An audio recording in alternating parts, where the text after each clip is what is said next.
You might say that someone who is incapable of cruelty is a higher moral being than someone who is capable of cruelty, and I would say, and this follows Jung as well, that that's incorrect, and it's dangerously incorrect, because if you are not capable of cruelty, you are absolutely a victim to anyone who is. And so part of the reason that people go watch anti-heroes and villains is because there's a part of them crying out for the incorporation of the monster within them, which is what gives them strength of character and self-respect, because it's impossible to respect yourself until you grow teeth.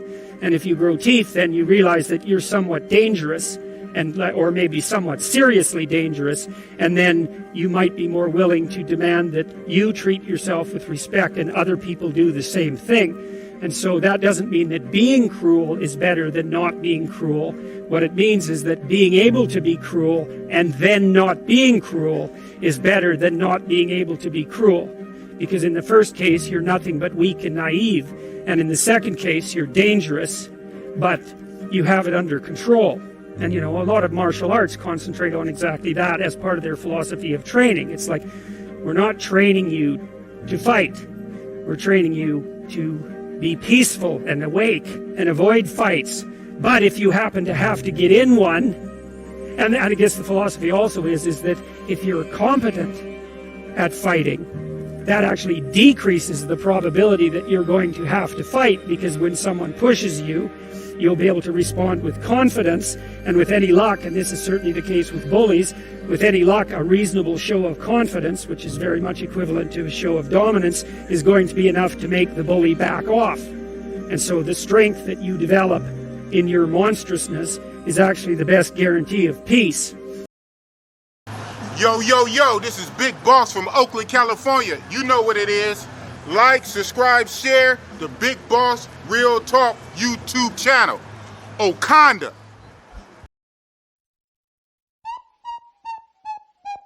Big Boss leaning from Oakland, California. Cooking with that gasoline. How you guys tonight? Who do the hiring and the firing? That's the boss. Who the man in Oakland? That's the boss. Lame talk, oh man, not the boss. Biggity wiggity Bossellini with the sauce. Travel bros catching flight, not for love. Bossellini up in here to bust it up. Bub. Talking dirty, you don't like it, hit the tub. TLC, keep it pop. I'm a thug. Real talk over here. We don't feel y'all. No. Real soft, pillow whisper, that's that squeal talk. Woo. I don't feel y'all, dog, like you real lost. Too much imitation talking, get you peeled off. Yeah, Big Bossellini, he shrimp linguini. You never see me disappear like Houdini. Don't call me for no favors, less it's real talk. Straight up out of Oakland, that's that big boss. Who do the hiring and the fun? That's the boss. Who the man in Oakland? That's the boss. Lame talk, oh man, not the boss.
Yo, yo, yo. You know who it is. Bust it up, Bossy-Boss. From where? Oakland, California. But where's the boss? I'm in Thailand, right? Bossy in Thailand. Oh, man. How's everybody doing tonight, man? How's everybody doing tonight? For me, it's the morning. It's really dead ass the morning, man. You see my eyes. Oh, man. Yeah. So we about to get into it, man. Shit.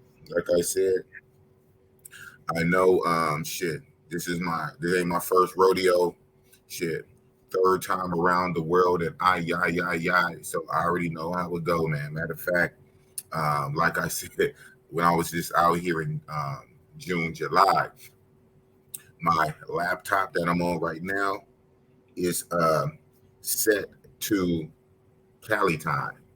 You know, not even East Coast, but America. It's actually set to my Oakland time. So right now it is 8:07 p.m. in Cali.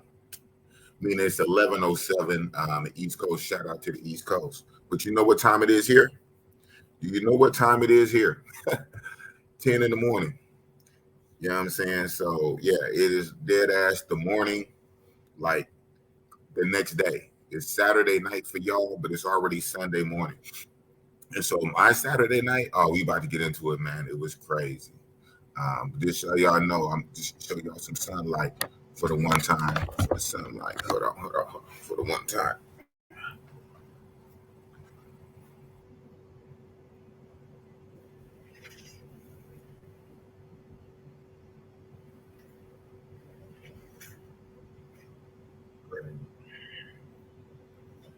Crazy. So like I said, man, it is Sunday morning, 10 a.m. I know I was supposed to go at 9 a.m. with the 7 p.m. Shit, I was in the bed still. And real fast for the one time. Yeah. So depending on how long the stream go, we'll see that situation, dude. But in the meantime and in between time, you know what it is, man. You see it, bust it up, Bossellini. Ain't shit changed, man. Only shit changed was my motherfucking area code. Instead of 510 yay area, this shit is what? I don't know. The country code is 66, right? Thailand's country code is +66. I don't even know they do area codes like that. So what's up with the party people in the building? Thank the people I got that came out. Thank you guys for coming out. You know what I'm saying? I've been out the loop now for a week, not a long time, but shit, you know how it go. And shout out to Razor Rays and everybody else. You know how it go. Boss get off his square for 1 minute. The jackals swoop in, knowing Saturday night is sleep for the past year, cooking with gasoline for most of the last year. Saturday night is what? Saturday night live, Bossy-Boss time slot. But you know, as soon as Boss get off his square, jackal swoop in. So I don't even know who else is live right now. But shout out to everybody in the community. If anybody else is live, that's what's up. Shit. But for you guys who fuck and rock with Bossy-Boss, that's what's up. So we about to get it. We are about to get it, man. You see my eyes, man. Yeah, so running off a few hours sleep, man, this shit is crazy. This shit is like a movie. So I don't know how some of y'all tapped in. So like last night, I don't even know where to start, but went over to Richie Rich Roll the Tapes Villa. You know, Richie Rich Roll the Tape and Grandeur Around the World. They have a villa in John TM. So caught the boat taxi over there, and then Jobversity. Well, Jobversity was already there. Shout out to Travelversity. And then guess who pulled up? Austin Holloman pulled up. And man, Austin always on this game, man. He was the only one. Well, you know what? I say this. Travelversity thought about it. And then, okay, well, Big Boss breaks already. We sitting at the table. hella drinks. Cause we had pizza, drinks, bottles, all the shit. So Bossy-Boss said, man, we was having a dope conversation, as brothers do, passport brothers do. We was talking hella shit, and I said it first. I said, man, we got like 3 YouTubers at the table, and we really chopping it up in a major way. And ain't nobody rolling. Ain't nobody rolling the tape. And we had all the bottles all on the table, all the drink. I said, man, this could be Drink Champs Thailand version. And then Richie Rich said, man, that's a good idea, boss. I said, boss got 1 million of them, man. So Rich set up the what's the name, but he didn't go live. He recorded it. So I don't know when he's going to put it out, right? So we chopping it up, Richie Rich, Boss, and Diversity. Then Austin Holloman pulled up. So the conversation got elevated. So we talking hella shit. Austin on this shit, man. But Austin can drink, man. Austin got right to it, started drinking. He got sauced up. And then youngsters like, man, let's go live. So shout out to Austin Holloman. We went live on Austin Holloman shit. I think it's still up. And then I ain't gonna say copycat shit, but as soon as Austin Holloman went live, then Travelversity put out his shit. He went live, and so we had 2 shits going on. Travelversity walking through the villa, recording live and all the shit in everybody's face, and Austin Holloman, trying to conduct the interview. This shit was wild. I believe it's still up. So shit, that shit was crazy. But what I'm saying was, I chopped it up with Austin Holloman for hella long. Grandeur around the world came downstairs. He was with he stayed with him. He came downstairs. He jumped into the conversation, and basically, then Rich crashed. Yeah, boss telling it all, man. Boss Alini tell it all. Then boss shit. They kept it going, but boss man, shit. Like halfway through the shit, man, I'm on 2 phones. I'm on my 2 phone shit. Because I got my American phone and I got my little Thailand phone shit. Man, I'm trying to hook shit up for it. So at this point, shit, it's still down there like 11ish because I didn't get there to down there 9ish. And we worked out for hours and shit. And they was already going before I got there. They had pizza, they had drink, all this shit. And I got there. So shit, while they doing all that, man, Bossy on the phone, I'm hitting up Tinder joints, nigga, contacts, old contact. I'm trying to set some shit up, nigga. Shit. Nigga, boss trying to get some pussy, man. Fuck all that, man. Y'all know what it is, man. Like I said, ain't shit changed. Boss is not no PG-13 nigga. I'm a real ass nigga. You know what it is. And stop playing with Bossy-Boss, man. Stop playing with Bossy-Boss, man. Stop playing with Bossy-Boss, man. You know what it is. So shit, fuck that. But yeah, in the meantime, between time, nigga, I dipped. So I came back to the spot. So working on the joints. But then half the joints was in 808. And so, like I said, 808, that's why I stay here at the Grand. The Grand is cool. This spot is cool, man. Got the little Oriental shit. You see, like the mirror shit, shaped like Oriental shit and whatever. That little lights up there come on if I wanted to do all the lights and shit. And I stayed here my very first time when I came in 2019. Shit, I stayed here for a minute when I just came in June, July. Then I'm right here again. The main draw to this place is this shit is literally on Walking Street. I mean, when I say Walking Street is like 3 or 4 like steps, like maybe 10 steps. You on Walking Street. You hit the left in 808. It's like another few steps. So centrally located. Then you go down this little alley. You hit a right. Then you a few steps away from Beach Road, and all that fuckery over there. So that's the main draw about the Grand. When I stayed here in 2019, they had breakfast. They did have breakfast. Now, after COVID shit, they don't do breakfast here no more. So that kind of sucks. And they had a cool breakfast. So now when a nigga wants some breakfast, I got to kind of scout out and shit, I'll be on my American breakfast shit. Shout out to Ja Preem, Ja Preem, Primus Prime, Thailand expert. He's been my co-pilot and shit because he know how boss is about my breakfast. He said he know this shit off memory. That shit is crazy. The other day, he sent me it wasn't a wild goose chase because I found it. But I'm like, how did this nigga know this shit? He said, go to View Tale 3A. There's a breakfast spot by a pool. What did that even fucking mean? But you know what? I come to trust drive him. I put that shit in the boat taxi, and I guess what it was is some resort shit, kind of in the John Team area, towards the beach, and I guess that's a resort. And the boat taxi took me all the way to the back, and then I get out. I don't know where the fuck I'm at, but it's a nice little resort shit. I'm walking, and I see a pool, and next to the pool is like an eatery, and they had a big sign, American Breakfast. I said, God damn, Japreen, how do you know this shit, right? And like I said, the way the text came through, View Tale 3A, breakfast spot by the pool. But shit, so it's been kind of a little thing the last few days. He's been sending me some shit. But shit, where I'll be going right now is Queen Victoria. So when I came June, July, a couple months ago, my first few days in Pattaya, I stayed at Queen Victoria. That's right on Soy 6, man. That shit crazy. I was chopping it up. That's one of the things we were chopping it up last night. I think on our little drink champ shit.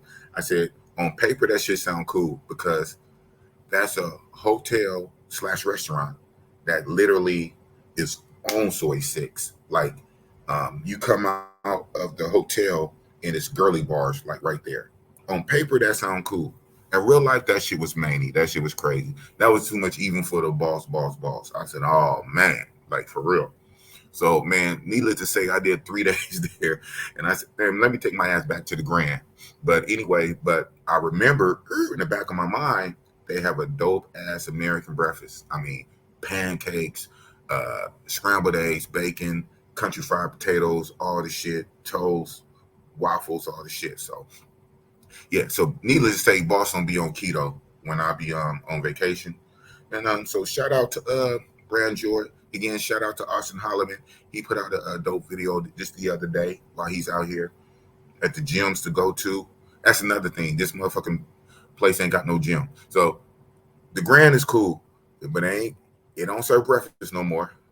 It ain't got no gym, and it don't have no pool. But what it's got is, nigga, it's right in the middle, dead smack of the fuckery. That's what's up.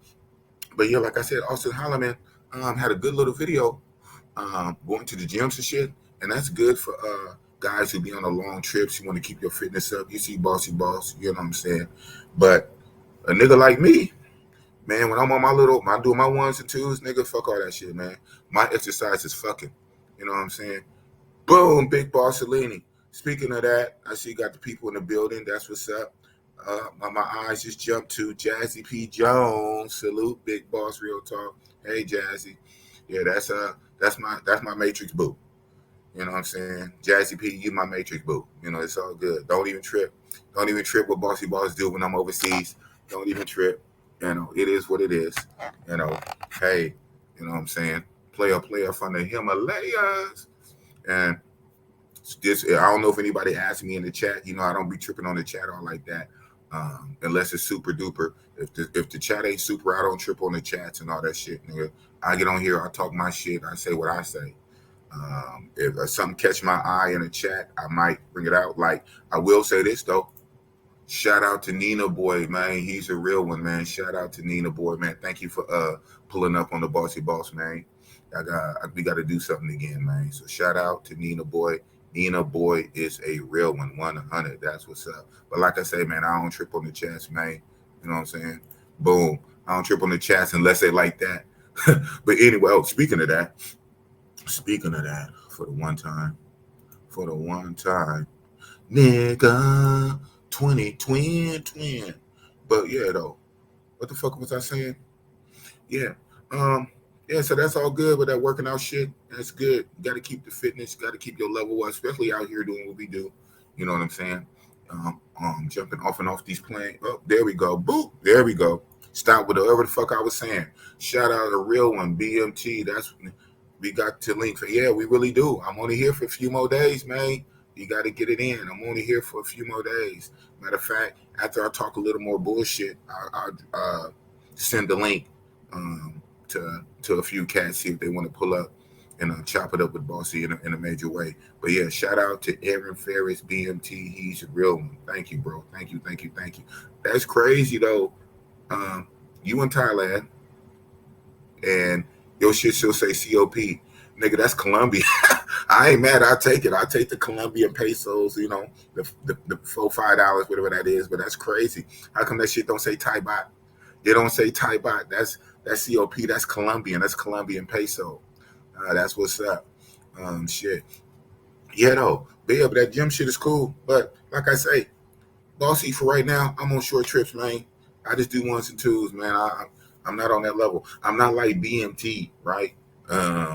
So shout out to Barber World too. Yeah, I'm telling it. I don't know if Barber World let it be known that he's out here, but Barber World is out here though. And shit, man, niggas like, you know, brothers like Barber World, man. Brothers like Ace Live, Check and Effect, and I Am Mara, man. They do this shit for real. I mean, that's the what's the name. But I gotta run my numbers up before I do that shit. But yeah, it'll be a hell of a life, man. Like I say, my ass, I punch a clock. So that's why I go so hard though. Cause nigga like me, I'm a real nigga, bro. I punch a motherfucking clock. This shit for me is just a dream. It be to the point sometimes when I get back to the States, I gotta pinch myself and say, was that a dream or was it Memorex? Most of y'all too young. Y'all don't even know about that commercial. Remember? Oh, got another one. Boop. And another. Huh? Okay, here we go. Because I'm on my phone. I'm on my phone too. That's crazy. Shout out D Regalo. This super chat popped up. It popped up on my phone. It popped up on my phone shit first before it popped up on the laptop shit. I said, hold on. I said, wait, we getting fake super chats now? Super chat pop up on my phone. I don't know what's the name. That's what's up. $5. And like I say, especially if you guys got questions, you know, like I said, I don't trip on chats all like that, unless they super. And especially if you got a question, you know, I'm the one to ask. And this ain't no consultation shit. But if you got any questions, like I said, if I got a question mark on the end of it, it better have a $sign on front of it. But he says, thanks for the content. We appreciate you taking us on a ride to the land of smiles. One life to live. Oh, man. You know, Boss is a real one, man. So you hit me some shit like that, you almost made me feel away. Because I ain't really even did all that this trip. And I thought about that shit too. I was like, man, I said, I'm supposed to be out here. But now I have been grabbing footage though. You know, I have been grabbing footage, but not a lot of footage. I've been grabbing little shits.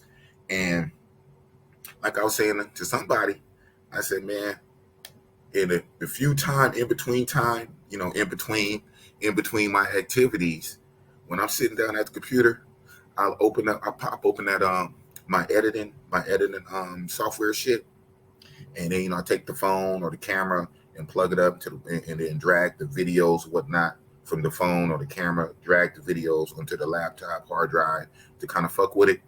Man, I stare at that the editing software shit, and I set that shit down. I said, man, fuck that. Hey, real talk. I'm on vacation. I'm only here for a minute. I said, shit, nigga. Half of that shit gonna have to wait till I get back. I mean, I'm grabbing footage, and I'm gonna step it up even more because I'm gonna make an announcement here on this stream in a good 5 seconds, 10 seconds. I'm about to make a major announcement right here. So I'm gonna get a lot of footage there where what I'm about to say. But yeah, nigga, shit. But so when I read this like that make me feel away because I'm a realized nigga, and I'm like, wow, you giving me $5, say thank you for the content. This is literally like the first live I went since I've been out here. But hey, man, it is what it is. Man, so you've been kind of following, yeah, because everybody else been turned up. And shout out to Richie Rich, you know, his ass, you know, he's an experienced YouTuber. He didn't want to put me on. Richie Rich go live in a motherfucking minute. He'll go live in a hot Atlanta minute at the villa with a chick sitting by the motorcycle, boop, and just go live. Now, I don't really do it like that, you know, so shout out to them.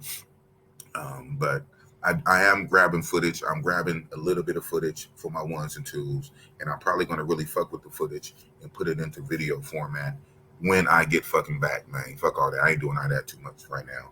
But appreciate you, man. Yeah, that's what it is. Hey, that's why people fuck with me. The people that fuck with me It's the ones that fuck with me, and the ones that don't, they don't, right? Because it's always motherfucking real talk, man. But yeah, this shit is really like a movie, bro. Give a shout out to Kenny Ken. Oh, absolutely, you right, man. Hey, I'm remiss. I'm remiss. Matter of fact, let me tell you about Kenny Ken. This shit gonna be a movie, man. I hope y'all got a minute. Um, man. So what happened was this shit is a movie, bro. Actually, I don't even know where to start. This shit is ridiculous. So just know, this is Pulp Fiction. So some of y'all who remember that movie, that dope ass movie from back in the day with Samuel, this is some Pulp Fiction shit, nigga. We starting at the end, we working our way back, might jump into the middle. Just know it's fucking lit, and it's just crazy. But anyway, so last night, this morning, whatever, at the club, we leave 808. 808 is fucking packed. Ooh, it's fucking packed. It was Saturday night because, like, I know for y'all, it's Saturday night now. For us, Saturday night was last night, your Friday day or whatever. So 808 was packed. All the shit is packed around here. It's high season. So we deep up in there, man. So we leave 808. And then we just started walking around to other clubs and shit. Who was it? We was deep. Me, Richie Rich came back out with the little dude. That's sharing the villa. I forget his name. Shout out to him, cool little cat. CJ Foy. Shout out to CJ Foy. He came with CJ Foy from Texas. Came with us. Of course, Kenny Ken, Barber World TV. You know what I'm saying? Leading the pack. So we was about 6-7 deep. Yeah, 7 deep, 7-8 deep. We was deep.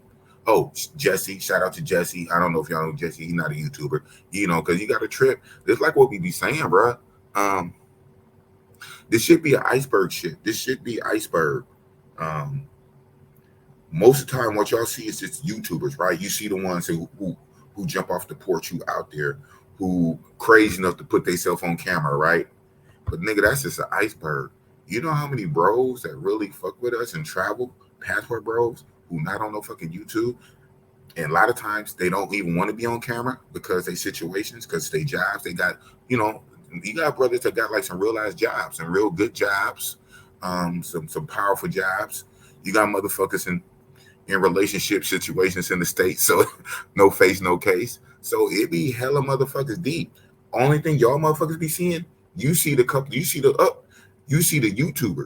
You see maybe 5, 6, 7, 8, 9, 10 YouTubers. You don't see the 30, 40 travel bros who rock with us, who not on camera. So that's what we be saying. Motherfuckers don't even know when y'all be when the haters be trying to snap at the passport boy, you don't know how deep this should go. This shit really like a brotherhood shit. I ain't gonna say no Freemason Illuminati, but this shit is really like some connected iceberg shit. You only see the few YouTubers who crazy enough to jump on camera. We be deep. So like in our group last night, our group of like 8 people, 3 of us is YouTubers. 3 or 4. 3 or 4 is YouTubers, and the other 4, 5 are not YouTubers, regular people. Oh, I see this. Boop. Man, shout out to Kai, Raven, Big Boss getting it in. Enjoy your content, bro. Keep making it happen. I know, man. I know I'm gonna be more consistent with the shits. Right now, this is the story time. Shout out to what's his name? Flyboy. Shout out to Flyboy Way, just because he the one, him and Nina Boy. Nina Boy always talk about story time. Nina Boy and Flyboy always talk about story time. So right now, this is basically story time shit, right? Because ain't no video shit going on. It's just me going live in the hotel room, you know what I'm saying, with my little friend in the back. And just for inquiring minds, that is not Thumper, okay? Shout out to Miss Thumper, and she's probably going to watch this, but she know what it is. So, yeah, that is not Thumper. And we'll see how it goes if I really put her on cam or whatever. But, yeah, that is not Thumper. But she has a Thumper. Wow. So I would say this. She's not even Thai. She's Cambodian. And so I already, because I was already on this shit, talking with the bros, like trying to hit up Cambodia, Vietnam, all the shit. She's Cambodian. Super, super thick. So hopefully you guys might get a visual treat. And I was like, man, I got to go to Cambodia. I got to go to the source. But that is not Miss Thumper. But speaking of Miss Thumper, what I'm about to say is I am next week. Big Boss will be going to Miss Thumper's village. Yeah, you heard it here. I'm gonna go to her village. When I was here a couple of months ago, June, July, she was really politicking that real heavy, trying to get me to go to her village. And I'm like, man. So I said, all right. I said, when I come back, we'll talk about it. So I thought about it and shit like that. And so I'm like, why not? Why not? And so, matter of fact, it might be good for footage. I'm taking what's the name up there. Shout out to my bro, got my job, Mark Anthony. You know what I'm saying? He let me use his hellified what's your name? Again, the Grow Pro. I opened it up because I had to take space off. But yeah, this shit dope. I got my own little shit. So I'm gonna go out there. So I'm gonna get some footage from her village. She told me the name. I don't remember the name of that shit, man. But yeah, Boss is gonna be out there, man. Boss is gonna be in Thailand boonies with Miss Thumper, around her people, her family. Boss is going to the village, man. So yeah, next week when I check out of here. And so I kind of anticipated that. So that's why on my 2 weeks here at the Grand, I only booked for 1 week and I left the second week open. I left it open on purpose because, gave myself a way out. I said, okay, I might fuck around and go to the village with Thumper. So I'm only going to book for 1 week. So shit came in handy. So, yeah, Miss Thumper. I had to tell her, man, I said, check this out. You know your own self, because I said it. I said it when I was here last time, and even made a little video shit to it. Even made it's on the channel, and she said it out of her mouth. I mean, because I told her, she said it out of her mouth in the video. She said, what she say? She said, Bossy want all the women. Bossy want to fuck all the girls, and I said all the girls. So I told her. So I said, hey, check this out. I didn't get on that flight to come way over here just to kick it with you. I told her that dead to her motherfucking face. I did not get on that flight to come over here just to only kick it with you, right? I got to do what it do. I got to bust it up. And you see the name right there. It's Busted Up Boss Lady. And that's motherfucking real talk. So I said, check this out. This is what we got to do. We're going to kick it for a day or so. You know what I'm saying? And you're going to leave me alone for a minute. And next week, I got you. You got me. You got me captive. You got me prisoner. Oh, man, I'm going to your village. But while I'm here in Pattaya, because, this Pattaya, this stays Sin City, like on some real shit. This Pattaya is their Las Vegas, bro. This is their Las Vegas. This is their Sin City. And like we was chopping it up with some vets and, some real-ass Thailand vets, they kept it real. They kept it stacked. They said, technically, really? Pattaya, all Thailand is not even like Pattaya. This is just a crazy one-off turn-up. Just like in the States, all of America is not Las Vegas, right? Now, you do got some other turn-up spots, right? Shit, you got Miami, you got South Beach, Miami, you know what I'm saying? You got spots in the A-Town, Houston, Texas. You definitely got high spots in Atlanta. And in Cali Bay, we got spots in Los Angeles, LA, so we got little hot spots, but ain't too many spots like Las Vegas. And out of 50 states of America, all of America is not Las Vegas. Las Vegas is Las Vegas. What they say, what happens in Las Vegas stays in Las Vegas. So Pattaya is Thailand's Las Vegas. All of Thailand is not like this. You got to think about it. It's a whole Southeast Asian country, rice fields, big cities, tech cities, all the shit. But Pattaya, it ain't no other place like Pattaya in the world. And even in Thailand, ain't no other place like Pattaya in Thailand. Now, there's some places that come close, you know what I'm saying? Bangkok is lit. Bangkok, their major city. And it's crazy fun fact. Bangkok is a bigger city than New York City. That's crazy. But then again, hell, on some Brazil shit, Sao Paulo has 9 times the population of New York. So it's a trip. We as Americans, we got our go-tos, right? We got our California for this, we got our Texas for that, we got our Las Vegas. You know what I'm saying? We got our Florida, Miami, South Beach for this. We got New York for that, and New York for us is like hella populated. Come to find out, you start going to these other countries, man. Some of they big cities, they mega cities, would dwarf New York. And to us, we think New York is like, wow, big buildings, crowded people. Man, Bangkok has way more people than New York. Hell, like I said, Sao Paulo, they said 8 or 9 times. I said, whoa, how is that possible to have that many fucking people for the city to be that fucking big? Now they packed in, but shit's just crazy, man. So, the world is a big place. World is a big place. But like I'm saying, this Pattaya shit, man, this Pattaya shit, ain't no other place like it. Even in Thailand. Again, all of Thailand is not like Pattaya. Pattaya is just turned up all by itself. And, well, like we was talking about, the history of Pattaya was basically just built up over time, just stacked over time from the 1960s and to 60s, 70s as a rest and relaxation place for American soldiers and Western soldiers, and European soldiers fighting the Vietnam War. Soldiers, as they was rotating in and out of the war zone and they needed a place to relax, they just basically chose Thailand. And Pattaya, you see the bay, you see the water, it's like a port city. Shout out to all the port cities. Port cities are normally lit, like San Francisco. So over time, all those Navy men, all the military men coming in from the 1960s and 70s, bringing that U.S. money, bringing that U.S. government money, that military money, all coming into Pattaya Port. Them Thailand people got smart. And so what they did, right, they catered to that. And then they slowly started. This was like a fishing village. That's all it really was.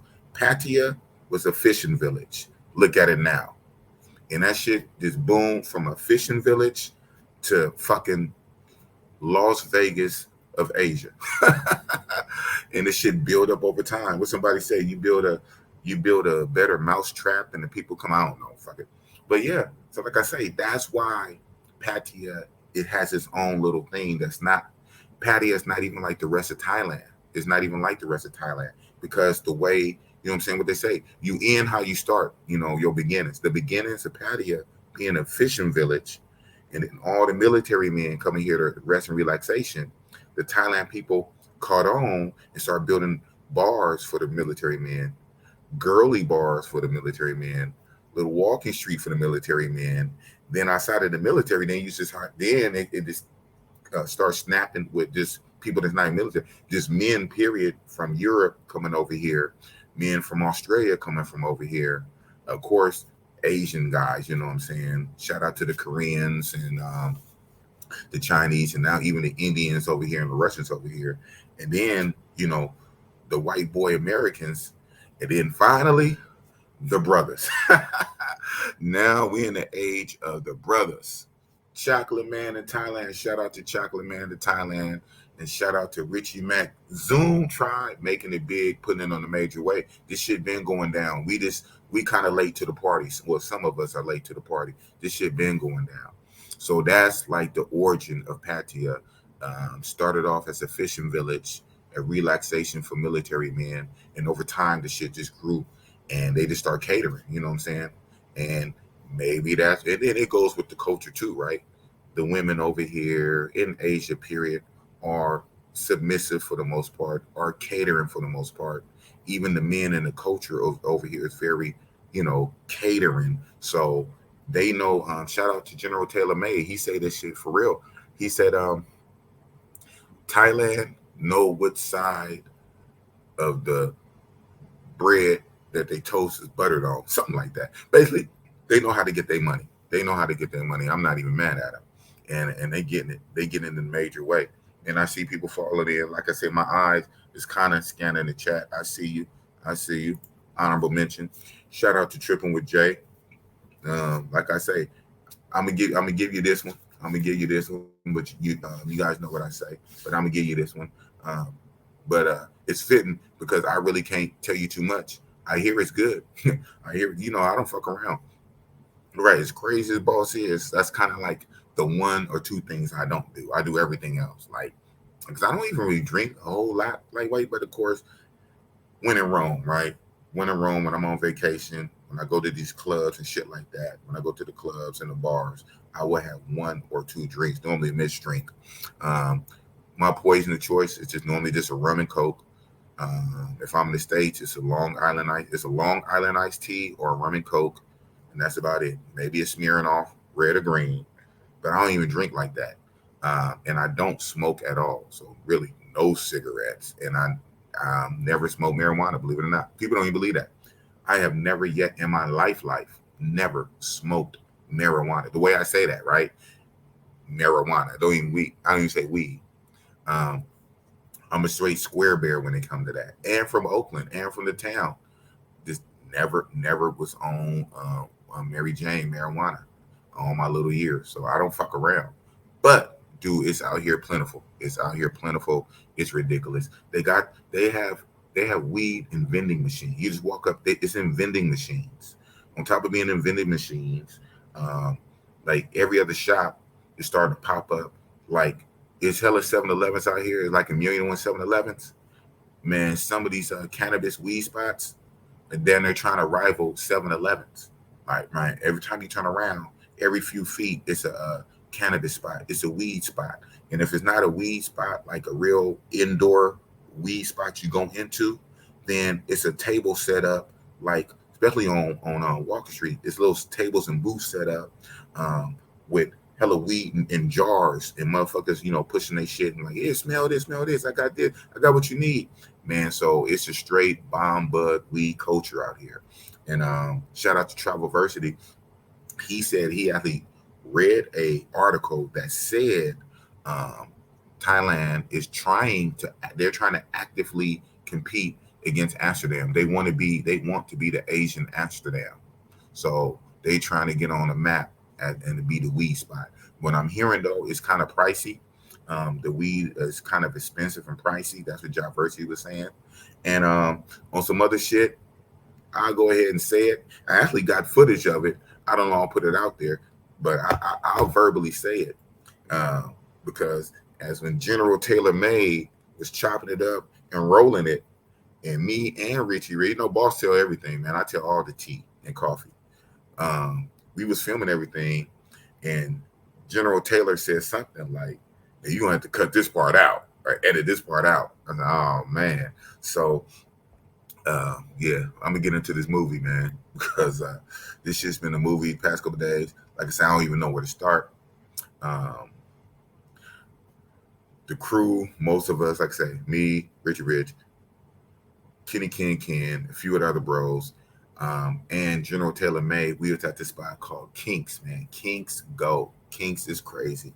Kinks is in LK Metro, Soy Bacow. And it's more like a go-go bar. Man, them girls literally upstairs walk around, I'm gonna tell it, bucket naked, like birthday suit, just nothing, just walk around like the Playboy Ranch and Bunny.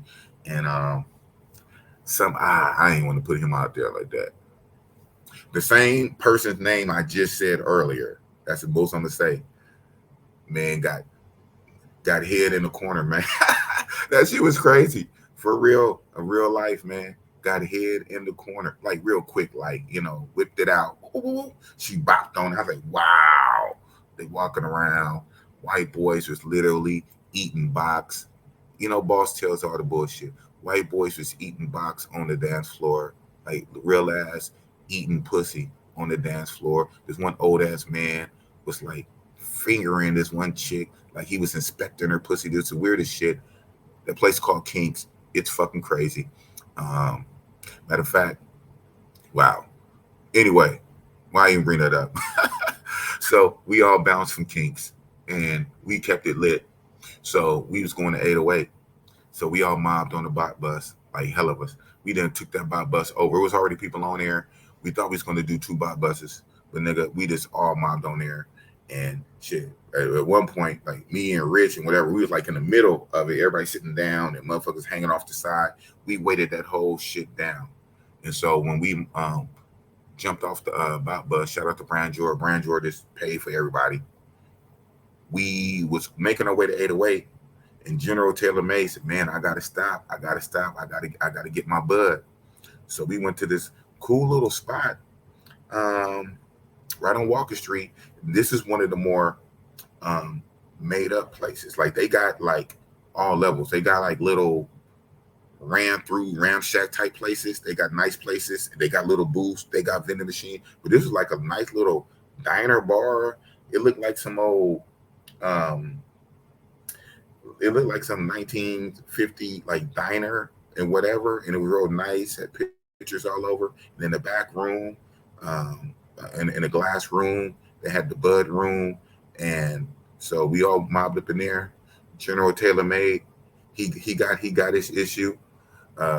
Richie Rich started going in and started grabbing the edibles. They had all kind of shit, and General Taylor Made, he was rolling his shit, and me and Rich was filming, and General said, "Y'all better edit this out." I said, "Oh man." So yeah, so the culture is out here. All of that to say, the culture is out here. Like I said, I don't fuck around, so I'm not the person to ask. I know I'm here, and people got a million and one questions. Ask me about bitches, ask me about hoes, talk to me about pussy, other kind of shit like that. Some things I'm not the expert on. I don't fuck around with marijuana, so that's for y'all weed heads. Shout out to y'all weed heads. Matter of fact, so when I do come back in April for Songkran, the Songkran Water Festival, Thailand, again, trying to be on a Amsterdam shit. Thailand is inviting the Rolling Loud concert will be here in April. So they're going to have the Rolling Loud concert at the same time as Songkran. That shit going to be crazy because Songkran already brings a lot of tourists. You know, it's a big water festival, water gun fight, people splashing water balloons, splashing water on you. That's going to be crazy by itself. The Songkran Water Festival, and a lot of more people. That's like another high season. But now you're going to have the Rolling Loud concert. Man, you're going to have Europeans. You're going to have everybody. So you're going to have all kind of chicks, man. You're going to have chicks from all around the world. So it's just going to be crazy. So you're going to have all the Thai chicks. Then you're going to have all these European chicks and maybe some Matrix chicks all coming for the Rolling Loud concert. So you're going to have a Rolling Loud concert and Songkran. It's going to be crazy. Oh, man. So Boss would definitely be back in April for Songkran.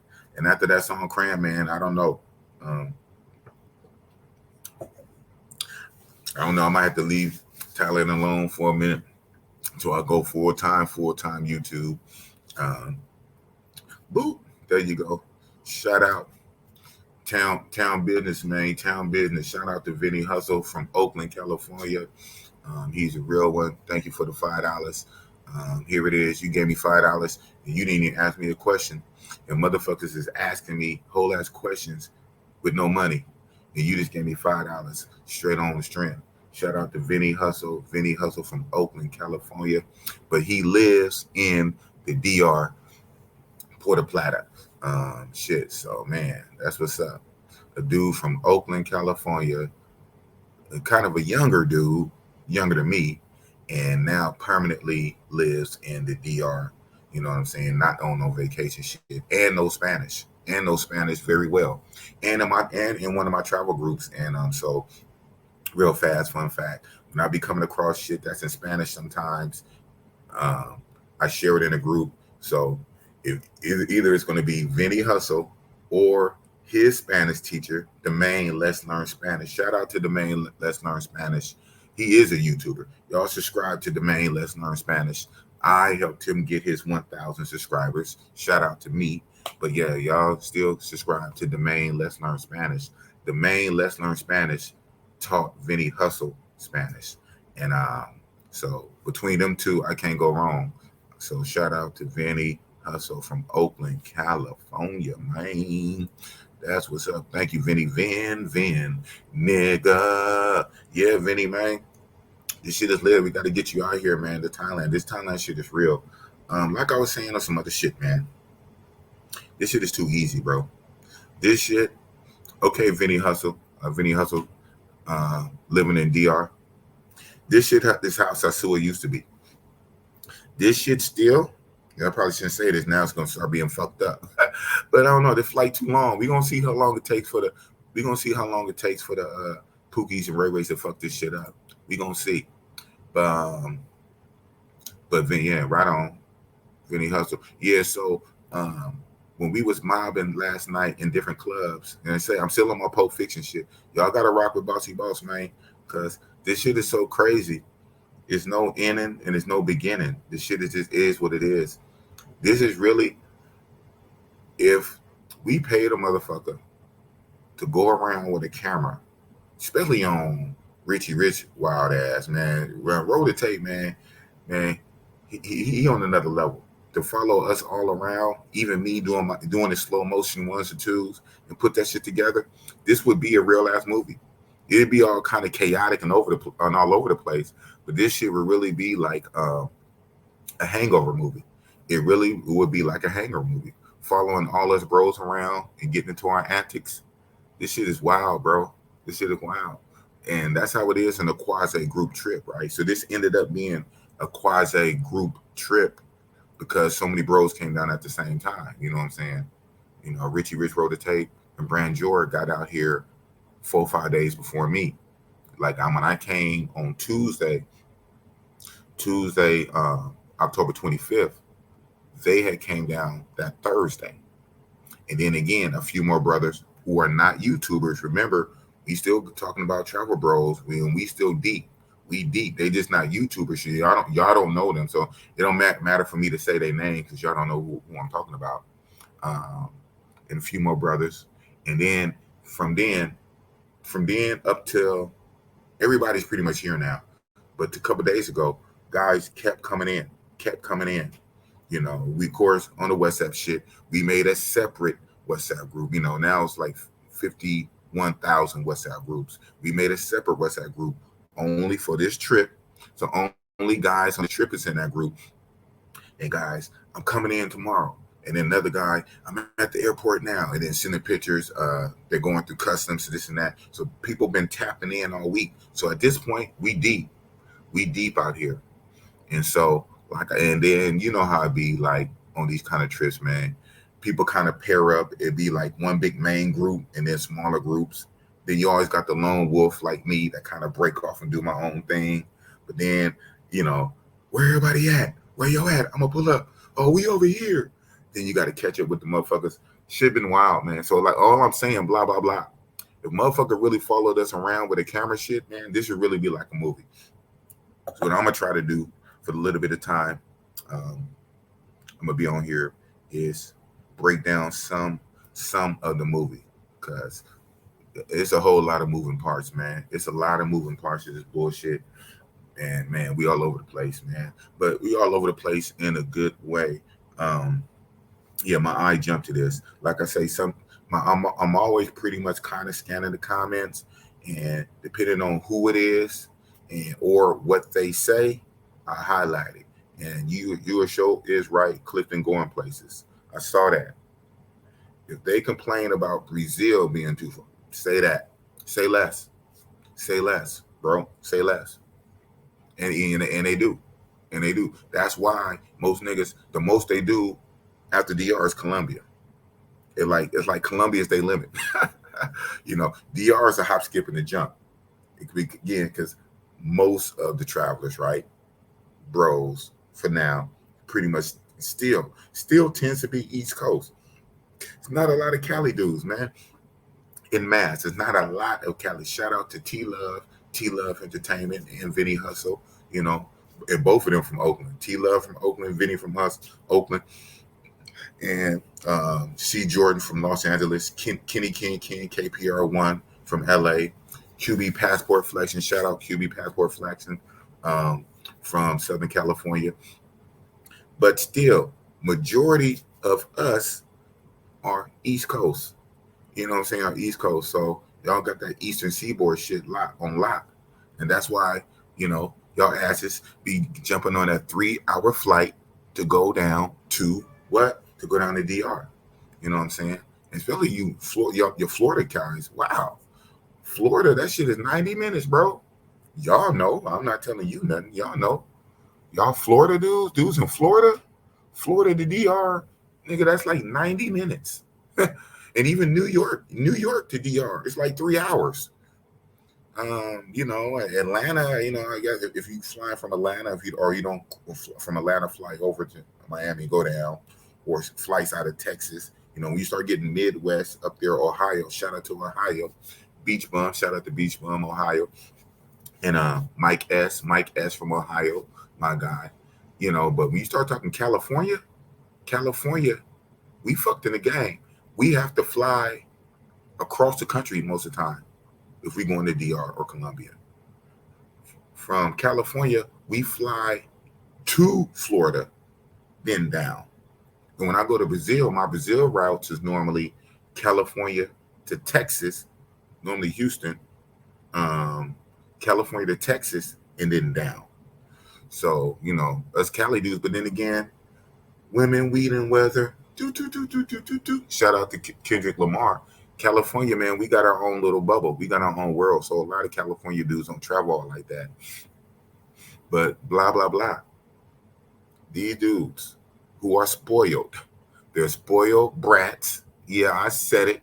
These dudes who are spoiled brats, and they used to 3-hour flights, 90-minute flights. Lord forbid they got to be on the plane for more than 4 or 5 hours. If they complain about Brazil, oh, man. Do you know how long it takes to get to Thailand, the other side of the world? Literally a whole day. Pretty much, you got to chalk up a whole day. It might not be 24 hours, but nigga, it's going to be close to 20 hours altogether. Especially, your 2 connecting flights, whatever your layover, however long you pick your layover, you know what I'm saying? You looking at, I don't know. Because of course it depends. Like, again, it depends. The East Coast dudes fly through Europe and the Middle East to get to Thailand. Us people in California and the West Coast, we fly through the Pacific. We go through Asia to get to Asia, right? We go over Hawaii. We go to either Taiwan, Japan, Korea, or Hong Kong, China. And then from there, we go up. So either way, man, coast to coast, nigga, you talking 16, 17, 18, 19 hours, man. You know what I'm saying? So it might not be 24 hours, but you're talking 17, 18, 19 hours, dependent. So to give you an example on my shit, I just say my shit was, man, my shit was like 17 hours. So one leg, my nigga, was 14 hours on my neck. We left out of San Francisco a little after midnight. So I'm glad I picked that flight on purpose. So, you kind of go to sleep on the plane, right? Kind of, right? Out of midnight, out of San Francisco, 14 hours straight. 14 hours from San Francisco to Hong Kong. No stop. So no 7 plus 7, no 10 and 4, no 13 and 1, 14. Got on that plane, they closed that door, pressurized it, got in the air, 14. Now, you know how long 14 hours is? When you go to work for 8 hours. If you do some overtime, okay, you might stay for 10 hours. You do good overtime, you stay at work for 12 hours, a 12-hour shift. And an hour to get to work, and an hour to go home. That's 14 hours. 14 hours straight. San Francisco to Hong Kong, 14 hours. Now, the good part was the second leg, nigga, 2 hours. I mean, then we could have kept it lit. We could have just kept it pushing then. If I did 14, but, there is a thing called fuel. You don't want the plane to fall out the air, right? There's a thing called fuel, and that's normally the capacity. That's normally going to be the limiting factor and all this shit, right? The real life reality that planes need fuel. This ain't no military shit where you do the mid-air fueling. That shit's the coolest shit in the world, man. I used to see that shit on TV on the little military action shows. The planes fly, and then the fuel plane fly above it, and the little nozzle come, and they refuel mid-air, take off. That'd be dope. That'd be dope. But no, planes need fuel or they fall off the sky. So that normally be the main factor. Sometimes it'd be other little reasons, but normally it'd be the fuel. You just run out of, it's not enough gas. The gas tanks are not big enough. So they do have to land to refuel and then get on another plane. So, and then reservice. So that was 14 hours. San Francisco to Hong Kong, 14 hours kept it lit. From Hong Kong to Bangkok, 2 hours and 19 minutes. I'm like, wow. Nigga, I took that on the chin. If I just did 14 hours and then that layover, I think the layover is 3 hours. I think the layover, so 14-hour flight, 3-hour layover, and then a 2-hour flight. Crazy, right? This is my third trip. So, like say on my first trip out here back in 2019, I went through Taiwan. And I can't remember now, it's years, but I want to say that was similar, 12 hours, 11 hours. It's going to be more than 10, right? Well, California, New York, Florida, whatever, Ohio is going to be, Texas is going to be different. From California, I normally fly to San Francisco. I could fly to Oakland. Shout out to Oakland. I got love for Oakland. But man, when I take my flights, nigga, I go to San Francisco. Shout out to the Oakland airport. Well, maybe one day I might switch it up. I might fly to Oakland just because I might fly to Oakland. But I fly to San Francisco, bro. Yeah, so my first trip, 2019, San Francisco to Taiwan. I ain't gonna sit here and lie. I don't remember how many hours. It wasn't 14 straight. It was less than 14, but it was probably like 10, 11 hours from Frisco to Taiwan. And then I had a brief layover. I mean, that layover is so short that we down there was running to the next plane.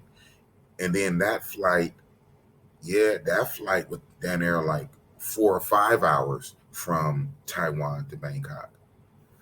So anyway, so my trip, June, July trip, the layover was Japan. So Frisco to Japan.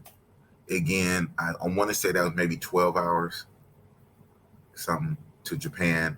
Quick layover in Japan. And then from Japan to Bangkok was probably 4 hours. So blah, blah, blah. What I'm saying is it's hours. It ain't no 3-hour flight. It ain't no 5-hour flight. It's not even a 9-hour flight like Brazil. Like Brazil is normally like an 8, 9, 10-hour flight. No matter how you cut it, 12 hours straight, 10-hour, 11, 14 hours straight, that's one flight. Then your layover and a few hours for the next leg. So if y'all niggas is complaining about Brazil, and Brazil is real, still, even now, Brazil 1A, Thailand 1B, or vice versa. Brazil, I got to get back to Brazil too. If y'all niggas complain about Brazil, most of y'all not gonna do Thailand, and that's a good thing. It's gonna cut down the Pookies and Ray Ray, and it's gonna make the motherfuckers serious. Motherfuckers, like they say, like on some other shit. My mind be going into different examples, and sometimes the examples be kind of stupid, but they like sometimes for information and gain or any kind of shit, like instead of giving away free, like they might charge like something like $1.99, right? Something crazy. Obviously, they don't need the money, but they do it because sometimes when you give away shit for free, the person who's receiving it, they won't value it because it didn't cost them nothing. It was just free. But if you make a motherfucker pay $1, even if it's $1, because they had to pay for it, they take it more serious. I don't know if that's a good example, but what I'm saying is, and that's probably not a good example now I think about it, but what I'm saying is this long ass flight is a separation. It separate the real from the fake, the real from the weak. A real ass traveler, if you're a real ass traveler, you will brave this 20-hour flight, this 19-hour flight total, right? Not one, but this 20-hour trip. If you just like a little weekend type motherfucker or whatever, you're going to stick to your 3-hour flights, your 5-hour flights. You're not going to fuck around with an 8-hour flight, a 9-hour flight. Man, that's like being at work. I don't even be at work for 8 hours. That's like being at work and to be in one spot, sit in the chair. Well, you can get up and walk around now. I'll be walking around like a motherfucker, man. Now, I'll walk around so much. It's guaranteed they pretty much always complain, sir, can you take your seat? I said, sir, can you take your seat? I say, yeah, when I feel like it. And I'm a big dude, and so them little dudes don't want to press me too much. So they back off. Yeah, man. I get up, go to the bathroom. I ain't even got to go to the bathroom. I just get up to go to the bathroom. Like this trip, they got so tired of me, they said, okay. He said, dude, you are too big, your body, especially on this little ass plane, to be blocking these aisles. If you want to stand up, they invited me back there with them behind a little curtain where they be. And man, I was back there with all the snacks. Like I said, I'm on vacation, so I'm eating crazy. So normally I don't fuck around, you know. I try to stay on my shit. But I'm back there with all the snacks, man. I'm eating like a raccoon, eating up all the snacks. Because they got tired of me just walking up and down the aisles, hanging by the bathroom. I don't got to go to the bathroom, hanging by the bathroom. People got squeezed by me. They kept telling me to sit down. I wouldn't listen. Well, you know, got to be smart with it, right? You know, you can't just be super belligerent. So, you know, I got this shit mastered. I tell them, yeah, I see that. Like I said, I'll give you that one. I'll give you that one, James, TV 58. Man, I'm cheapy, man. I ain't got money like that. Shit, nigga, I'll fly this whatever. I'll fly the cheapest flight. My big 6'2", 260-pound ass. My big ass be in the cheapest seats. So, man, shout out to General Taylor Made, man. He did that first class shit last minute. That shit ran him some racks. I be trying to get the little emergency seats, man. That, I mean, you know, you get the little emergency seats, you get the extra leg room shit. So, like I said, man, they got tired of my big ass just all standing up. The nigga, 14 hours is 14 hours, motherfucker. Shit. Yeah, I'm old. I'm big. Shit, legs are locking up. So in one hand, I feel it. 14 hours, 10 hours, 12 hours. That's some long, that is. And that's no cap. That's no cap. And it takes a serious motherfucker to really do that. And then your mind frame, you like, man, I ain't going to take no 15, 16, 17, 18, 19, 20 hour flight for no skinny ass chicks. So here it is. I could take a 3-hour flight to some thick ass mangoes, or I can brave an 8-9 hour flight to Brazil. I'm not going to fly 20 hours for no skinny ass chicks. But man, you got to come out that thinking, because they are thick. This one right here, oh my goodness. Oh man. They is out here. Now again, I can't even say the norm. They out here plentiful, but the norm is not going to be that. The norm is they're going to be little. That's the norm. But bro, you're talking a whole ass motherfucking country with millions of people, millions in a country. In this city, thousands, tens of thousands versus you and your group.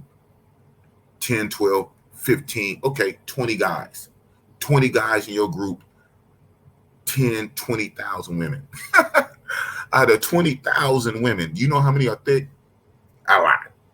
Hundreds and hundreds.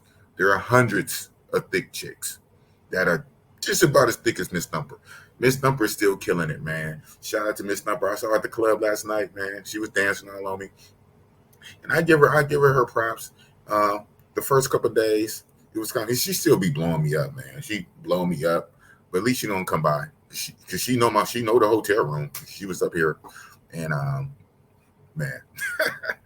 Man, what do I say on camera? Yeah. Lightweight stalking. So, you know, boss tell it. And this ain't even drink. But this how Bossy-Boss is, man. Boss got the sauce, man.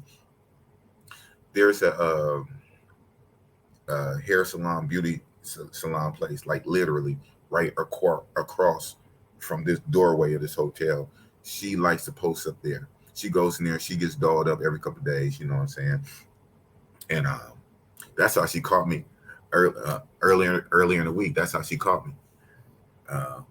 I put up the last little video I did. Like I said, I ain't really been doing my shits, my ones and twos, really. That little shits I put up. Patty, tell the people that Big Boss is back. I put up that little bullshit. Soon as I uploaded that, uploaded, It wasn't even up for 10 minutes. I think it was up for like 8 minutes. Soon as I was up, you hearing Patty? And then, so you see the angle. I'm on the balcony. And what's her name? She knows I pretty much stay here. She know I fuck with the Grand. So she know when I come here, I'm always at the Grand. And I normally always stay on this side where I can see the Pattaya side. I can see the ocean.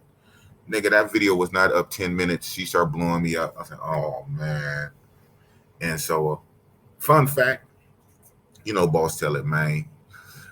So when that video went, like, literally, because I did on this phone, I tried to do it as a short, but my dumb ass forgot for a short, it has to be vertical. I'm just so used to going like this. And then I wanted to catch, you know, the whole little Pattaya sign in the bay, you know, that's right out there. And so when I threw it up, I wonder why I didn't go up as a short, as a video, because I had it like this and like that. As that shit is, as it was uploading, you know, it was only like not even a whole minute, like 50-something seconds. So it uploaded in a few, like in less than a minute or two. Why I had a chick over here, not her. I had a chick over here. I had a chick over here when I did it. The chick was in the room in the bed, and I was on the balcony. So, you know, as it's uploading, nigga, boss is getting head, nigga. That's right. Bossellini's getting sucked up. I'm getting head from a Thai chick. As the video is uploaded. So then the video uploads. And then within minutes of it uploading, Miss Thumper is blowing me up while I'm getting blown up. That's some real shit, man. And that's real talk, man. Hey, Bossy-Boss is lit, man. Like I said, this is real shit, man. This is real spit. I don't think nobody is explicit as Bossy-Bossellini. So yeah, just know when you go back, watch that little shit on my, you know, I'll put that in your mind, right? Like, boss, pause. We didn't need to know all that. Yeah, ask that little shit, that last little video that's like 50 seconds, 51 seconds. I thought it was going to be a short, but I was holding my phone the wrong way for it to upload as a short. That little video, Pattaya, tell the people that Big Boss is back. As that shit was uploading, I was getting head. Then when the shit uploaded, like, because there's only 50 seconds, right? When it uploaded and posted, within minutes of that shit posting, I was still getting head, and Miss Thumper was blowing me up. I said, oh, man. So what happened was, that was my first day. And duh. See, now I'm doing the Pulp Fiction shit. That was my first day. That's why I said, Pattaya, tell the people Big Boss is back. That was my first day. First day, already getting head off rip. And that was the second chick of the day. Yeah. Even when that happened, that was the second chick of the day. All right, whatever. So the next day, I come out in at like evening time to try to get me something to eat. Cheap ass street food, 7-Eleven food. I don't think I ate at a restaurant yet. Well, outside for my breakfast, outside my American breakfast. Shout out to Ja Preen for shooting me the spots for my American. But outside of my American breakfast, I don't eat at restaurants. Nigga, my lunches and my dinners, shout out to 7-Eleven and all these damn street vendors, man. Hella cheap, should be good. You be hungry again in a couple hours. But shit. So the next day, I'm coming out to try to scavenge and scrounge for some food like a raccoon.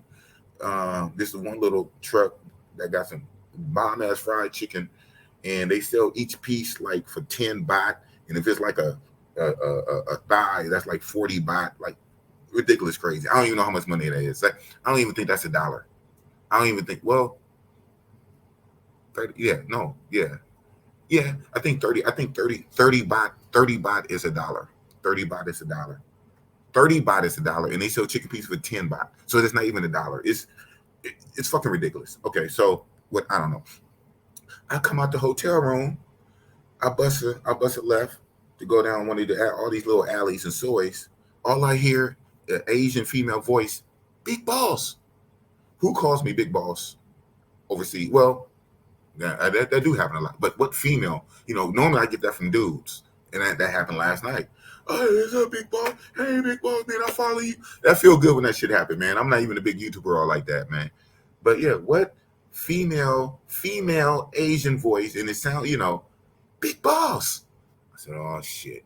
Now I keep it real. I didn't quite remember her voice per se. It's been a couple of months, even though I got her on my videos. But just the fact that was a female voice said Big Boss. I said, oh shit. I turned around. Who was it? Miss Thumper. She was hanging out at the little beauty salon place right literally across, like cat a corner from the door. So I went back, gave her a hug, chopped it up, and she was in the middle getting her hair done. Her hair, is looking cute and whatnot. So I said, yeah, I'm about to give me something to eat. So, man, I went and grabbed my food, came back, and she was just finishing up. I waited for the lady to finish her little hair up. She went on up at the room with me. So she caught me. I said, damn, only got one full day. Not even a full day. Because, I got here in the afternoon when I got here that Tuesday. Yeah, it might have been, it might have been a full day. Because I got here, so whatever that first day was 3 in the afternoon and checked in. When she called me the next day, it was like 5 or 6-ish, right before nighttime. I said, I barely got one full day free. So, man, we kicked it that whole first day. It was dope. We went out and we went to the club and all the shit. And the next day we went for breakfast. That's when we went to that spot by the pool. And after breakfast, man, like I said, on some real shit, man, I looked her right in the motherfucking face. I sat her down, looked her right in the motherfucking face. I said, check this out. We good, you know what I'm saying? But I didn't come all this way to fuck with no one chick. Even you. I gotta do what it do. I'm on vacation. I ain't no full-time motherfucker that just be here for 30 days and 60 days, get the visa shit, be here 6 months. Shout out to the full-time YouTubers. And not even on the YouTube shit, there are a lot of guys who are really doing it in a major way with this motherfucking online IT shit and all these kind of jobs you can do online. And so shout out to Andre Love Crossing Borders, who had that list. So I talk about that damn list with 300 jobs you can do online. And then Austin Holloman got it, and then he started selling. Shout out to Nephew, man. Nephew be on this hustle, man. Here it is. Andre Love Crossing Borders giving away the shit for free, and Austin Holloman trying to sell it. Hey, but I get it, man. Hey, these youngsters nowadays, they about their money. But regardless, game is game. You know what I'm saying? So, Boss keeps it funky, man, regardless. But shout out to Nephew. But yeah, so shout out to motherfuckers who do all that shit. But guess what? That's not Bossy-Boss. I work. Y'all know what I do. And I'll put it out there. You know what I'm saying? I'm a motherfucking security officer, not a guard, because I got a motherfucking gun. I got a motherfucking gun that shoots real bullets. So no, I'm not no flashlight, top flight rent-a-cop motherfucker. I have a deadly weapon, and I will, I know for legal purposes, right, on YouTube. Just know I got a gun and I will use it when necessary. So I'm a real motherfucker. So yeah, I'm an armed, licensed security officer. And so therefore my shit is not remote. I have to physically be there with my big ass, 6'2", 260 pound, dressed like a commando, strapped down. I have to physically be there to protect motherfuckers. When I'm gone, I'm gone. When I'm gone, they be shitting bricks and crying and complaining. But I can tell my jobs. I say, hey, I gotta go. I know I'm big and strong and all that, but I'm an old head. I'm old. I need to live my life. I already got into this travel game late. I already got into travel game at what, fucking 46, 47? Yeah, boss is 50. About to be 51. Tomorrow. It's almost my birthday. I see my brother. Shout out to my brother, Madman 08. I saw you. I didn't shout you out. Brother, you didn't give me a super chat, brother. But that's all right. When I get back, I might hit you up for some birthday cash. Where you at? There you go. That's my little bro, y'all. That's my little brother. Mr. Madman 08. Would not say his government name. But that is my younger brother, my blood brother from my mama. Shout out to Mr. Madman 08. Happy almost birthday, right? Yeah, do we kind of look alike? You know, we got different daddies. We got the same mama, but we got different daddies. But yes, that's my little brother right there. My little big brother. I would say he looked like E40. When he put his little shades on, his glasses on, this motherfucker looked like a light-skinned E40. Ooh. So shout out to Mr. Madman, right?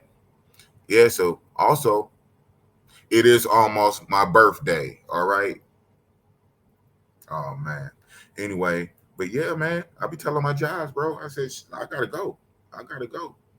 And they rock with me because, you know, not to pat myself on the back, but I'm kind of like a LeBron James in the security. I kind of am, right? If I can even say that. Hey, you know, I'm elite.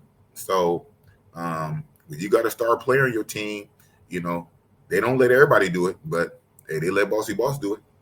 They say, we don't want to. I said, hey, I gotta go. When I come back, I'll be fired up. I'll be turned up. You know, I'll protect you. I'll keep you safe, all this shit. You already know. Like, y'all see me in this YouTube shits. Like, in real life, my brother will tell you, people that know me in real life, when Big Boss is on the job in real life, nada. So, man, they be like, man, we feel so safe with you. We feel so safe. When you be going your trips, oh my God, where are you going now? Where are you going now? You going to Brazil now? You going to Colombia now? No. If you must know I'm going to Thailand, I tell them I'm going to Thailand. Oh, what's in Thailand? I said, follow my channel, you will know. So it is what it is, man. Like I said, my life is a book, man. Boss, I ain't got to lie to kick it to no motherfucking body. I'm fucking grown. I'm grown. I am literally half of a century. That's crazy when I think about it, right? 100 years. Big Boss is literally half of a century and still big and strong and violent and dangerous, you know. They say like some animals, some creatures, as they get older, they get more dangerous before they die. So always remember that, you motherfucking haters. That's why I pretty much start every stream with the Jordan Peterson shit. Shout out to Jordan Peterson, man. He's a dope dude. And Jordan Peterson say, you got to be dangerous. You have to be dangerous. He said, at least be capable and able and willing and ready to be very deadly and dangerous. But be cool, though. Be cool, be lovable, be peaceful, be that cool, turned up dude, love and peace and everything. Be cool, but be fucking dangerous and deadly when needed. And I ain't gonna say shout out. I won't say shout out, but I will acknowledge So man.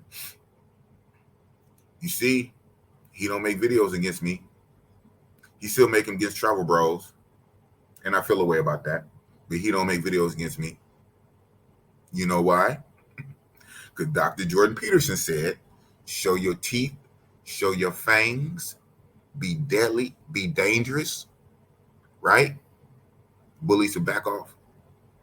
Bullies pick on who they can pick on. I told you I'm not a regular YouTuber. I mean, I do YouTube. Obviously, you see all the shit. I do YouTube, but I'm not a YouTuber.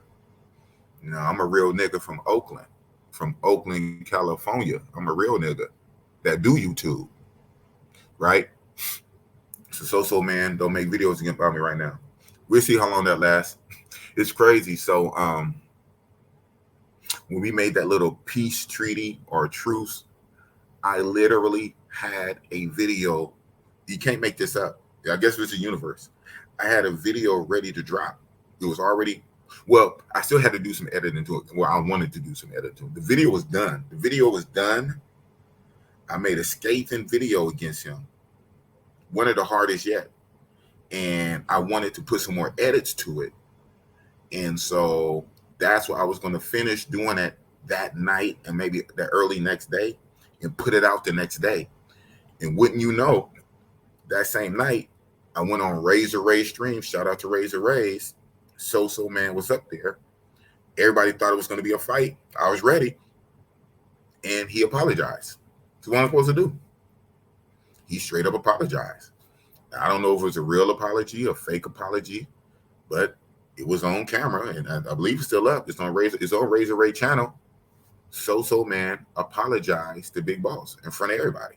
So I'm like, wow. So I'm a real ass nigga. I gotta be some credit. I mean, on one hand, he did go too far.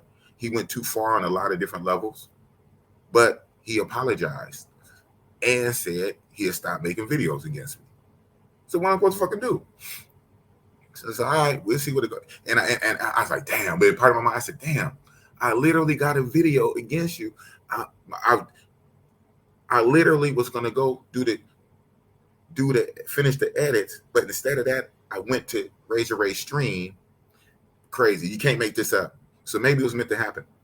But just know that video is still ready to go. So it's literally like having a bullet like chambered in the gun, right? A rack, have one in one rack, not in the clip, but cocked and ready to go. So I literally, and let alone I can pop out more videos, but I literally have a diss video against So Man, and I'm just calling him So Man. I'm not going to name him. Y'all know who the fuck I'm talking about, though. I literally have a video against So Man, cocked and locked and ready to go when we made that so-called peace treaty. So if he breaks it first thing, that video goes, and a lot more going to follow. So, but for right now, we got a truce, and it frees me up to do my other shit. But again, I trip. It goes back to Dr. Jordan Peterson. He said bullies will back off when you show teeth and fangs. So I get it. Like, well, we don't want to give him no shine, and he's just doing that to get more views and this and that, and you're helping the algorithm. Okay, you know what? And on some real shit, I'll tell you this. You might be right. Little 7-Eleven shits from Thailand. Craziest shits. The 7-Eleven Thailand shit. Hazelnut coffee. The Chinese right. Not Chinese. You might be right. But guess what? I'm not a YouTube nigga, though. I mean, I'm a nigga that YouTube. So all of that, well, we don't want to give him free publicity and blow his channel up and this and that and the algorithm and that's what he want. Okay. Fuck all of that, nigga. I'm from Oakland, California first, man. YouTube second. Fuck that. I'm not y'all. Shout out to everybody. It is what it is. Shout out to everybody, all the people. Shout out. But guess what? He don't make videos against me no more. So all of this YouTube logic, the YouTube logic, well, we don't want to do this and blow up an algorithm. We don't want to. He don't make videos against me no more.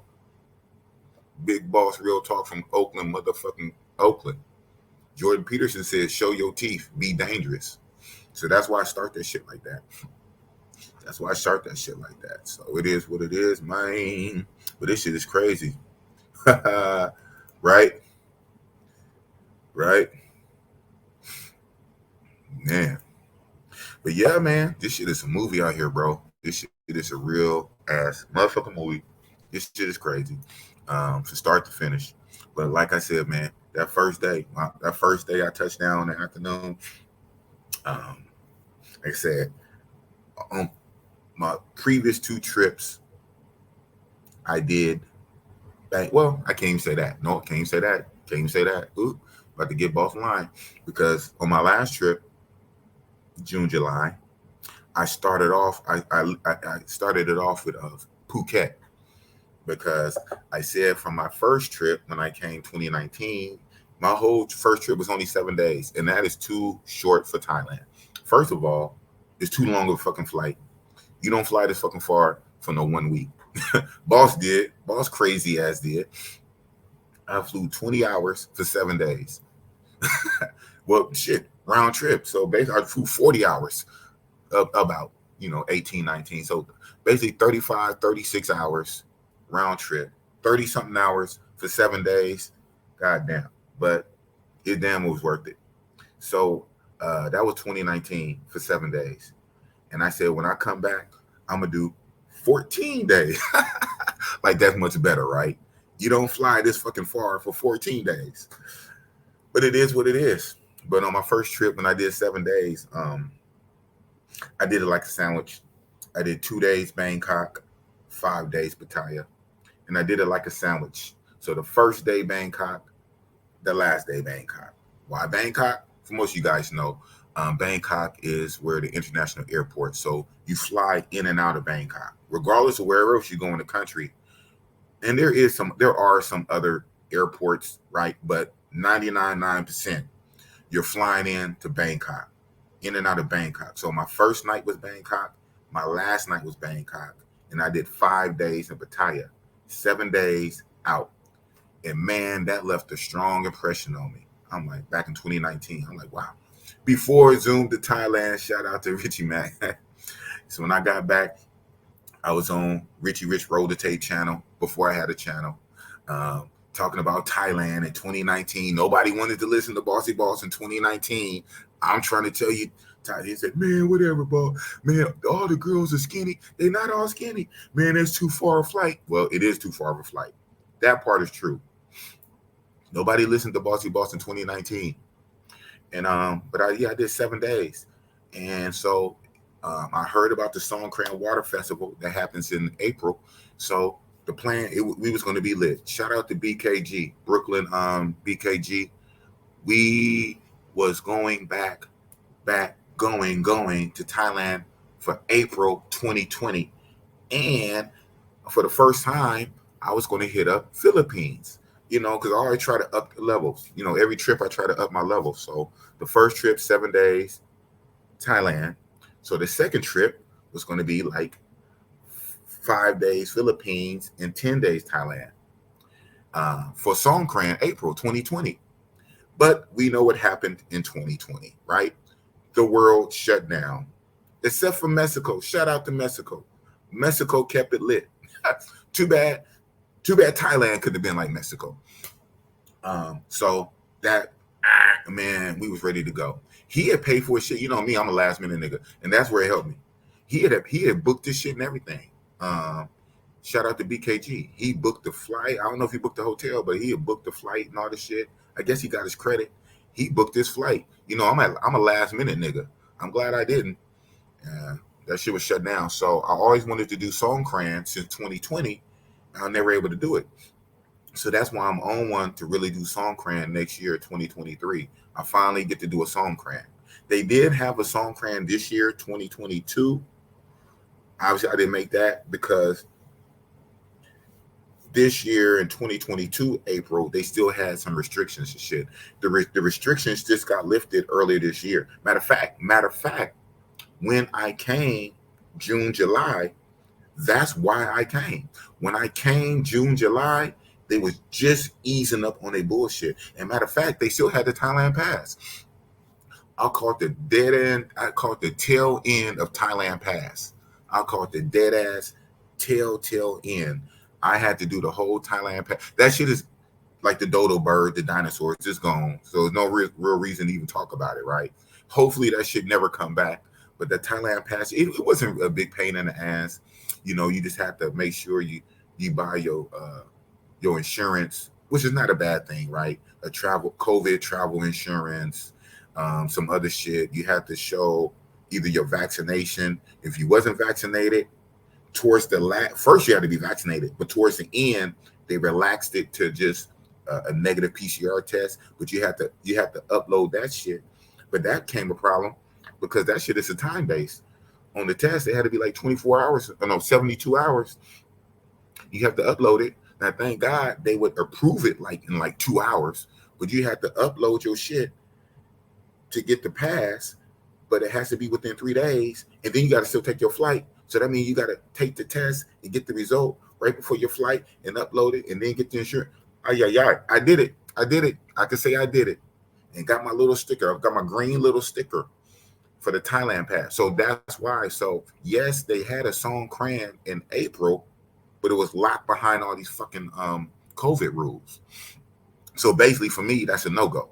So anyway, Thailand is wide the fuck open. It's nothing. I mean, you don't even need a test. You don't need now Thailand is pre-COVID, just like 2019. Wide open. All you need is money. Money and time, right? And a lot of times you have more money. Well, if you travel. A lot of times we have more money than we have time. Time be the issue. Time is your biggest enemy on these trips.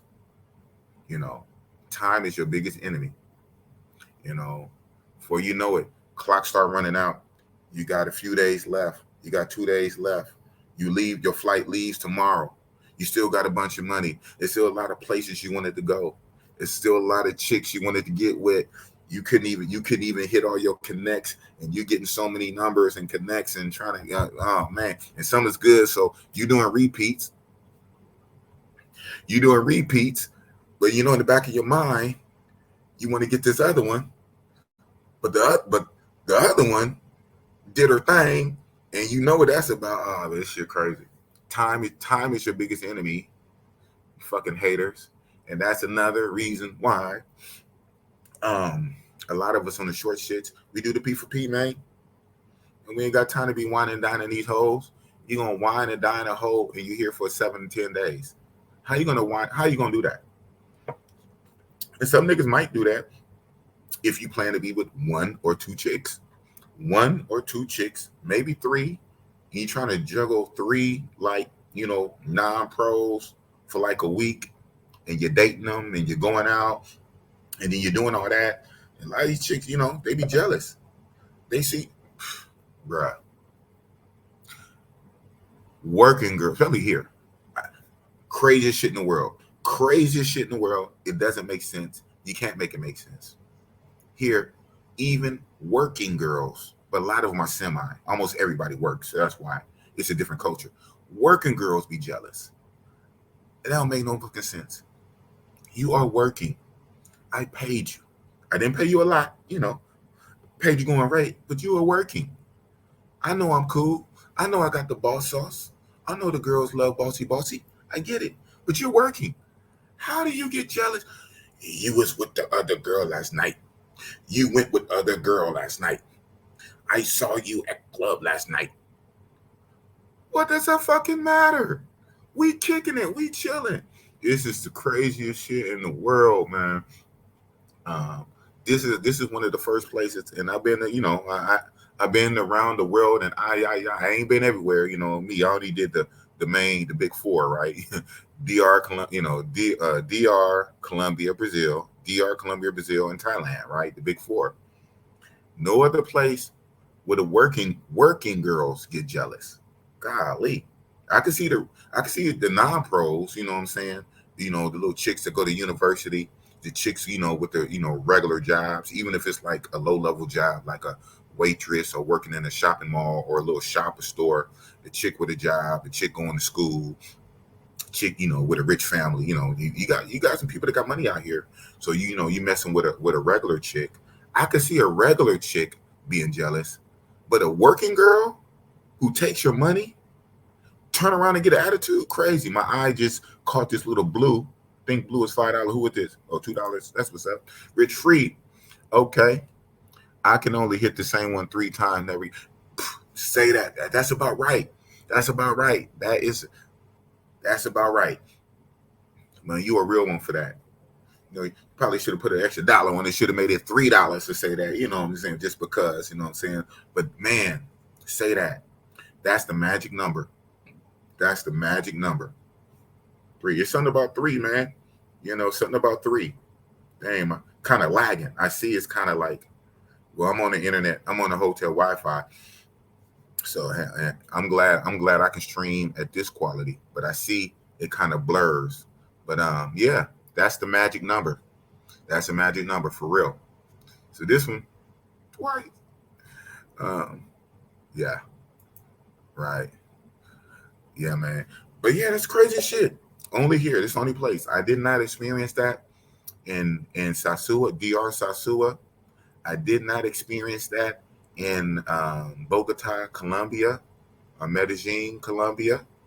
I did not experience that in Rio de Janeiro, Brazil, or Sao Paulo, Brazil. I did not experience that. I did not experience that in DR, Colombia, or Brazil. So far, only in Thailand, working girls get jealous. So I'm gonna go ahead and tell, you know, boss tell all the tea, man. I tell everybody business. So on my Pulp Fiction shit, jumping all over the place. And I even go out with them this night. So whatever night this was, because shout out KPR told me this. It's crazy as shit. So Richie Rich rolled the tape, had a chick, and I think they showed me a picture. She was a cool chick. Everything was set up. I guess he pulled her out of 808. You know, then everybody bounced the flex. Everything was set up. But I guess the chick that he had, right, and everything was good, ready to go, she saw a brother. I don't know if he's with our squad. You know what I'm saying? He was a black man, American, and they out here, man. Like I say, this is high season, so that's dope too. You're gonna see a lot of bros out here from all over. Not even technically travel bros like in our circle, just from out here. You know, we're making new travel bros, but this another bro from the States. So I guess this chick was with him before, just on some P for P shit. This chick was with this guy before, but now she sees this guy choose up on another chick, working girl. She got in her feelings so much, she got upset and distressed and just left the whole club.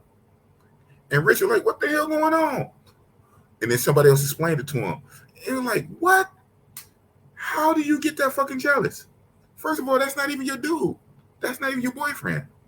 That's just somebody you tricked with. You tricked with that guy a couple days ago or last week. You tricked with him before. Now you see him with somebody else. And you get so bent out of shape, you internalize it, you get mad, you just frustrated, you just leave the club. Ay. Yeah, this shit is crazy out here, man. It's a real thing. And I got other stories. Some of these other stories I won't say. I put his shit out there. Other stories from bros, it hit me up and like on some silly shit. I'm like, yo, what's up with her? Oh man, well, you can shoot your shot, good for you, but it's bad for me now. I said, why? What happened? I thought that was cool. And she saw me with, but y'all just whatever. Yeah, but you know how it is out here, and that's all you have to say. So I know, right? Crazy, silly shit. It don't make no sense. They love hard out here, man. You got to trip. These Asian chicks, the ones who like brothers, they really like brothers, man. So I'm gonna keep it a stack. I know we kind of paint a rosy picture, but not all Thai chicks are into black dudes for a lot of reasons. So I'm gonna break that down for right quick. Not all Thai chicks are into black dudes. Now the good thing, a lot of them are. And when I say a lot, I mean a lot. Remember I said a whole country with like millions and millions of people. This city, even like this, with tens of thousands of people. Out of tens of thousands, nigga, 5%, 10% of 10,000 or 100,000. But not all of them rock with niggas. There's a lot of reasons to that. One reason, if you use your common sense, is too much black man, no, too much, you hurt me. You know, whether that's good or bad, that sometimes that's where that's, and some people it is a stigma and stereotype, because not everybody, pause, I don't know, but common sense, not everybody is packing the same way. But that common belief, that all black men are mandingo, that scares some of these chicks off, man. Come on. You already know it. Man. Shout out to Kano, Black Man Travel. Shout out to Kano. Go subscribe to his channel. He's coming back in a major way. He's even getting his social media game up, man. The man is on TikTok now, Instagram. Black Man Travels is really coming up in a major way. When I started a little over a year ago, 13 months now, he is one of the first fellow YouTubers that was rocking with Bossy-Boss. Kano, Black Man Travel. Man, you know I do. You know I keep it funky. Like even Richie Rich told me, roll the tape, said, boss, sometimes you just too real. Hey, man, I only know one way. Man. I only got one setting. But yeah, man, not all of these Thai chicks fuck with black dudes. A different. Some of it, very little would be racial shit because they don't really rock like that too much here. They got it's real good vibes. The main thing about this place is good vibes. Maybe it comes down to them being a Buddhist country. And the way of Buddha is very peaceful. That's why I feel so peaceful and relaxed here. Everybody is nice for the most part. Everybody is peaceful, man. That's what General Taylor May was talking about, man. The peace that passes all understanding. That alone is dope. Just like how I still give it to DR Sasua for the beach, the weather, the environment, the camaraderie. I love it. The worst thing about DR Sasua is them damn chicas, the prices and the attitudes and service. PSA. Forget who came up with PSA, but that's dope. PSA, price, service, and attitude. The chicas' prices, the service, and attitudes in DR Sasua is trash. Is shit. Not the whole island of Dominican, but that's Sasua, 4 blocks of Pedro Casante and the beach. DR Sasua, chicas are trash, but the beach area, the shops, the restaurants like Flip Flops, the camaraderie, because DR is so close to America, the bros fly down there. We can really chop it up. That's one of the best things about DR Sasua is that camaraderie. When we can really just kick it and chop it up, be at the same place, DR Sasua. Take that times 10 for Thailand. Take that time. I'm real. I'm real, and I keep it real because I break everything down to the last compound. So motherfucking can listen or not listen, but Bossy-Boss is real. Bossy-Boss is real, and I break everything down. So that feeling like DR Sasua, that camaraderie, to being by the beach, eating at Jorge 64, eating the fish and shit by the beach, and going to Flip Flops and hanging out at the casino, that little feeling of the DR Sasua, times 10 for Patia, times 10. Real talk. Now it's times 10 for the fucking flight too. So, man, it's just a dope feeling. It's a dope feeling in Thailand. It's just dope and very peaceful, bro. Very peaceful. I see the story. I can real life see some here. I can believe the stories, and I've been hearing the stories for a while, right? Old ass men with health conditions, with certified health conditions. Some cases told by their doctors that they have months or a year or two to live. And at that point, these guys are older anyway. They old, again, have more money than they have time now. They have a lifetime of making money. So they have more money than they have time left on earth. Come to Thailand, they here 20 years. They live in 10, 15, 20 years in good health and good spirits. But in the States, no matter what state, in America, in the States, the doctors told them they had a few years to live. They had 6 months to live. They had 2-3 years to live. They're not going to live past 5 years. So enjoy yourself. In the States, the doctor told them they only had a couple of years to live. They come to Thailand. They here for 15, 20 years. Kicking strong. Yeah, stress is a big killer, especially with black folks. Stress, stress and all kind of shit, man. All kind of stress you got to worry about in the States, man. You make that money, man. We make that money, but shit, it costs money to live out there, man. Especially nowadays, rents and all this shit. Stress of trying to just make ends meet. And you hope you don't be homeless in a few months. You can go from 0 to 100 real fast in the States, man. Let you get laid off and miss, yeah, you got unemployment, but that unemployment shit don't hit like a real check. So there's so much stress in the back of your mind. Then if you black, dealing with police, and they say, shout out to law enforcement. I guess we need them when we need them. There's a lot of hidden stressors in the States. So I believe it now when these older guys have all these stories. And I heard a lot of them for years, right?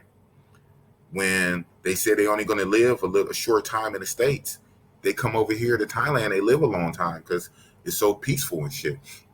So yeah, that little peaceful camaraderie that we get in DR Sasua, times 10 here.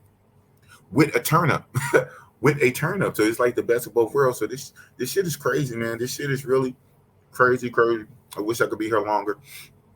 But like I say, my best shits is Thailand and Brazil, man. Thailand and Brazil. They are 1A, 1B. They compliment, man. Thailand, I'm gonna say it like this: Thailand or Brazil, the motherfucking peanut butter and jelly, and that's real motherfucking talk. Thailand and Brazil is peanut butter and motherfucking jelly. They complement each other like, man. If you merge them in one country, it'd be bananas. It'd be bananas if you merge them in one country. And mind you, I've been to both, right? So most of y'all ain't been to Thailand. And then a lot of y'all haven't been to Brazil. That's crazy. The two best countries most of y'all ain't been to. Y'all been to the lower tier. Y'all been to DR Colombia. You guys do DR Colombia. You ain't even did the Brazil yet. You damn sure ain't did the Thailand yet. And up here, that's elite shit. That's that tier 1 Navy SEAL operator, Green Beret, special op, tier 1 elite shit, right? Y'all fucking with that enlisted shit. Shout out to Colombia, shout out to DR. They good for what they good for, right? So anywhere better than the Matrix. Anywhere better than the Matrix, and you can get it in, right? And it is what it is. You can get it in, and it's the other shit. It's the other shits to go with it, right? It's the other, the women. There's women everywhere, right? There's women everywhere. It's the other shit to go with it. But like we always say, culture is everything. Culture, attitude, how they act, how they treat you, right? My treatment, how you treat me. Treatment is everything. PSA, DR South Sewer, there's some sewer chicks. Price, service, and attitude. How you treat me is everything. When I'm spending my money, my time and money, I'm flying around. Man, say that. I caught that. Boop. Mango special ops. Here they'll be calling coconuts. yeah, mango special ops, man. For real. This is elite shit. But some real shit. With Bossy-Boss, it's gonna take an elite mind frame. Who gonna do 20-hour flight, 18-hour flight, $1,400 plane ticket, $1,200 plane ticket, and that's like economy. But Bossy-Boss, man, I'm so cheap. I'll be finding a way to get them. I'll be getting my tickets. Only one ticket was over $1,000 coming here. No, and that was going back because I got caught up in that bullshit on my last trip that I told y'all about. When I come over here, I ain't paid over $1,000 for a ticket yet. Not $1,000. Now I be having booty ass seats. I have toe up ass seats. I'll be flying in the cheap shit. My big self be squeezing myself to get it cheap. So I might have to start upgrading the least business class, right? Work my way up. That first class shit ain't gonna probably happen until the YouTube pop. I'm keep it real. At the end of the day, I'm still a security officer, right? I don't got money to drop like that. And anyway, I drop that heavy kind of money. That's less money on the front end. That's less money on the back end when I get to said country to do what I got to do to bust it up, Bossellini. But yeah, special ops shit. Because it's take a special op mind frame. Interestingly, it's funny how this shit go full circle. Interestingly, this shit was basically you can thank the military for Patia, basically. Again, 1960s, Vietnam War, being a rest and relaxation for the Vietnam War vets and whatever, and they slowly build it up over time. You can basically thank the military, the Navy and the military for building this up for the past 50 years. That in the mind frame, this is some elite shit. If you just used to taking 3-hour flights and 5-hour flights, you're not going to come to the other side of the world. Elite shit. And I see that yellow popped on the side of my eye. Boop. Andre Brooks, what's up, my brother? Now we got some Thailand bot. We got that Thailand bot. Shout out to Aaron Ferris BMT. Aaron Ferris BMT give me a super chat with some Colombian peso for his ass in Thailand. Andre Brooks hit me with Thailand bot. THB is Thailand bot. 200 bot. You gave me two of these. 100 bot. You gave me two of these. Thailand bot. Shout out. What do you say? Big Boss. I've been here since May. Love time. Okay, that's why you got the bot. Oh, you been here since May, huh? That's what's up. Yeah, you been here since May. Damn. Yeah, I came in June. I came in June and I left in July. And you've been here since May. Man, I'm jealous. Man, shout out to Zoe, Barber World. I told him last night. Yeah, I told y'all Barber World is out here. But shout out to Andre Books. Thank you for the 200 baht. Big Boss, I've been here since May. Love Thailand. Thank you for the 200 baht, man. You know what I'm saying? I appreciate anybody who give Bossy-Boss any kind of financial appreciation, man. I say it 2 or 3 times. So thank you, Andre Brooks. You're a real one. Yeah, I was telling Zoe, I said, man, you, Chet, Mara, all y'all, man. Damn. Even Austin, shout out to the youngster, man. Shout out to nephew. Man, it's the life. You guys, but you know, you have to put in the content though, too.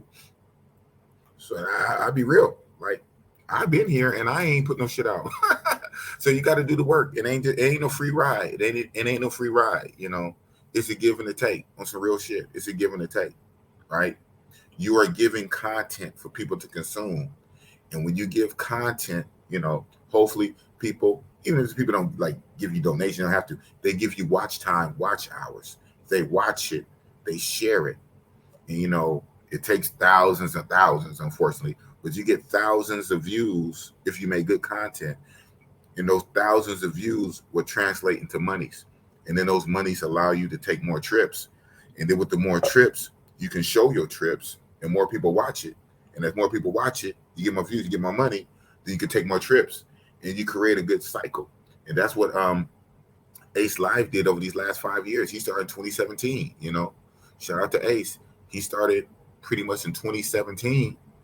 And even Check, you know, he really got going in 2019, right? And Check in Effect is over 200K. He started in 2019. So it's about, you got to put the work in. You got to put the work in. You got to give people something to watch. You can't just be doing the trips.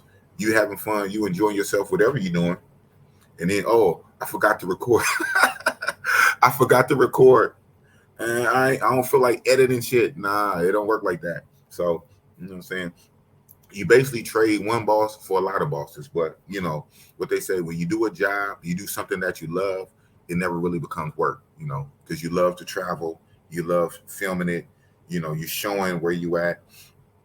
And the people eat it up, the people consume it. And that's what's up. So, yeah, I'm going to keep going in this movie. What's this? Yeah, I'll show this. I guess this comment was held for review. It's funny. On my mobile, but not on the, what's it now? Maybe it did. But this little, let the brightness fade. Said hi. I'll show this. I don't know why they hit it. I don't mind about that. Boop. Boom. Now it's going to show. Yeah. That's a real statement. Okay. Now it showed. I guess it's way back here. But yeah, that's some real shit you said. Whatever that comment was. It said something about Capricorn Way. Police, baby mama, terrorists, Karens, pronouns, and Pookies and Ray Rays you have to deal with. Yeah, okay. So you talk, yeah. I'm gonna you talk about like the stressors, like the different stressors in the states. Exactly. Police, baby mamas, Karens, yeah. I get it. Yeah. So that's when I was talking about the different stressors in the state. Yeah, it's so much stress you got to deal with in the states, man. But you know, the states is what raised us. You know what I'm saying? You gotta love your soil, your home soil. The states is what raised us. The states is what allowed us to make money. You know what I'm saying? And get these freedoms. You know, that's where most of our family is. You know, however big your family is. You know, you got love for the states, but. And man, when you can do better, you need to do better. When you can do better, you need to do better. You know, on some real shit. Yeah, on some real ass shit. Yeah. I'm gonna go ahead. Hold on for the one time. I'm gonna go ahead and show this shit right fast. So come on, do something in the background. Hold on.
Yo, yo, yo.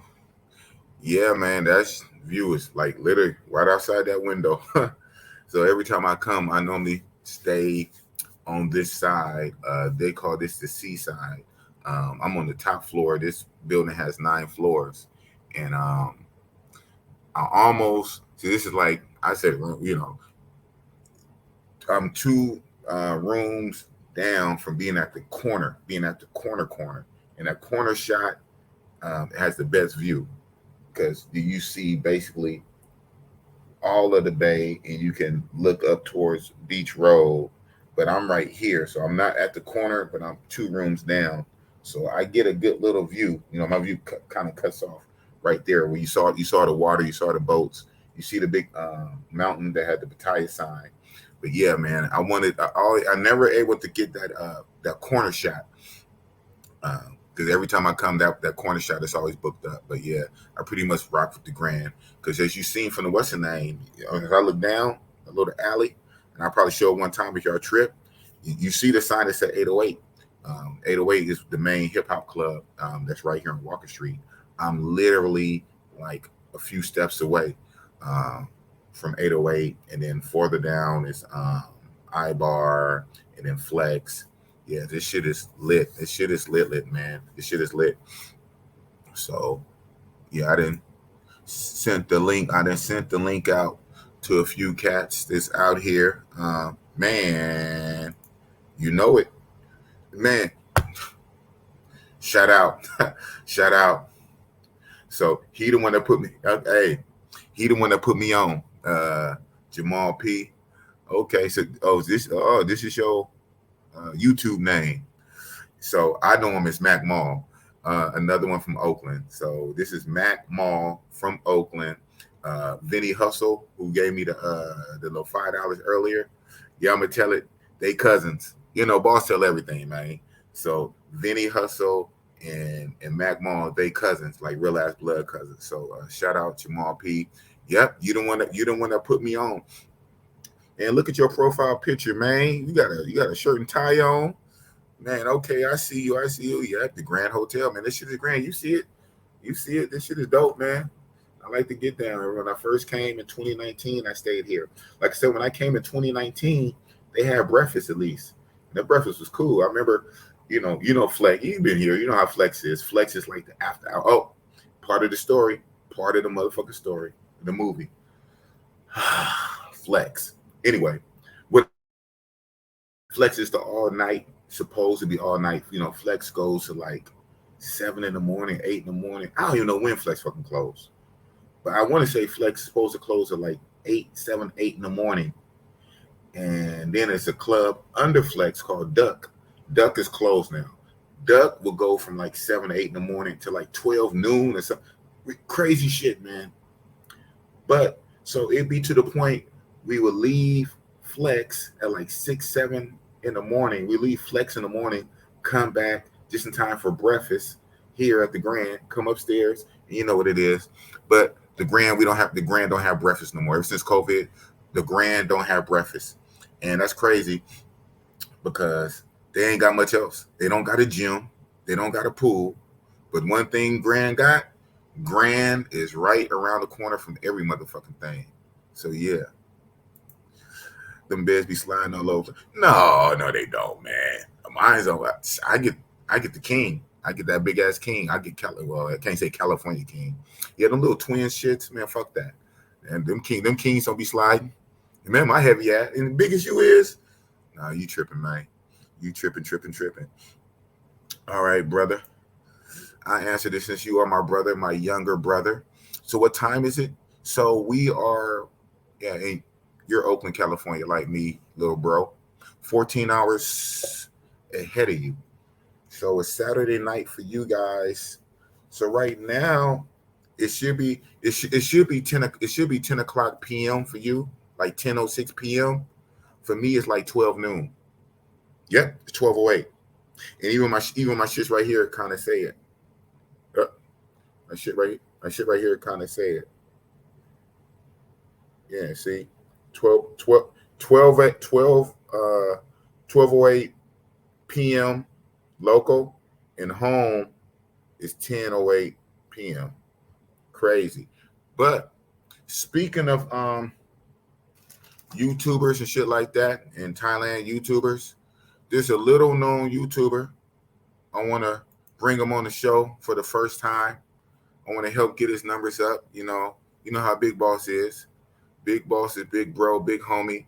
I like to help small channels out, like Kings and Dreams, QB Passport Flexing. I like to help the little small channels out.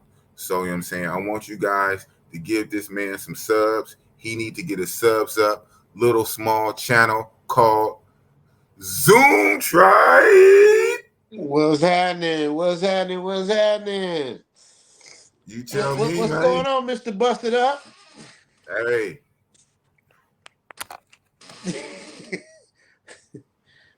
Bossellini. Knocked out with the You put it to sleep? You put it to sleep, boss? busted up Bossellini. What's going on, man? Can you see me? Is it too dark? I can't see what's going on. Yeah, you kind of dark, but I see you. Let's see. Oh, shit, man. I'm going to be falling asleep, man. Oh, what time is it out there? Oh, yeah. Okay, so just like my brother said. So what time is it? It's 12 noon. 12 noon. Okay. That's right.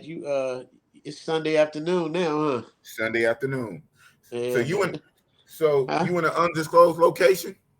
I'm in Los Angeles. Los Angeles. We switched places.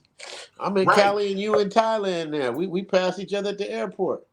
Man, how does that work, man?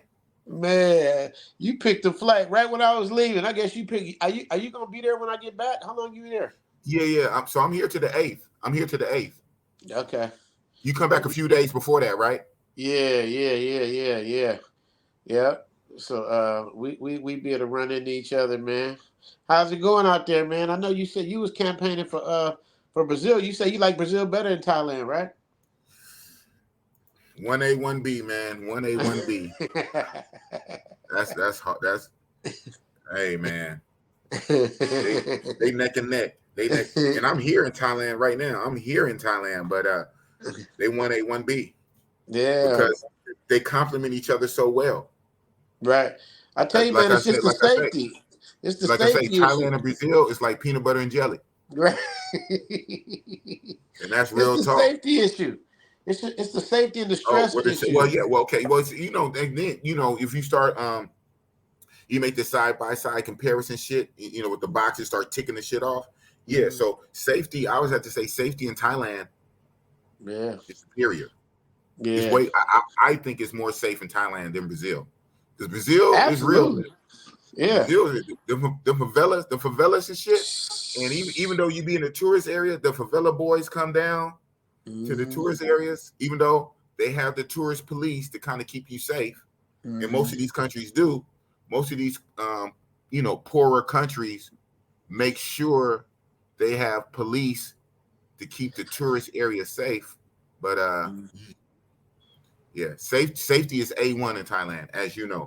Yeah, that's the difference.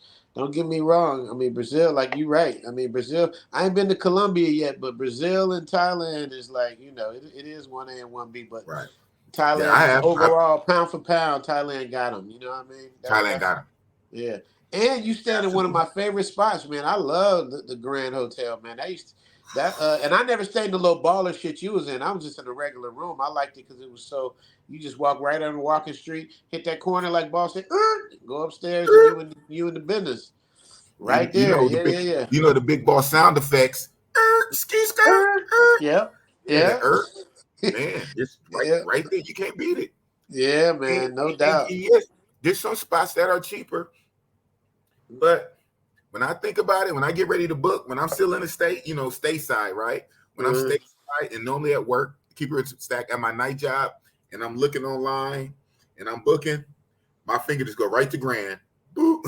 Yeah, I was the same way. You can't, because you right there. You got a decent rate, and you right in the middle of shit. You know what I mean? But last time I stayed there was before COVID, so I know you said stuff's changed. I heard you say they don't get breakfast and all that. No more breakfast. Yeah, that almost was a deal killer. But I thought about it. Yeah, and you got a trip. when I'm on the Western name, I'm passing up cheaper shit. So I see the prices, but it's all pennies on the dollar anyway, right? How cheap do you want to be? Right. They That's got what I say, room. man. How you gonna come out to Thailand and be cheap when your money go 3 times farther? I don't understand that. You know what I mean? Right. But it is what it is. You can't count people's pockets. I guess they do work with what they got. But you made it. You made it back though, boss. You went back to Thailand. You could have went to Brazil, but you went to Thailand. So I don't know how you saying 1A 1B. Because you could have ping ponged and went one time Brazil, one time Thailand, but you went biggity back. Biggity back. Biggity Well, you know what? Biggity back. But so let me speak on that. I'm kind of a victim. I'm a victim of my own success my own process, because every year, this is my birthday trip. So last year for my birthday. Wait. We got to give a shout out to Big Boss. I got he's the Halloween baby. You said that too. Yeah. Happy birthday, brother. Happy birthday to the Big Boss, Big Baby Boss birthday. Give him his props, ladies and gentlemen. The boss busted up on his birthday, you dig?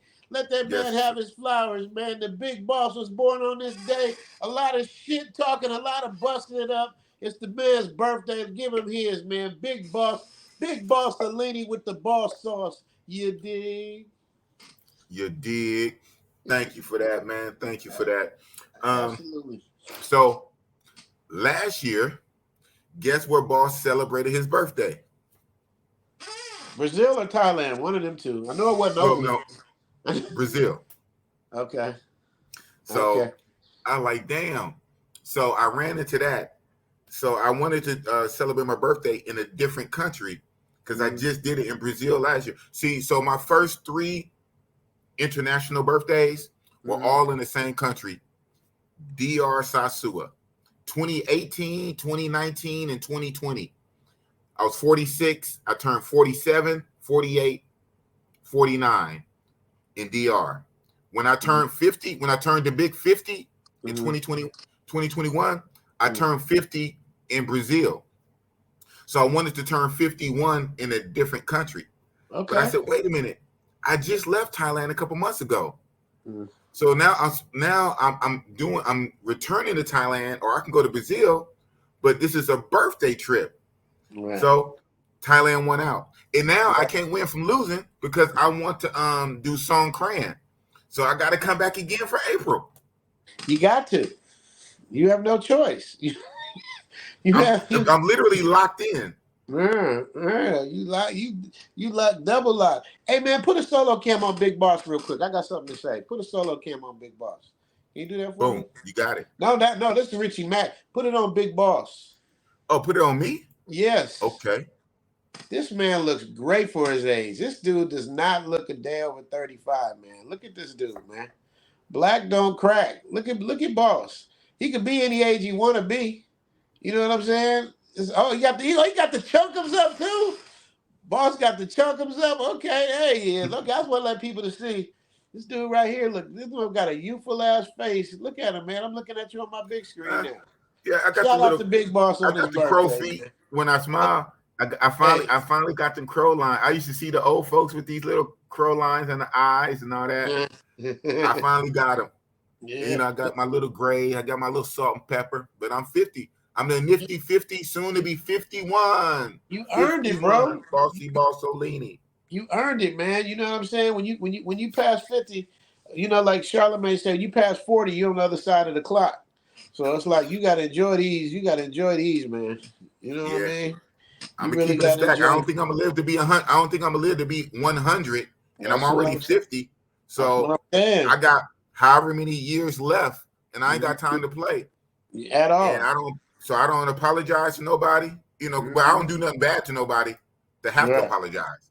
I don't apologize to nobody because I don't do nothing bad to nobody. But I gotta live my life, and I gotta be me, and I gotta be real.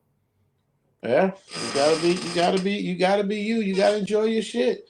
You know what I mean? Have you I saw you in Austin and all of y'all was like collabed up. I saw that when I did my live stream. Y'all didn't come visit me, but it's all good though. I struggle straight through it. I got through it.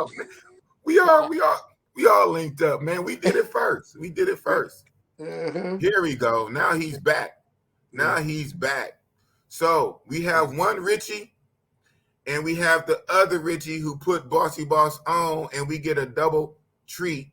That's Richie my Rich guy. and That's a Brand real one Joe right around the there. world. That's a real one right there. Richie Rich rolling tape. That's a real one. What up, Rich? Man, hey, where you at, man? You missing the action, man.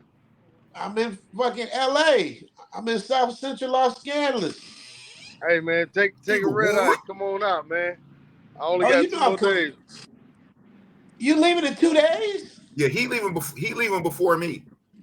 Rich, You're gonna miss him. Rich, you wrong. You wrong, Rich. You wrong for that. Hey, you ain't tell me you was leaving, man. How you come for like 3 days? You ain't even been there 4 days. How long you been there? No, I came before Boss. I came on the He came before me. Is that Brand 21st. back there? What up, Brand? I gotta look on. I'm on my Big boy, phone. what's up? How you guys doing? What's He up, sent me the link, but I Brand? wasn't looking at my phone. Hey, how you doing? How you doing? You got the link? You got the link? Yeah, I got a link. Yeah. How you doing, Yeah, Big boy? I sent it to Brand Joe too. See what I'm doing? I'm looking at y'all on the big screen. Can y'all see that? Does it work when I do that? Yeah, Can you see it? Yeah, we see it. Yeah, On the see, I'm big looking screen. at y'all. So Boss got 2 subs. He got 2 people watching. He got the big screen and he got the TV. So I can't really There see you till I go. look up there. I see y'all there. Hey, Branjure, do me a favor. Oh, yeah. Branjure, do me a favor. Where Branjure at? Yeah, I'm ready. I'm ready. Branjure, do Oh, me a shit. favor, man. Don't knock down everybody while I'm gone, all right? Because I know how you get Too down. late. It's too late. Yo, you know what? You guys been treating me real good here, man. I ain't gonna lie, man. You guys got me switching my religion out here, cause I love the picture, man. The ladies, you guys switching my religion. You got some girls that been putting it on me, making my knees weak, man. I'm telling you. Ooh wee. What's it called? John Tiam. Boy, you guys got me. Yeah, I'm out here. Boy, I'm right next to what's the name of this place? Ayale? Let me look on the Charlie street. Jack, right there, Charlie Jack. Okay. Where's Rich at? Is Rich? I thought you and Rich was together. They Yeah, are. we are. I walked away for the echo. There was an echo when we were next to each other. Got you. Well, Okay. I muted Rich for the echo. I'm gonna unmute him now. Okay. Yeah. Hey, what's That's up, good. man? Okay. What's going on, man? I'm gonna miss Rich. I'm gonna miss Rich and them motherfucking them hot Brand wings Joe. and shit and Hey, alcohol and liquor. Hey, Richie Mac. Hey, catch your Richie red Mac, eye tonight. Richie Mac, LA. Catch your red eye Hey, tonight. don't roll the Come on tape. out, Got man. a beard like a Dub C. Dubsy did what? What did he do? No, I say roll the tape. He has a beard like Dub C. Matter of Yeah, fact, he do. He do got the little joint. matter of fact, Yeah. he only did it for a minute. I think like a couple days ago, he had a Thai chick actually braided like that. Didn't you? Oh, okay. Yeah. It looked good though. It looked good. I see you. I Dub got the gist C. for men West on my side. shit. I got the gist for men on my shit. I stay in the game. What you doing out there in LA, man? Shit, taking Gang care of banging. business. He out there gang banging, You out there gang banging? putting in work for the hood. Hell no. I love my buddies. I love my partners, but nah, I'm Hey, good. Handling this business. You need to come on back on out to the land, man. Stop playing, man. You already know. I'm just passing through. But Rich, you know what I like about this place? This place has a zen feel to it. It's very calming, though. As wild as Yeah. it is, it's very calming. Yeah. You get to just let your shoulders down and just like you ain't got to worry about no bullshit. You know what I mean? For the most part, it's You just know a what it is, chill ass man? place. Huh? Yeah. That's what I be Yeah, trying to and, tell and, people. and, and it's so peaceful when you come someplace that nobody wants nothing from you. I mean, yes, you have people out there that might want something from you, but they don't seem like it. It's just everybody's genuine, nice, kind. Right. And if you got a vice, this place will definitely show it. But man, yesterday was a beauty, man. Well, hey, thanks, Big Boss. I was drunk as hell most of the day. He said most of the day. Nah, but this is a good place for your spirit, man. It's just soothing. You know what I mean? You ain't got to worry about all the rah-rah. You know what I mean? Like we do at home. You know what I mean? At home, you got to be on the swivel all the time. And out there, you just chilling. I seen Rich roll the tape. He had one. Yeah, what do you call it? The T, the T, TLC, what'd you call it, Rich Roller Tape? Somebody in your chat Oh, room the said that. chili, the chili. Yeah, I was watching your thing. I was watching your thing. I be watching y'all, man, out there having fun. I'm kind of jelly. I'm a little jelly, man. You know what I Man, mean? Hey man, hey, you know I always throw alley hoops, man. You know what I'm saying? So ain't no Yes, problem, you man. do. Hey, yes, you shout out. do. That's Big Boss, and that's real Uh-huh. talk. That's why I said yes, you do. Yeah, he do. Yeah, Brandor too. man. Brandor too. The whole Yeah, crew. Alley oop. yeah, yeah. Big Boss is the boss. He let y'all do the fishing and shit. You know, y'all really I made this said Big that. Boss knock it Hey, down. You know what I'm hey, saying? I ain't mad. Hey, you can tell her. Hey, what did I say last night at your villa? Oh yeah. You probably don't Hey, remember. yeah, we're gonna have to find a new spot to do the party, man, cause we checking out the Oh, villa tomorrow, man. oh, Is fuck. that the And same joint? Is that the we, same joint? unless y'all wanna do it tonight. Y'all wanna do it tonight? Is Well, that the same joint as before that y'all had before? Nah. There's a different one. We in Hey, young Richie you know what? Mack. Kim. We We can John right see. next Ken. to Hey, you. We right next to you, hey, but it's Richie Mack. bigger. We don't do repeats, man. Hey, wait. Pause. Boss do. Did you hear Brad George just flex on me? Did you hear what he just said?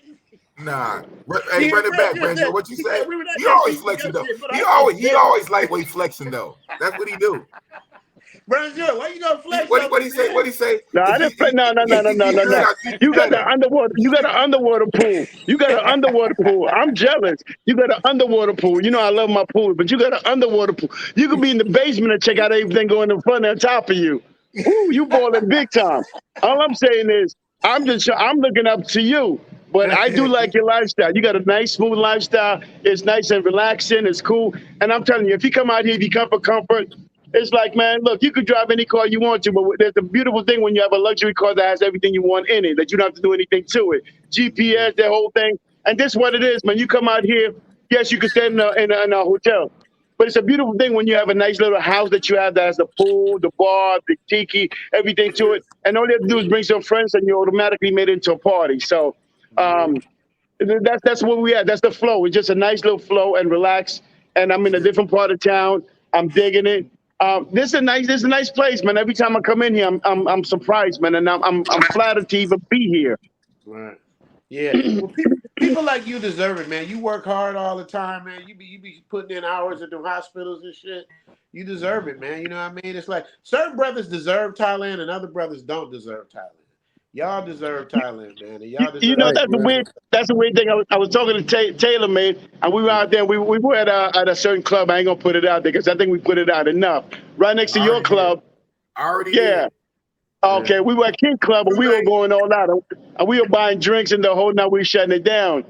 And then he's like, "Yo, why you going so hard?" I said, "Look, man, I work 80 hours a week. When I come out here, I just want to enjoy my friends, man. I ain't worried about the money.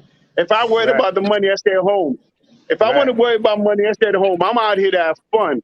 So Right. let's just act stupid and enjoy ourselves and don't worry about this because everybody. Because look, 2 years from now, if you ask me, hey man, remember that time you were hanging out with Taylor Made? Do you know how much you spent or what a good time you had? Nobody's gonna remember the money. Nobody Right. gives a damn about the money. What we Right. do give a damn is how we got turned up and we enjoyed ourselves. Right. Man, we was So One lit. one that thing I'm gonna you, tell y'all, cause y'all all YouTubers, man. Sometimes y'all gotta just put the cameras down and enjoy yourself, and don't worry about what yes you're gonna sir. broadcast, and just enjoy the moment, man. Cause sometimes we lose the moment because we be so caught up in trying to show everybody our lifestyle. Y'all gotta enjoy that shit, man. Y'all deserve it. Yes, You know what sir. I mean? You know what I mean? But So you that. know what? You know what? Once in a while comes a brother in here that innovates and revolutionizes things and brings it to another level. And I want to give it my deepest understanding to your brother Austin Holloman. That Yeah, brother, so yeah, when it yeah, comes to oh, that brother's on another level. Cause boy, yeah, Yeah, yeah, man. wait, Yeah, hey, he's hey, boss, way I saw it in person. he way He does beyond this shit boss, for us. I boss, real. mean, we boss, didn't have He that you does and this I, shit for boy. real. Yeah, yo, boss, and I'm gonna give him his props. He's a young boy. But me and you Yeah, did an interview with him yesterday. Were you yeah. impressed at the way he rocked that? Were you impressed the way he rocked that yesterday? I give it to him. Were you You impressed? know, I'm a believer He now. blew both of them eyes He's for out. real. Yo, He's the the real thing he deal. did with these gadgets in a short, he put that on. Yo, he put us on Front Street because I was like, if this is, no, let me talk the way I would talk. Is this little nigga doing what I think he's doing? Damn. Hey, he With the own it. He speakers, the own it. stuff, putting the people up, and it was so seamless. I was like, yo, I got to give him the most props because I already know I got to bring my game up because his game is up. I got to bring my game up. Man, Yeah, he own it. he's He own it. young. He knows all of that shit that we too old to know. Like we gotta learn it. It comes natural to them. They was born Yes, it into this. does. You got to remember, they were born into a black president. You know Exactly. what I mean? Like they don't Yeah, know no other way. You know what I mean? They don't know Well, the yeah. I'm struggle, gonna nigga. tell We you some had shit like I'm gonna CDs. tell you some shit like this. Like my son is 1 year older than Austin, right? Austin 23, my son 24. Son be putting me on game on technology game and Yeah. little shit. Yeah, Hey, he be my carrying daughter over a too. lot of shit, from Twitch and all the other shit. So Right. son be putting my old ass on game. Hey, So you know what I tell my these youngsters daughter? is on it. Yeah, I tell my daughter, I say, don't be hating on me because you got to teach me how to use a computer. I taught you how to use a spoon. Oh wow. Airplane, yum yum. And that's real talk. That's what's up. You know what I mean? Yeah. So that's how you humble. She hate when I tell her that, but it's real. You know what I mean? It's like, come on, man. It's y'all turn to help us. You know what I mean? Get what we need. Exactly. So it is what it is. What's on y'all All schedule this today? I need to know what Rich Roller Tape is going to do today, because Rich Roller Tape, he always got something next to him. Rich Roller Tape, what you got on your agenda today, man, before you check out your joint? What you Man, gonna I'm do? just gonna I enjoy know that it's gonna be pool some today. alcohol. I ain't even gonna trip on that. I want to know what you cooking. What you cooking on? Hey man, I got a few snacks coming over, and we're gonna hit that pool, man. We're gonna utilize that pool. We're just gonna chill today. Tomorrow, I think I'm gonna hit that boat. You know what I'm saying? But today gonna be a chill day. You know what I'm saying? Relax by the pool side, get fed some grapes. You know what I'm saying? That's about it, man. You already know Okay. what time it is. And Branzier gonna have his muscles out. Branzier gonna have his tank You know top he on, is. shaking his dreadlocks. You Nah, know man, he is. Yeah. no, You man. already know Hey, what man, time it is. they treat your boy good here, man. You treat me They good, can I treat treat them. you better. Yeah, there you go. You treat me bad, I'm gonna treat you worse. That's the thing, because Oh man. I could get cold with the best of them. But why do you want to take me there, though? For real, let me hit you up Right. with a couple of dollars, take you to dinner, have something beautiful in my arm. I like a woman who's smiling, a little curvaceous. Treat me right, gonna rub my head. I'm gonna treat you good. All I ask you is treat me better. But if you want to treat me You got bad, I'm gonna treat you worse. Because I oh have a don't give a fuck attitude about me.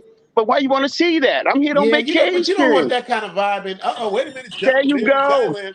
Chocolate Man in If, Thailand says, "Okay, look, just popping in to say what's he up. got I'm it. gonna get a He, steak for he, he, lunch he, because I'm retired, live in Thailand, and man, ain't nothing else to do." I got my Chocolate Man in Thailand accent. What up, Choc? he said Chocolate Man steak in for Thailand. lunch He's moving up in the because What numbers. up, I'm He's moving up. retired.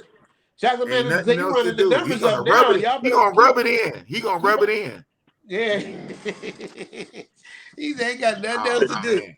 He running the numbers up on us now. Chocolate Man is catching his stride, man. Shout out to That's him, what's but, man. up. but, He but, deserve it but though. on Chocolate Man, his stuff was always good.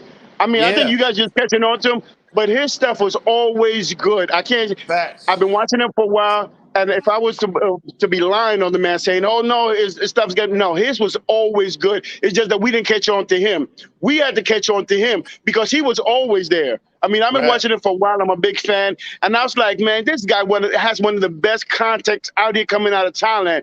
He gives you stuff with Yep. his friends. He gives you stuff away. He goes other places. He Right. does he puts stuff in the air. I mean, he's really good at what he does, and he explains to you in a nice, comprehensive way. Facts. But nobody was watching him. I've been watching him. I mean, I always, I've been I watching always him. I've been watch him. watching him. Yeah. Once I But we once I just caught up. realized who he But we just was, but go ahead. yeah. But we just caught up to him. It's like when you above, when you're beyond, when you're ahead of the curve, when you're ahead of people, you really got to slow down and let them catch up to you. So we just caught up to him. Now he's taking on a ride with him. But he was good. Well, I've never met, but he's good. I love his show. That's one of my favorite people that I watch out of here. A few others, but that's one of my favorites. Yeah, because he explains shit better than anybody. He breaks it all the way Yes, he down. He does. keeps it simple. You know what I mean? We got YouTube beef because he talk about I be doing too much editing. I need to just lay back and let it happen like him. But I'm like, that's your style. My style is different. But I have Yeah, to admit, he's much better than me at explaining stuff and just breaking it down. Like if I real want good at information, explaining. I'll check with Chocolate Man in Thailand. If I want entertainment, I'll watch Zoom to Thailand. But if I want to get the information, that's the dude I'm gonna check with. Like he's Yeah, like the he's thesaurus good. on this. You know He's what I mean? good. So shout out to him. You know what I mean? Doing his And thing. that's real talk. Yeah, man. Yeah. Everybody got their own style, you know. So it is what it is. So yeah, man. So I'm about to. I got to play golf in the morning, man. It's 10:30. I just want to come and see Boss. Boss don't even. He used to write me and shit. Now he just drop links. Now he don't say shit. He'll just drop a link, you know. I drop his what's the name. So I'm like, I guess that means he want me to show up. Man, I'm on vacation. I'm on vacation, man. Yeah, I got you. I got you, man. Well, enjoy, man. I'm really mad. Where's Rich at? I need to look him in the eye. Where's Rich at? I need to know, tell him man. about. Man, Where is Hold on, give me a second. He's Did on he the phone. leave? He's on the Where phone. Rich Hold go? up. Oh, that's why he dropped off. Okay. Oh, what happened? He had to do what? He said he's on the phone. He's on. Oh. Oh, Hey, got you. hey, you had Well, Trip? just let him know. Let him know I'm hot with Let me him right send you the now. link, man. You got Richie All right. Mack. You got all them guys on the live. I was just on the live. Yeah, so he's talking. He's on the phone. Well, But look, man. while you're on the phone, I got to talk about Branzure. I got to say something about Branzure real quick. I remember when I'm gonna make Branzure, you the first big. time I I'm gonna seen make you big. Branzure, you remember the first time when you was talking about coming to Thailand? You was like, "Oh, the girl ain't what you got the big old legs." Ooh. Branzure was like, "I gotta go to Thailand." I was going, where was you gonna go before, Branzure? Africa or somewhere? And you was like, "I got it. I'm changing my flight." Where was you gonna go, Branzure? Look, I don't know. The first time I saw you, I saw basically your lady friend. I thought, man, that's one of the most beautiful women I've seen. So me and Big Boss were talking online about it. Never did we know that you were watching us, because we over here thinking we on our own little level. We're in our own little island. Me and Big Boss just like, hey, did you see this new guy named Zoom to Thailand? He's like, did you see her? She was gorgeous with the leg and the whole lot. So we having this conversation, and we're not even thinking about you. And then all of a sudden you coming up, and like, yo. Damn, Tuna's talking about us. I said, what the hell's going on? And then when you invited us to Thailand, we said, we got to go. We got to come out here. Best thing I ever, man, who would have thought that a little conversation that I thought wasn't going nowhere would have had me in Thailand? Because of you, I said, you know what? I put my foot in my mouth. I'm going to Thailand myself. So we decided to go to Thailand. And I'm telling you, it's a life-changing experience. I tell everybody, I found myself in Thailand, and I'm not talking about females or anything like that. I'm talking about medically and as a person, because before then, I put it out there. I work a lot. I work a lot. I make good money, but I work a lot. And my outlook in life was just work, money, save. Retirement's coming around the corner. You got to make sure you have this, that, and the third, take care of a lot of things. And I was so focused on just working and just, I'm in my 50s. I got to make it. I got to do this. I got to retire in 4 years because my father had diabetes at 55. I said, I'm shutting it down at 55. I got to do a whole bunch of stuff. And I forgot to take care of myself. I stopped going to the gym. I stopped doing a whole bunch of stuff. I just didn't care. I was like, man, I just got to do this money thing. Put my money, my foot in my mouth. Met you. I said, I'm going to Thailand. Call Rich. Rich said, yo, you going, I'm going. We rolling together. Big Boss said, we rolling. We came out here, went to a couple of gyms because I was like, man, I got to do some of my health. I'm tired. I'm exhausted all the time. I'm tired. This heat is beating me up. I haven't worked out in a few months. Went to Muscle Factory, met some cool cats. They put me on some good supplements, stuff like that. They made me one of their own. The girls are looking at me, winking at me. Next thing I know, I'm going to the gym every day, go to pharmacy, get some multivitamins, get my weight up. Man, my outlook got completely different. I was like, man, it was the health aspect of it. Me and Rich and the guys were having smoothies with ginger every day. We're eating healthy. We're losing weight. By the time I left there, I think I was 15, 20 pounds lighter. And I started taking my health a little more serious. And I was like, man, this is like the fountain of youth out here. Right. And I'm not talking about females. Forget about female, anything else. It's just coming down, people smiling at you every day. I mean, going to the gym, girls always waving at you. Girls always want to be around you. The guys were my age, the guys were in the 50s, 60s, some were in the 70s, some were younger, depending on which gym you go to. I got membership to all three of them because I started just moving around the gym. Branzure. Yes, sir. Thank you for the gym. But, General on deck. What's up, fellas? Oh shit! What's up, bitch? Hey, What's Boss, Real Talk, Richie Mack, Shout out to Branzure. Branzure. He was 100 miles a minute for the gym. Stand at attention. The general's in the building. The general's in the building. Let me tell y'all something, man. I got to move over to the side. This is his city now. The general done took over, man. This is his city, You go. and I'm gonna move my ass to the side and let him do what he do. You understand me? What up? What up, Taylor No, May? man. All right. What's going on, fellas? What's going on, man? Just got through with my own live.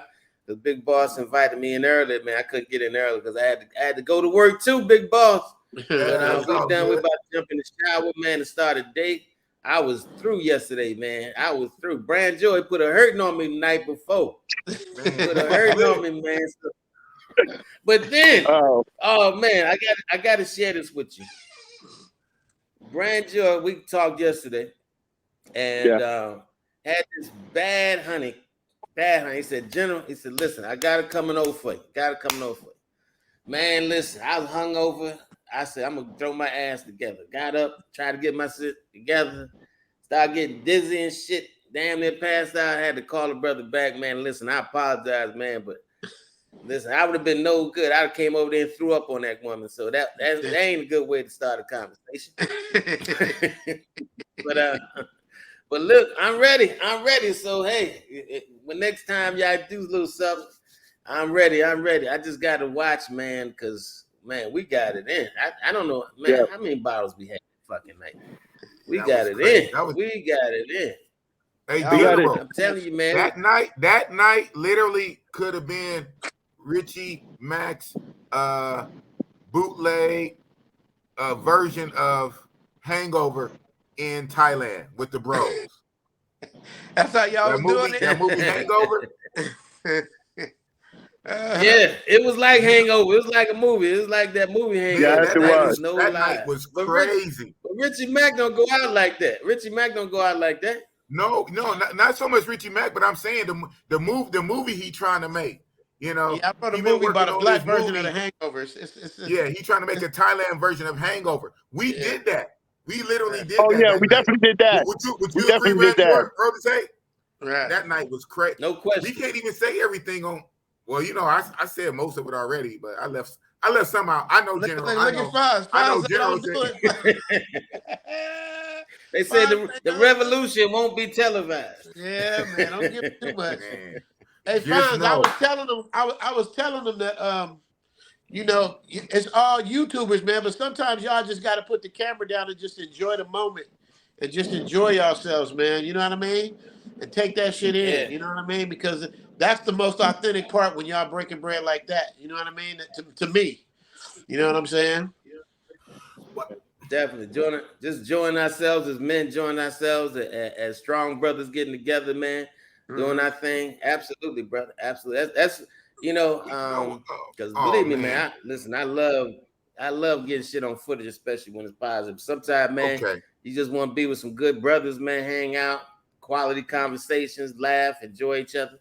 You know, sometimes you just got to. I agree with you on that, man. But I'm gonna tell you, we had a fantastic, epic, legendary night. On, right? I'm telling you, it was all that. You're on it? And Brand Joe found the perfect place to start shit. Well, so you need to mute him. You need to mute him, boss, so I can hear what the Fonz got to say. I was trying to hear. I couldn't hear what Fonz was saying. Brand was doing something. Rich, hey Rich, tell Rich don't go away. I got words for Rich. Tell Rich don't go away. Hold on 1 sec. It's kind of my bad. So Yoga was in the. I'm gonna say that Yoga's in the back. I ignored him hella long. Then I even kicked him out the stream. But I forgot until I saw this picture. And then see right here, it said TH that he's in Thailand. So, you know, boss, I'm transparent, bro. And I don't have your number. So I'm gonna say it right here. Pull back up, man. Cause I kicked you from the stream. Cause in my mind, I'm like, Negro, this is for Thailand people. But I forgot that you are here in Thailand. So you know, my bad, bro. Boom. Yeah. Well, they said Yoga's here.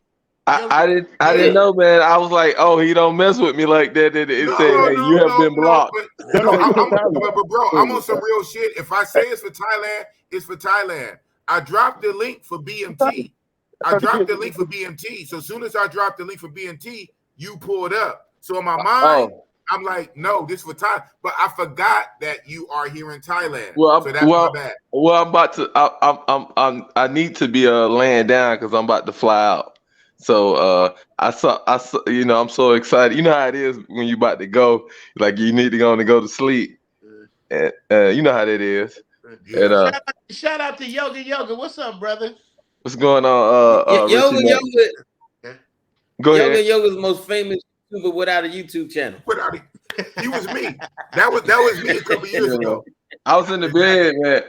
It's late here. Famous YouTuber without a YouTube channel. Yeah, right. I was in the bed getting ready to come out there. So I was gonna ask a question, but in between the time since I've been off, since I was backstage, y'all kind of answered the question.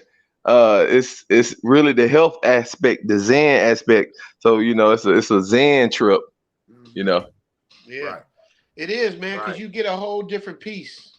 You know what I mean? That you just ain't used to experiencing, and it's almost surreal. You know what I mean? It's like, damn, is it really this cool out here? You know what I mean? Is it really this kickback? And it really is, man. The only stress you bring in Thailand is the stress you put on yourself, man. You know what I mean? Just kick it and enjoy that shit. Are you out here, Yoga? Or are you on your way? No, I'm flying out tomorrow. That's why I said I'm supposed to be laying down, but I'm watching y'all. You know how it is. You watching, still watching videos the night before. So you flying to Thailand tomorrow? Yes, sir. Oh man, hold Yeah, it. I'm coming. Yeah. Oh, you not out there? Where are you? I'm in LA. But okay. But trust me, I'm just passing through. I'm just passing through, handling some business. I'll be back home. I'll be back home shortly. So you're gonna train when you're gonna train when you get here. Muay Thai. Right? Yes, I'm gonna go to Muay Thai training 6 days a week, and they close on Sunday. So I'm gonna do the Fairtex gym that's in in Pattaya. I already had a point right across the street from the Central 21, from the Terminal 21. Yeah, and it's a hotel right there, not too far, called Patio One. Are y'all familiar with that? No, but I know about the Fairtex because my man Big Kaz, he Yeah. worked out there. Yeah, so I'm gonna be going there, and I'm not staying too far from the beach there in Pattaya. But then I'm gonna stay there. I'm gonna come up there for a week just to kick it and network, get with everybody, and then I'm gonna go the other 3 weeks. I'm doing a month down in Phuket. I'm going to Fitness Street, the Tiger Muay Thai gym, and Dragon Muay Thai, where all the fighters at, UFC fighters and stuff. Yoga ain't playing. He down there with a mission and a purpose. Oh yeah, that's you, brother. Yeah, I'm looking for the melanated Buddha. They got the Buddha. They got the melanated Buddha. 808. Yeah, I've been watching everybody's channel, and I saw from Rick's channel to y'all channel, the Big Boss. Y'all was walking and going to the clubs and with Barber World, and I think Bonjour went up on a thick one, and I was like, whoa, the 808 really was like, you know, okay. Yeah, 808 is now, boss. That's the question for you, because 808 is like the standard spot to go. Is that still the best spot with the melanated people? Yeah, melanated sisters? Like, that's still the best spot. 808 and then flex, but 808, yes. Okay. Quick question. I heard Insomnia was supposed to be good. But for the melanated. They just said it was good. I don't know. I know 808 got the melanated. What about this club Russ Dunn was talking about? Kink experience Bonjour Dunn was on. What's up with that? Really tell me, man. I'll let the general talk about that.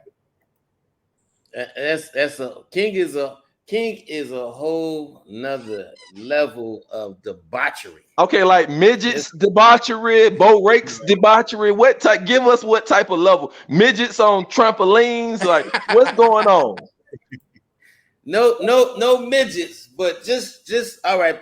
Think of the best strip club you ever went to in your life, and they said there's no limits. Damn. There's no limits on touching. There's no limits on squeezing, feeling. There's no limits. Think of the best strip club you ever went to, and motherfuckers said no limits. Damn. Like Master P, no limit. Make them say, You know, before you came on, I said we're going on there. I said before you came on. It's your show, baby. It's your show. So And he told, I just heard y'all talking about kinking, and everybody walking out of there. Y'all was all walking out of there with a lean, like y'all had went through a storm or something. I was like, "Yo, this kink club, what's going on?" Yo, it's no limits. It's crazy. Everything is going on. Every form of debauchery is going on. Yeah, whatever you can think of, it happens in real Hey, life. now on another note, I want to share this with y'all. I don't know. I sent it to you, Russ. The situation. Another traveler they found tied up, roped up, and choked just yesterday over in DR. And I think I seen. Mario. Yeah, I think I seen him on the Educated Traveler, the white guys channel in Sasua called Educated Traveler. I think I seen Educated Traveler interview him. T. Yeah, Mr. T. I thought I saw him on Mr. T's channel, and I looked again. I was like, yeah, they was, how they was talking about. They interviewed some of the older Jewish German guys about the history of Sasua, and I was like, I think I seen him with Mr. T. They're one of the white expat guys. But they found him, and I'm thinking it's inside a cheek or something, because they said they got 3 of his they knew he had Rolexes in his villa. I don't know who would even bring some shit like that to the DR or Brazil or Colombia. Okay, was he living there though? Was he was living there. Oh, yeah, he was living there. He was living there. Living there though. What you need?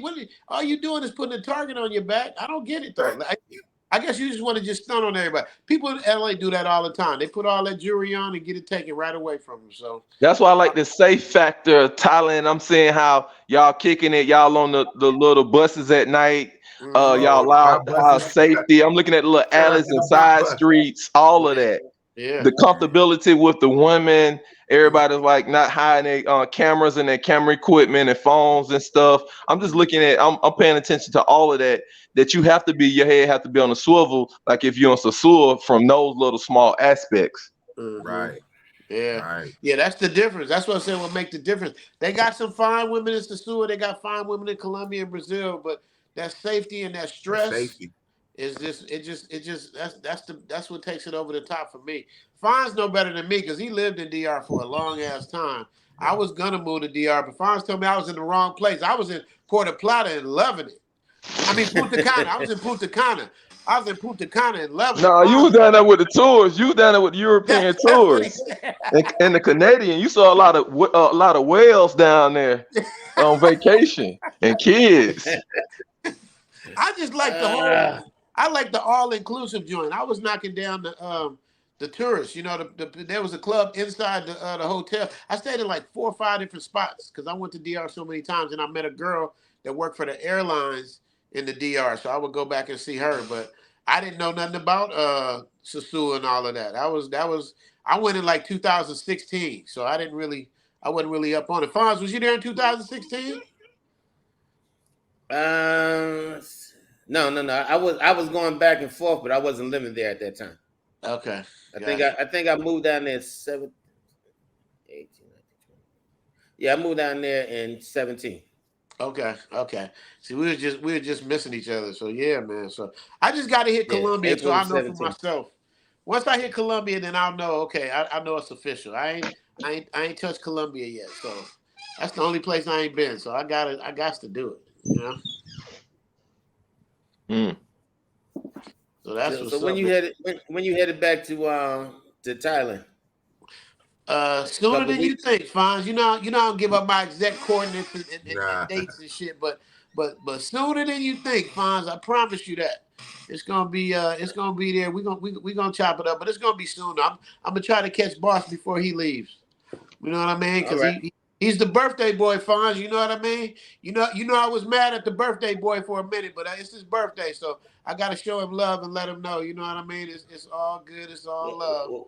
You know what I mean? Well, I'm gonna tell you the way we've been celebrating. It's gonna be his birthday for a long time because it's been nonstop celebration going on down here. Man, would you get faded? Would you get faded, Boss? Because I ain't never seen you like off tilt. Was you faded? Listen, I miss. What you say? What you say, General? Oh no! I was saying, go ahead. I was just go ahead. I'm listening. I was just saying because I don't really drink a little bit. You know what I mean? I don't really drink. Same way. Me But the same I way. don't remember seeing Boss like that either. So, but I know Fonz will get tilted. Fonz will get tilted. I got toasted. I get toasted. I ain't gonna lie to you. I ain't gonna lie to you. We was lit. Matter of fact, I'm still trying to figure out. I owe somebody 1,000 baht. I'm still trying to figure out who it is. I called Richie. Said, who the hell I owe money? Richie Rich wrote the tape. No, I asked Richie. He said, no. He said, Russ. He said, General, I told you I had you. You don't owe me shit. But I know I borrowed 1,000 baht before I left the club. And I'm trying to figure it out because I don't want nobody saying, man, that motherfucker borrowed 1,000 baht, don't give it back. I'm trying to find. I'm gonna hunt the person down. I'm gonna figure out who I owe that money to. That 1,000 baht to, and get it back. Probably Bonjour. Was it before you left the club, or we went into the No, spot? before I left the club. Before I left the club. Oh, okay. I don't know, but I know when he's at the spot. Yeah, so whoever sees this, whoever knows who, man, just tell me. I want to say something. I'll get it back to you. I always say this, Richard Mack. I'm the most famous YouTuber in the travel YouTube space, in the black YouTube without a YouTube. So we do have a new term alert that goes out in the manosphere for the travel in this expect place that we're in. OG Richard Mack. I think the other night I was in this chat when TaylorMade got there and they was at the Players Club, and OG Richard Mack has coined the phrase "square cheeks." So when y'all see the commercial, when y'all see the T-shirts, and when we say, "Hey, we passing on that," that's them square cheeks.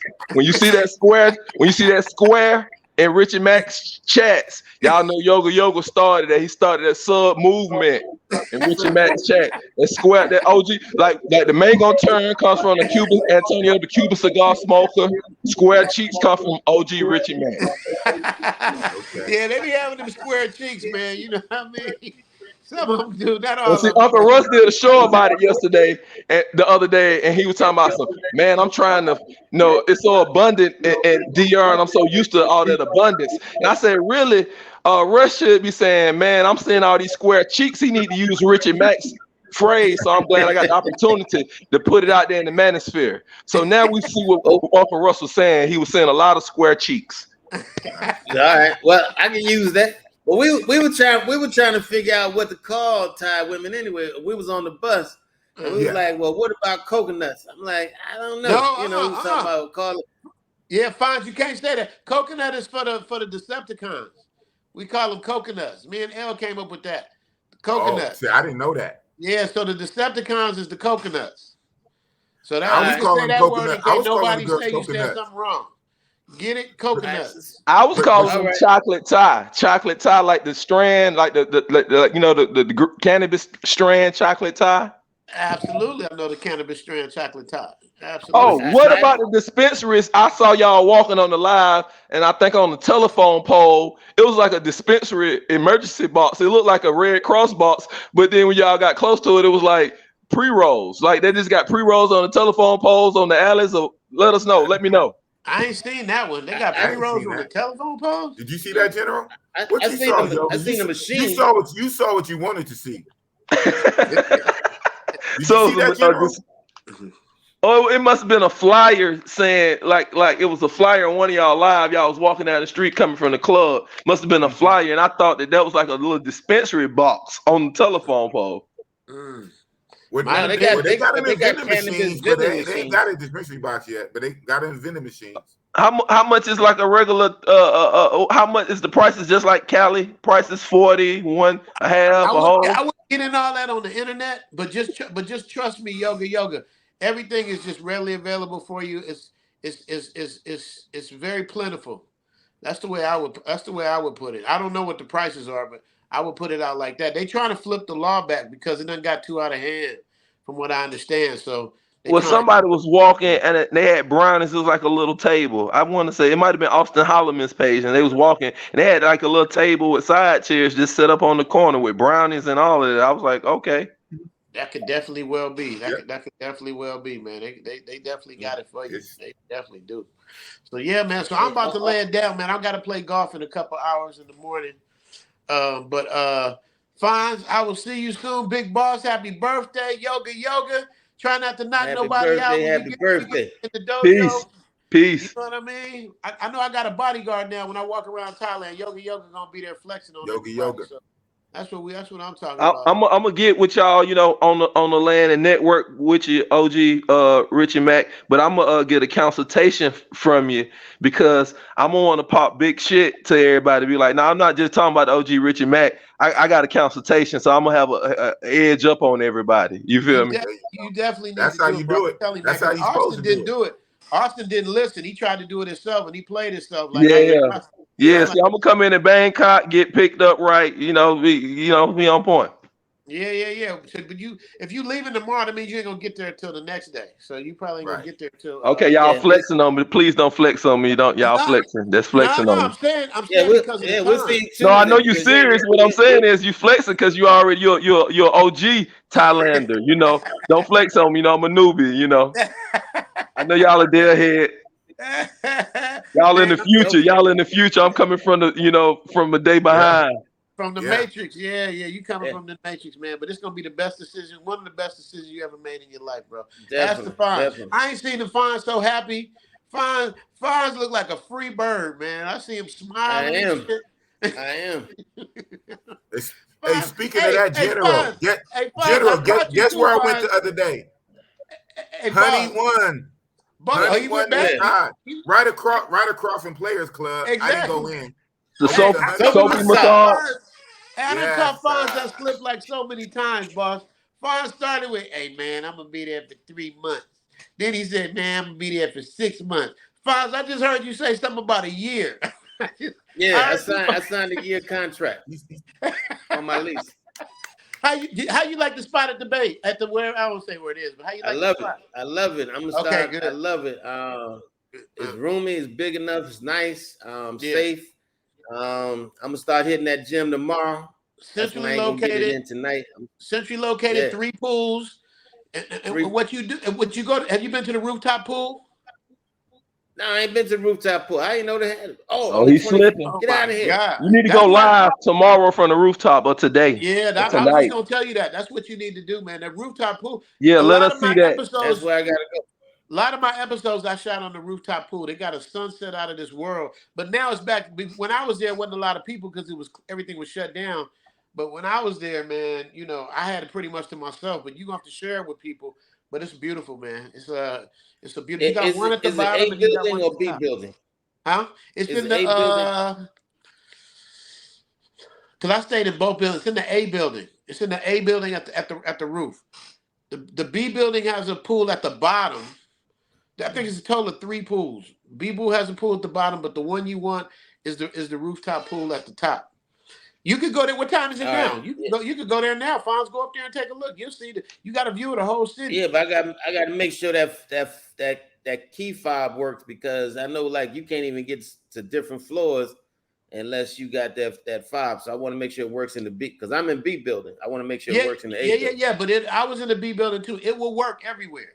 You just can't go to Okay. certain floors. Like you going to the pool, to the gym, it'll work. You know what I mean? You just can't go on floors that you ain't got no On random accessibility floors. to. Yeah, you'll be able to go right up there. You'll see. Enjoy it though, Fonz. I'm telling you, it's the view is amazing, bro. So you definitely got to do that.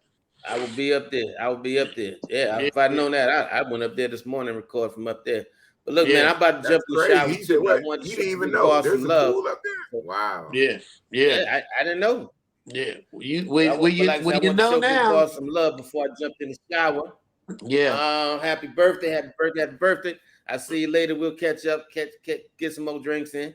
Not heavy, not heavy, not heavy. I got it. I tell you, man, gotta that get the night was the body movie. right. So I That gotta be night at the would have gym. been Richie Mac's movie. If a This guy's camera the pulled up suntan. around, He's the that would suntan have been his man, movie. but talking about not heavy. That don't It'd make have been done sense. already. He'd have had his movie done. Just had to edit it. Hey, well, shit. Well, y'all No, enjoy it, man. I'm a little jelly, man. Even yoga gonna be there before me. You know what I mean? So yeah. y'all enjoy that, man. Save something for me when I get there, and we gonna see each other when I arrive. You dig? Plenty left. All right. Big Boss, I gotta move out too, brother. I gotta jump in the shower. I ain't been outside in 2 days. So Okay. whew, I'm itching to get out there. Appreciate you, man. Once again, happy birthday, happy fucking birthday. And I'll see you soon. Yes, sir. See you soon, General. Peace and love, Peace. fam. Quick And it was question, Bossy Big Yoga. Boss. I didn't know you. I thought you was probably like 41, 42. I thought you was my age, for real. And you got me Yeah, by nah. 10 years. So, Yeah, I yo, got you by you know what 10 I'm years. saying? Yo, Yep. I know you having a joyous Earth Day. I know you like super no stress free. You in new place, new people, then the new network of guys that you clicking with.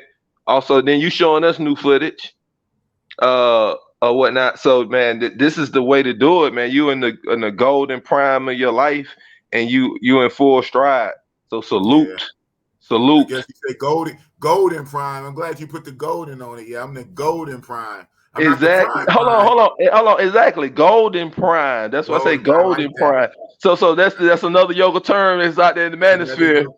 hey, you got a million of them, huh? Shout You out know to that. King and Dream. Thank you, sir. Thank you, sir. So I do have to ask you. Okay, Yes, I'm sir. getting serious on Go ahead. what the fellas want to know about this Thailand, because I know Okay, y'all can't show everything. what's So up is with it? Uncle was Tailor Made Dreams overhyping the soapy massage experience compared to DR No, and the other places you've been? no. Well, like I say, DR, as far as I know, the DR don't have a soapy massage. I want to say soapy massage is exclusive to Asian culture and probably Thailand on top of that. So the soapy massage, it's a very creative way to get it in, because at the end of the day, Bossy tell it. At the end of the day, you fuck them females. This is Big Boss Real Talk channel. So But they do all the I pageantry. guess They do all if the you want, Zen stuff, I all guess the if you Zen want, type stuff. I guess if you want to, you can not fuck and just take the soapy massage, but it's already included for you to have sex at the end of it. So it's a very creative way to get everything going, to get the juices flowing. Yeah. Okay. He described it. I'll describe it again for those who didn't watch that, the Big Boss Way. So it's really literally like rush hour. You go in, you sit down.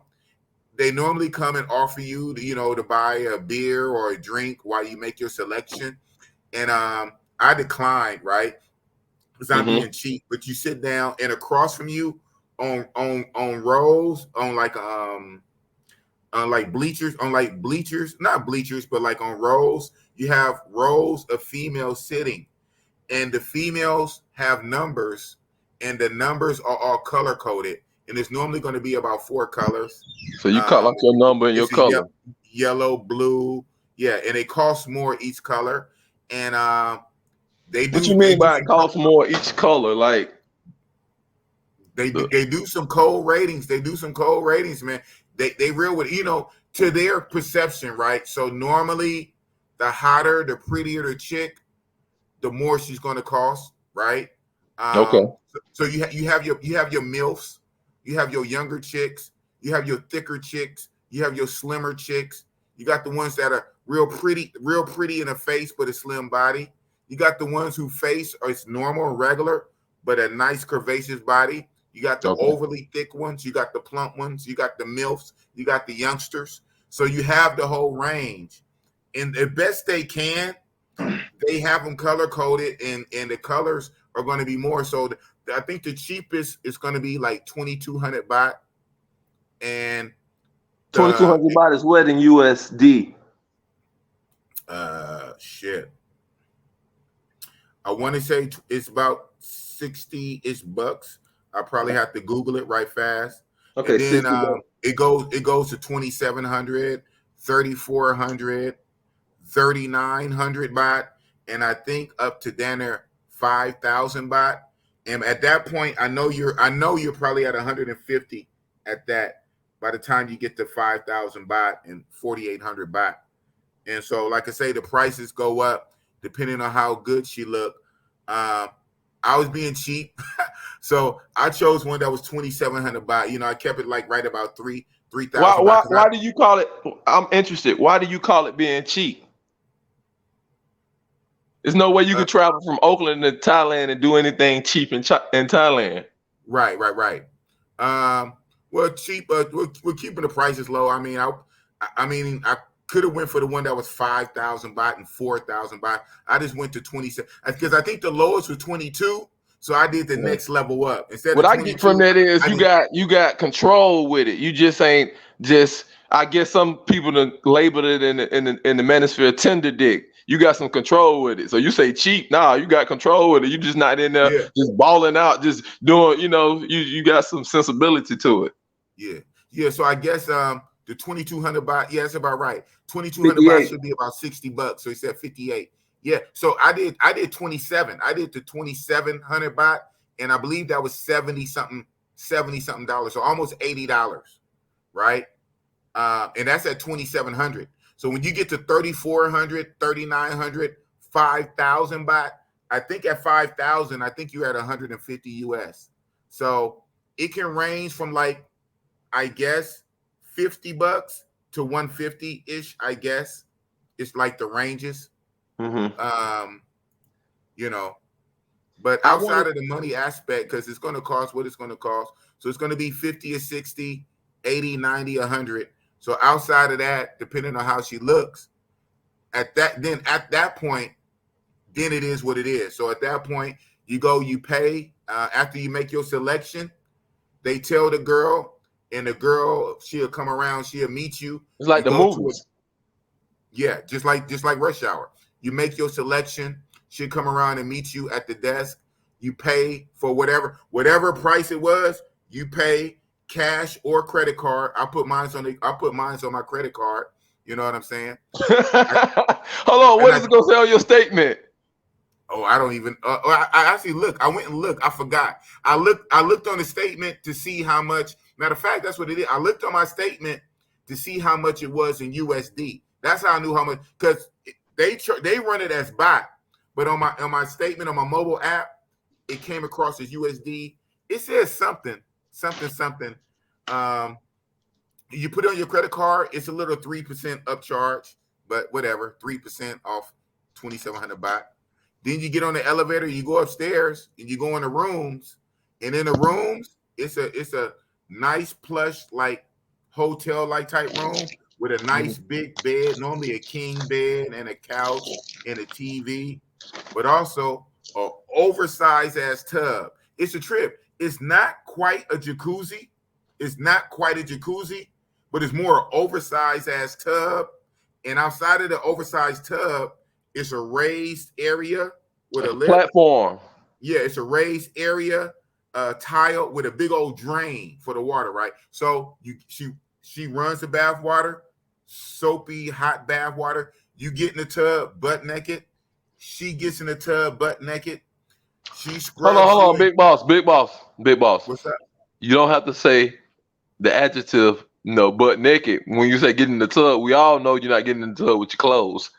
Yeah, pretty much. But this is my channel. You don't tell me what to say. I'm just being funny. So if I'm gonna tell the story, I'm gonna tell it my way. Go ahead. So thank you very much. Thank you very much. I'm gonna tell it my way. So you get in the tub butt naked. She get in the tub butt naked. She scrubs you down. And after she scrubs you down, then on that little raised platform, like next to the tub, that raised tile platform with the drain, for the water. So it's a big ass inflatable bed, like an inflatable bed. Air mattress. Basically like an air mattress, a big inflatable air mattress. So takes a bucket, and it's already soapy water, right? But she swished it to make it hella soapy, like 3 times as suds soapy. Splash water every fucking, or the suds all on the air mattress thingy. You get out the tub, and then you lay on the air mattress, and then she just suds you down. You're just like suds down, like super sudsy. She suds herself, and then yes, she slides literally up and down on you. Bucket naked to bucket naked, skin on skin, slides. She's basically sliding her body up and down on you, like first on your back, like you're laying on your body massage. Yeah, like you're laying on your body massage. Yeah, you're laying on your stomach at first, right? You're laying on your stomach, so she's sliding her body on your back, and then after a minute or two, She tells you to turn over. You lay on your back, and she slides her body up and down on your front. What a birthday present. Yeah. So then after that, then she hoses you down to get all the suds off. And after you all the way hose down and you towel yourself off, then you go on the other side of the glass. Then that's when you get in the bed, in the king size bed. And I guess if you want, you can decline that part if you want to, right? Because you already got the first part. The bath, being bathed in the bath, and then being set. Who declines that after all that? You're right. I don't know what straight man would decline it, but because it comes included. It's already included. Matter of fact, she comes in with her little kit. It would have at least one condom in the kit, some lube in her little kit that's already set up on the bed part. So her little kid is already on the bed with a condom and some lube already on the bed. So even after you do what you do in the bathtub and on the air mattress, suds up, after she hoses you down, then you get on the bed. So the Thai culture has been open to this. This is not like the U.S. The Thai culture. Exactly. It's their whole thing, bro. It's quick question there, Big Boss. Why do they be over? There's a lot of Asians in the Bay and the California stuff. Why do they be acting like this not a part of their culture once they get to the U.S.? Probably ashamed because they get in our culture. Because in the U.S. culture, they try to taboo and shame everything. Yeah, I'm like, you slide your credit card, but there's no hiding this. It's the government. This is the culture. Man. Come on, say it, bucket naked too. Man, for real, bucket naked. I mean, like it's nothing. And she had a little kit, her hygiene kit. Yeah, she has a little hygiene kit and everything coming there ready to go. She presets it up on the bed already, and so even that's like a little flex, a mental flex to kind of let you don't have to say nothing. They let you know it is what it is. Come in with the condom. She put the condom and stuff on. Okay, quick question. So they never advertise or actually say you're gonna have sex. They just put everything showing you. Right. Yeah. For me, it's like for my time, never, not once. So say like if you didn't know or whatever, I know. They never say happy ending, none of that. No, it don't even say none of that. It's just, yeah, exactly. You hit it on the head. They never say it. They never expressly say it. It's not written anywhere. It's never said anything. All it says, soapy massage. I guess you're supposed to know that's game. What's included. Yeah. So the government might have laws where you can't say it verbally or you can't have it on postage signing, but you can suggest it non-verbally. Right. And who knows? Maybe I broke a law by explaining it too much, but this is game. See, the little game come out here. I'm gonna be gone in a couple of days, so I'm telling you, nothing else. You heard it from Big Boss. It is what it is. It's shit is real. And okay, we not even now since we own it, we not even talk about the blowjob bars. So you know about the blowjob. Whoa! Stop, Big Boss. Now I've been watching everybody out there. I've been watching y'all been going live, walking the streets. Where these bars that you're talking about, are they on like Source 6 on Walk Street where y'all really didn't have the cameras? Yeah, so they do. Well, yeah. So actually, Soy 6 have a few blowjob bars. How do you know that this that type of bar? It got some type of sign or the name? What do they say? Well, that's the thing, man. Maybe I don't know, but like I say, on Soy 6, 90% of those bars are full sex bars. They're not just see the thing about a blowjob bar is it's weird as shit, right? It's only. All right, tell us what it is. Describe it. Huh? All right, tell us how it is. How's the setup? Break it down for us. Yeah. So a blowjob bar is only for blowjobs. It's not even for sex. It's strictly only blowjob.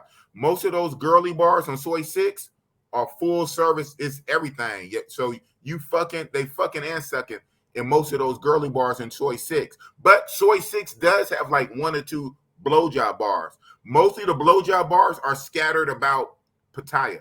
They're scattered about. Yeah. So when you go in a blowjob bar, pretty much similar. The ones I went to, especially the one I went to in Bangkok. Bangkok got a banging blowjob bar called They The color Wood. coded the same way like the soap massage. They come out. No. See, the soapy massage, I guess it's ceremonial. They do way too much because that's their thing. You do pick like rush hour, but they're not color coded, and it's all the same, and it's all one price. It's all one price. So mostly a blowjob bar is going to run you normally 1,000 baht or less, and 1,000 baht is about $30. 27, 28, right? So a blowjob bar is going to either be 800 or 1,000. And but here's the thing: if it's 800, then they charge you 200 for the room, so it's still 1,000. Oh, they get the money back like that. Yeah, a lot of times, average it's just 1,000. It's 1,000 baht, and 1,000 baht is about 30-ish bucks, depending on the exchange for that day. So it could be 28, 29, 27. Okay. Just think 30 bucks. 30 US. Now, Big 30. Boss, you Yes, giving some great game. We're in a good space now, and some game coming out because of the energy, right? Now, this is what I want to. What just came to me when you just said that, and you brought this up about the blowjob bars. Now I'm relaying this back to the culture and what I said about the safety aspect and what we just heard what happened in the DR with expat murder. Man, all right, now check this out. A part of that culture that you in, that you're revealing to us the real of it, from the sexual aspect, those men over there are less stressed. They're not dealing with the stuff that the first worlds of Europe and the US and Canada is dealing with. So that's why you got less crime and less tension in the society. So now I want to bring this piece in. Hold on. Suck it out of you. Yeah, so check this out, Big Boss. I want to bring this piece in. See, so because I know you're official in this, because you got male groupies on the internet, and they showing they love for you in a male groupie way. And so what they have to understand is that it's other cultures, and we've been socialized in the US one way. Now, what Big Boss is showing us, this safety aspect that you keep hearing all these brothers talk about in Thailand, is tied to their sexual tension being low. And see, when the men of the country not aggressive in that aspect, and they get along more, and they want the society to be more at peace, and it comes across in the people. So we can see. So some of these male groupies will take this and make a video, and they run the narrative one way. This is the narrative that you never heard. See, that ties into the safety of a place. See, that ties into the safety and the culture and the tension of the men, and the men set the pace over there. It's the stress. You literally say it, but I'm gonna say it in the Big Boss way. They suck and fuck the stress out of you. How can you be mad? How can you be mad with empty balls? Exactly. For free or cheap. And don't get it twisted. Some of the stuff, little less than half-ish, like 30, even 40-ish%, is free. Especially when you hear long enough to open up shit, because they feel us. But now, one more thing. When you on a short time, you on a clock. Yeah, you're gonna be moving fast. Yeah, you're gonna be moving fast. But hold up 1 second. Tapatwan, thanks for the $5. Boss, there you go. Tapatwan. What's the name of the bar in Bangkok? Excellent question. It's called The Wood. Crazy name, right? And like Yoga alluded to, some of these places, it's a telltale sign by the name and the sign. So the sign might be like this, a mouth or some lips, or something like that, in a real suggestive name. One of the better blowjob bars in Bangkok is called The Wood. It's not too far from Soy Nana Plaza. It's only, I want to say it's on, they call it the streets of Soys. I want to say it might be on Soy 7. On Soy, and Nana is Soy 4. So that's about right. So if I remember, it's like 3 or 4 blocks. 3 or 4 blocks, because I always normally stay at Nana Plaza Hotel, and Nana Plaza is like central. Nana Plaza, I'm saying this fast. Nana Plaza is like New Garden in Sasua. The working girls literally post up in the parking lot of Nana. You have to walk through working girls to get to the street, because they're on the street. They're in front of the Nana sign. and they're even in a parking lot, and the security shoos them out the parking lot. It's just super fucking lit. That's like not our Bailey's. plaza. It's like That's not Bailey's. our plaza, and that's Soy 4. The Wood is on Soy 7. So like 3 blocks is a blowjob bar. Thailand is ridiculous. And across the street is called Nana Playground. That whole little area, the Nana Playground, is like a mini walking street. It's ridiculous. It's mind-blowing. Some of the shit is hard to describe, and you have to see it for yourself. And you're going to see it soon, even though I know you're coming here to train. In the first month, you're going to train heavy. Then you're going to kind of get into, some little fuckery shit. Yeah, that's what I'm going to do. Guys have to see it for themselves, man. The game could be told, and Bossy-Boss is one of the best to tell it because I don't give a fuck. I don't got no filter. I'm raw, and I think I can describe shit good. But even I can't do all the shit justice. I have another question for you. Some shit you have to see for yourself. So what's your other question? Oh, yeah, and Soy Cowboy, yeah. It's on and on, yeah. So you might know about it, yeah. Soy Cowboys, yes, you got the Soy Cowboy. Soy Cowboy in Bangkok is lit. You got hella others. Bro, they have to come. They have to. Eventually, at some point, you got to put your big boy pants on. You got to take the long flight. You got to come to Asia. You can't lose in Bangkok, but Thai, where is that? Soy Cowboy, yeah. There's so many soys. People, they just have to come. You only can sit on the sideline and watch so many YouTube videos. You have to come to Thailand. Stop making fucking excuses. You got to come to Thailand. It's so much I can't even say. You got to come to Thailand. So what's your question, Yoga? Have you ever looked into, or do you have any information on, because I know things are very inexpensive there, having like a Thai language tutor to come do an hour tutor in language? Mark, you thinking next level. No, I haven't, and I should, but I haven't. The good thing is like an hour a day. I'm thinking a little cute chick that already speak English and Thai, so I can start reading, talking, and writing. Man, you be ahead of the game, Yoga. You be ahead of the game. The good thing is because Thailand is so freaking international, and they do that on purpose, right? They trying to get all the money. They trying to be a power player, and they are. So many people have been coming here, and not even for Pattaya, but even Bangkok. Bangkok is an international city, whatever, like Hong Kong. Very high English here. Very, very high English. Now, yeah, if you get off the beaten path and start going to these villages and going to these other places, maybe. But Bangkok and Pattaya and Phuket, you're good with the English, like 60, 70%. Okay. Because it's about the money. It's about the money. They're not stupid. It's about the money. So they speak so English. Your English is very, very high here. Not super needed. But if you have it, it won't hurt. Have you been out to any of the islands with the clear water? I know the beach there in Pattaya is kind of cloudy. Oh, yeah. So funny you say that. So Tuesday, me, Austin Holloman, Travelversity, we're going to Kowloon Island. We're going to Kowloon Island to get some footage. Yeah, we about to turn up. Oh, okay. Hold on. I got this dumb Hawkins boss kicking us some knowledge. Thanks for the $10. Yeah, man, I'm giving y'all some knowledge as much as I can. But even then, the shit is so deep. It's so much. One, you can't say everything, and it's just so much. You're gonna have to kind of see for yourself. But a wise person with a few brain cells to rub together and gleaning from all sources, the main stuff from Zoom Thailand, Chocolate Man, even shout out to Dumb Media out there, us YouTubers walking around, me breaking it down. You can kind of get the gist, right? You can get the gist of what's going on here.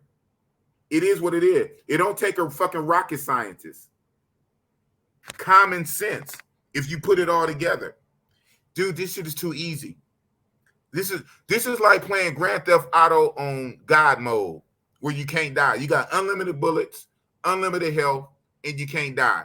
It's too fucking easy. I'm looking into that travel insurance also. I looked at the web. It's a far flight. It is a far. So that's really like the barrier, the cost of entry. The cost of entry is that long flight.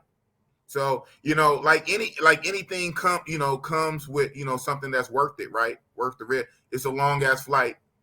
How do you Once do you that get on, flight? How do you do that flight? You sleep? Well, how you do that? yeah, man, I thug it out because like I said earlier before you came on the stream, I don't pay to get the best seats. I fly economy half most of the time. It's I three just meals come with that, right? Oh yeah, they feed you because they feed you. They got good movies. I get up and walk around. I stretch my legs. I get up and walk around. They get tired of me. I get up and walk around in a minute. Like I said, I was walking around so much, they had me just go stand in the back, like where they chill at, like behind the curtain. And I was Oh, eating all okay. their snacks. Because that's you can't get away from it. I know some guys try to medicate, they try to take like sleeping pills. Some guys just get drunk. You try to sleep, you try to schedule your flight where it's an overnight flight, like you leave from your hometown, your home city, you leave at like midnight, so your body kind of naturally sleeps. But you're not going to sleep 8 hours on the airplane. You kind of not, because you're in the upright position. Do You you might do lay the your back. blackout? Do you do the blackout thing? Go over your eyes. I saw these things. I should, but I don't. And I even have one. I didn't even use it. But hold on, I got a quick little $2. Thank you, Hybrid 711. Good info, big boss. Thanks. Yeah, right on. Thanks for the $2. Yeah, man, I'm trying. I'll break it down. Thank you for the $2. Thank you for the $2. I said earlier, no, that's not. That's not even Miss Thumper. Shout out to Miss Thumper though. That is not Miss Thumper though. And like I said, I will be going to Miss Thumper's village next week. And like I told Miss Thumper, I said, look, I need some space to do me. I didn't fly this way to be with no one chick. I told her that right to her fucking face. No, I didn't another fly this far to be with one chick. one. I need to do what I need to do. So you give me some space, and next week I'll go to your village. So shout out to Miss Thumper, but that's All not right. her. About the we didn't find out what we was gonna call them. I said about the chocolate tie. About the chocolate tie, right? Mm-hmm. Yeah, what's up with it? Okay, when cats go to DR in Colombia, they have WhatsApp. So usually you out there, you get a Wi-Fi box, so you get a SIM card, and you on. Then you meet chicks, and what's your WhatsApp? You exchange numbers. Mm-hmm. How should I navigate out there? What to do? Same shit. As soon as you touch down, make sure you get a SIM card. If you're to put in your regular phone, or if you have a second phone, get a SIM card. And then when you're out here, they be on WhatsApp heavy. So WhatsApp still holds true. They on WhatsApp very, very heavy. Oh, They do so I have can use some. my They same do have number. some. Okay. They do have something also out here called Line ID. I have it, but you're still going to use WhatsApp more than Line. And Okay. Tinder works like a motherfucker out here. And these girls are approachable for the most part. So when you see the chick in the mall or something like that, they're approachable for the most part. Because English is still going to be pretty high out here. Like I say, you're gonna move a little different. The longer you're here, if you're on a longer stay, you do tend to start moving different than guys that's here for like 2 weeks or 3 weeks. Guys that's here for a month and 60 days, 6 months, move a little different than guys that's only here for a couple weeks. But I speak for the short timer guys. Yeah, I'm gonna be For monk that long, mode the first month anyway. Then I'm gonna chill a couple weeks after that. yeah. You're gonna be ready. You're gonna be ready, especially that monk mode and that discipline shit. But yeah, man, the shit works pretty much. And like I tell most guys, I get it. Because I get that like on the side. And I don't even do consultations, but guys just hit me up for like they just press me for questions in the groups and stuff like that. That's why them super But chats coming in. Folks peep well, that, man. That's why they yeah, show you love.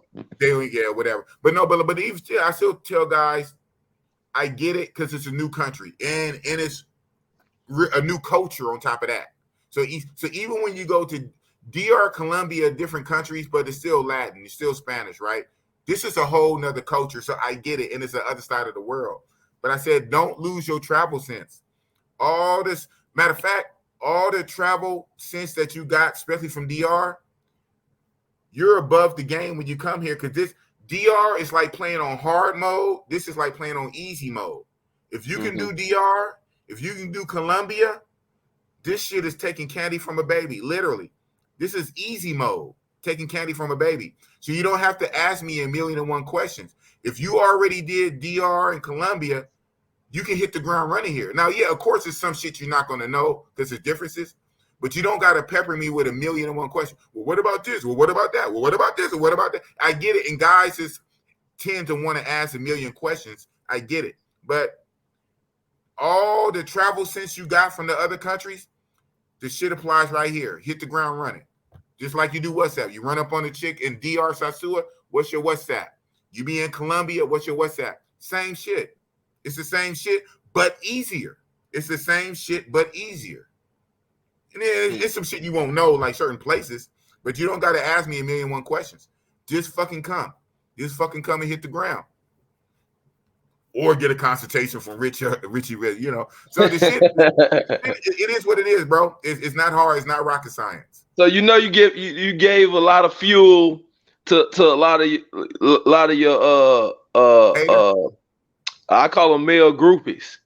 Yeah. You talking about hater? But I always do.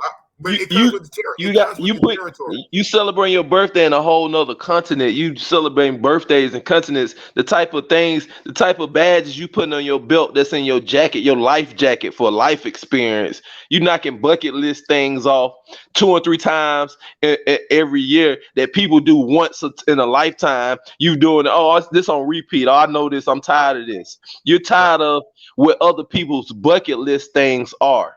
And so you're on a whole nother plateau with this traveling. I want to salute to your brother from the States. Come up out the Matrix. The Matrix is a system designed especially to keep us down.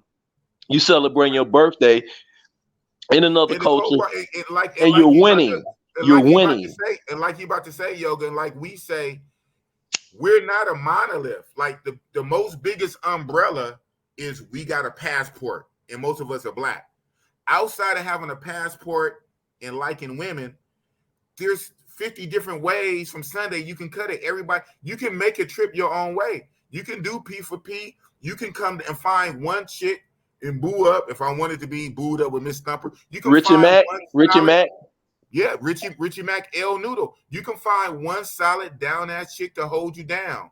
You can find a few, like 3 or 4 rotation of 5 solid chicks. You can come out here and go wild and crazy at the bars. There's different ways to do it, so you can't put us all in one box anyway. Some dudes come out here to be on monk mode and discipline and learn a fighting technique and, you know, to fight for a whole month. You know what I'm saying? Some dudes come out here on they IT shit, whatever. You can't put us in one box. The biggest umbrella is we're bros with passports. We got about the Matrix. But once you leave the Matrix and touch down, you can make your trip your kind of way. You can do it any kind of way. And you can mix and match. You can mix and match with some P for P and a regular down chick, and every down again hit the bars, and then just be cool, be monk mode for a few weeks to reset your zen and pop it off again. The main thing is get out the Matrix and explore. Exactly. To see exactly what on the other side of the world, they laws different from what they shame in the US. They food different. Everything's different. And they have already adapted to the American black man through the music and the hip hop and the visuals. Man, so that was the best thing that happened for us. So let me say this to him. Let me say this directly to him. To what I call raccoon face over there in Africa. This yoga talking directly to you, raccoon face over there in Africa. Don't be mad when the foundational black Americans, the black Americans from the US who folks was in the slave field, and what these people have projected over the world of us as black men and the image that they've projected over the world without, we didn't do that. We don't have the TVs, we don't have the networks, and we don't control that. Don't get mad and jealous when we travel everywhere they projected this hip hop and we go and cash in on the image the right way and the positive way. You like to see the shootings and all that back in the US. You won't blog on none of that because then that's black on black US men doing it. But then when we go outside the US borders and we're cashing in on the hip hop image, on the athlete image, on the black college image, and we're cashing in on that, and we're going and reaping the success and the rewards that the rest of the world has been force fed an image of us, and we're going and we're reaping the rewards of that. So don't participate in that, but you can't, because you don't come from that land. You don't come from that type of soil. You don't know how it feel when the blue light's behind you, and you don't know how it feel to be in another country and they not behind you. So they say in Africa, in your homeland, they say imitation is the best form of flattery, and they come from Africa. They come from where you at, raccoon face. So you the best example of that analogy. Imitation is the best form of flattery. That's it, big boss. Let me get back to the regular scheduled programming. So back to these. Yeah, back to these blowjob bars. Hold on 1 second. Let me pay this bill. Thank you, Andre Book, for the 100 baht. You gave me one of these. You gave me a 100 baht. I think this is $3, right? Yeah, 100 baht is like $3, like $2.90. But we always make it even.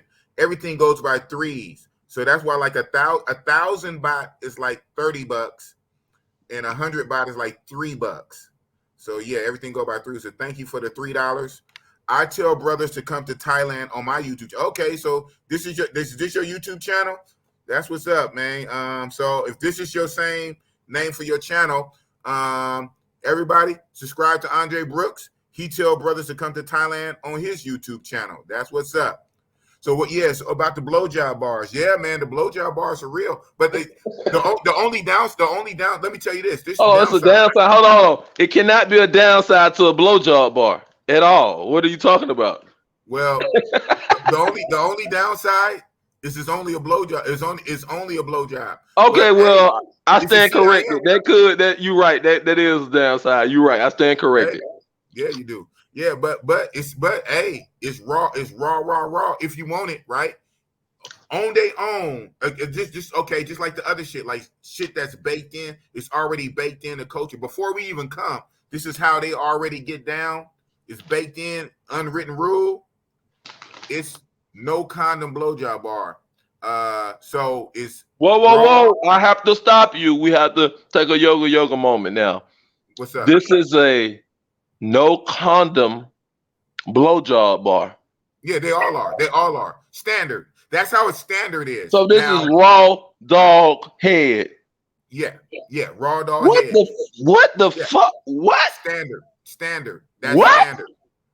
Again, like the soapy massage. If you only wanted the soapy massage and you didn't want to switch to the bed and you declined that part, I guess you can request a condom.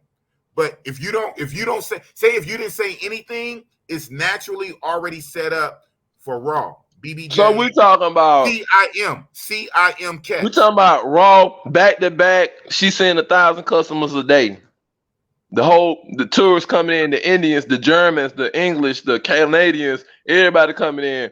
Raw head bar, like raw oysters. And I guess with an asterisk, unless you request or have your own. Maybe you have your own or you request. Damn.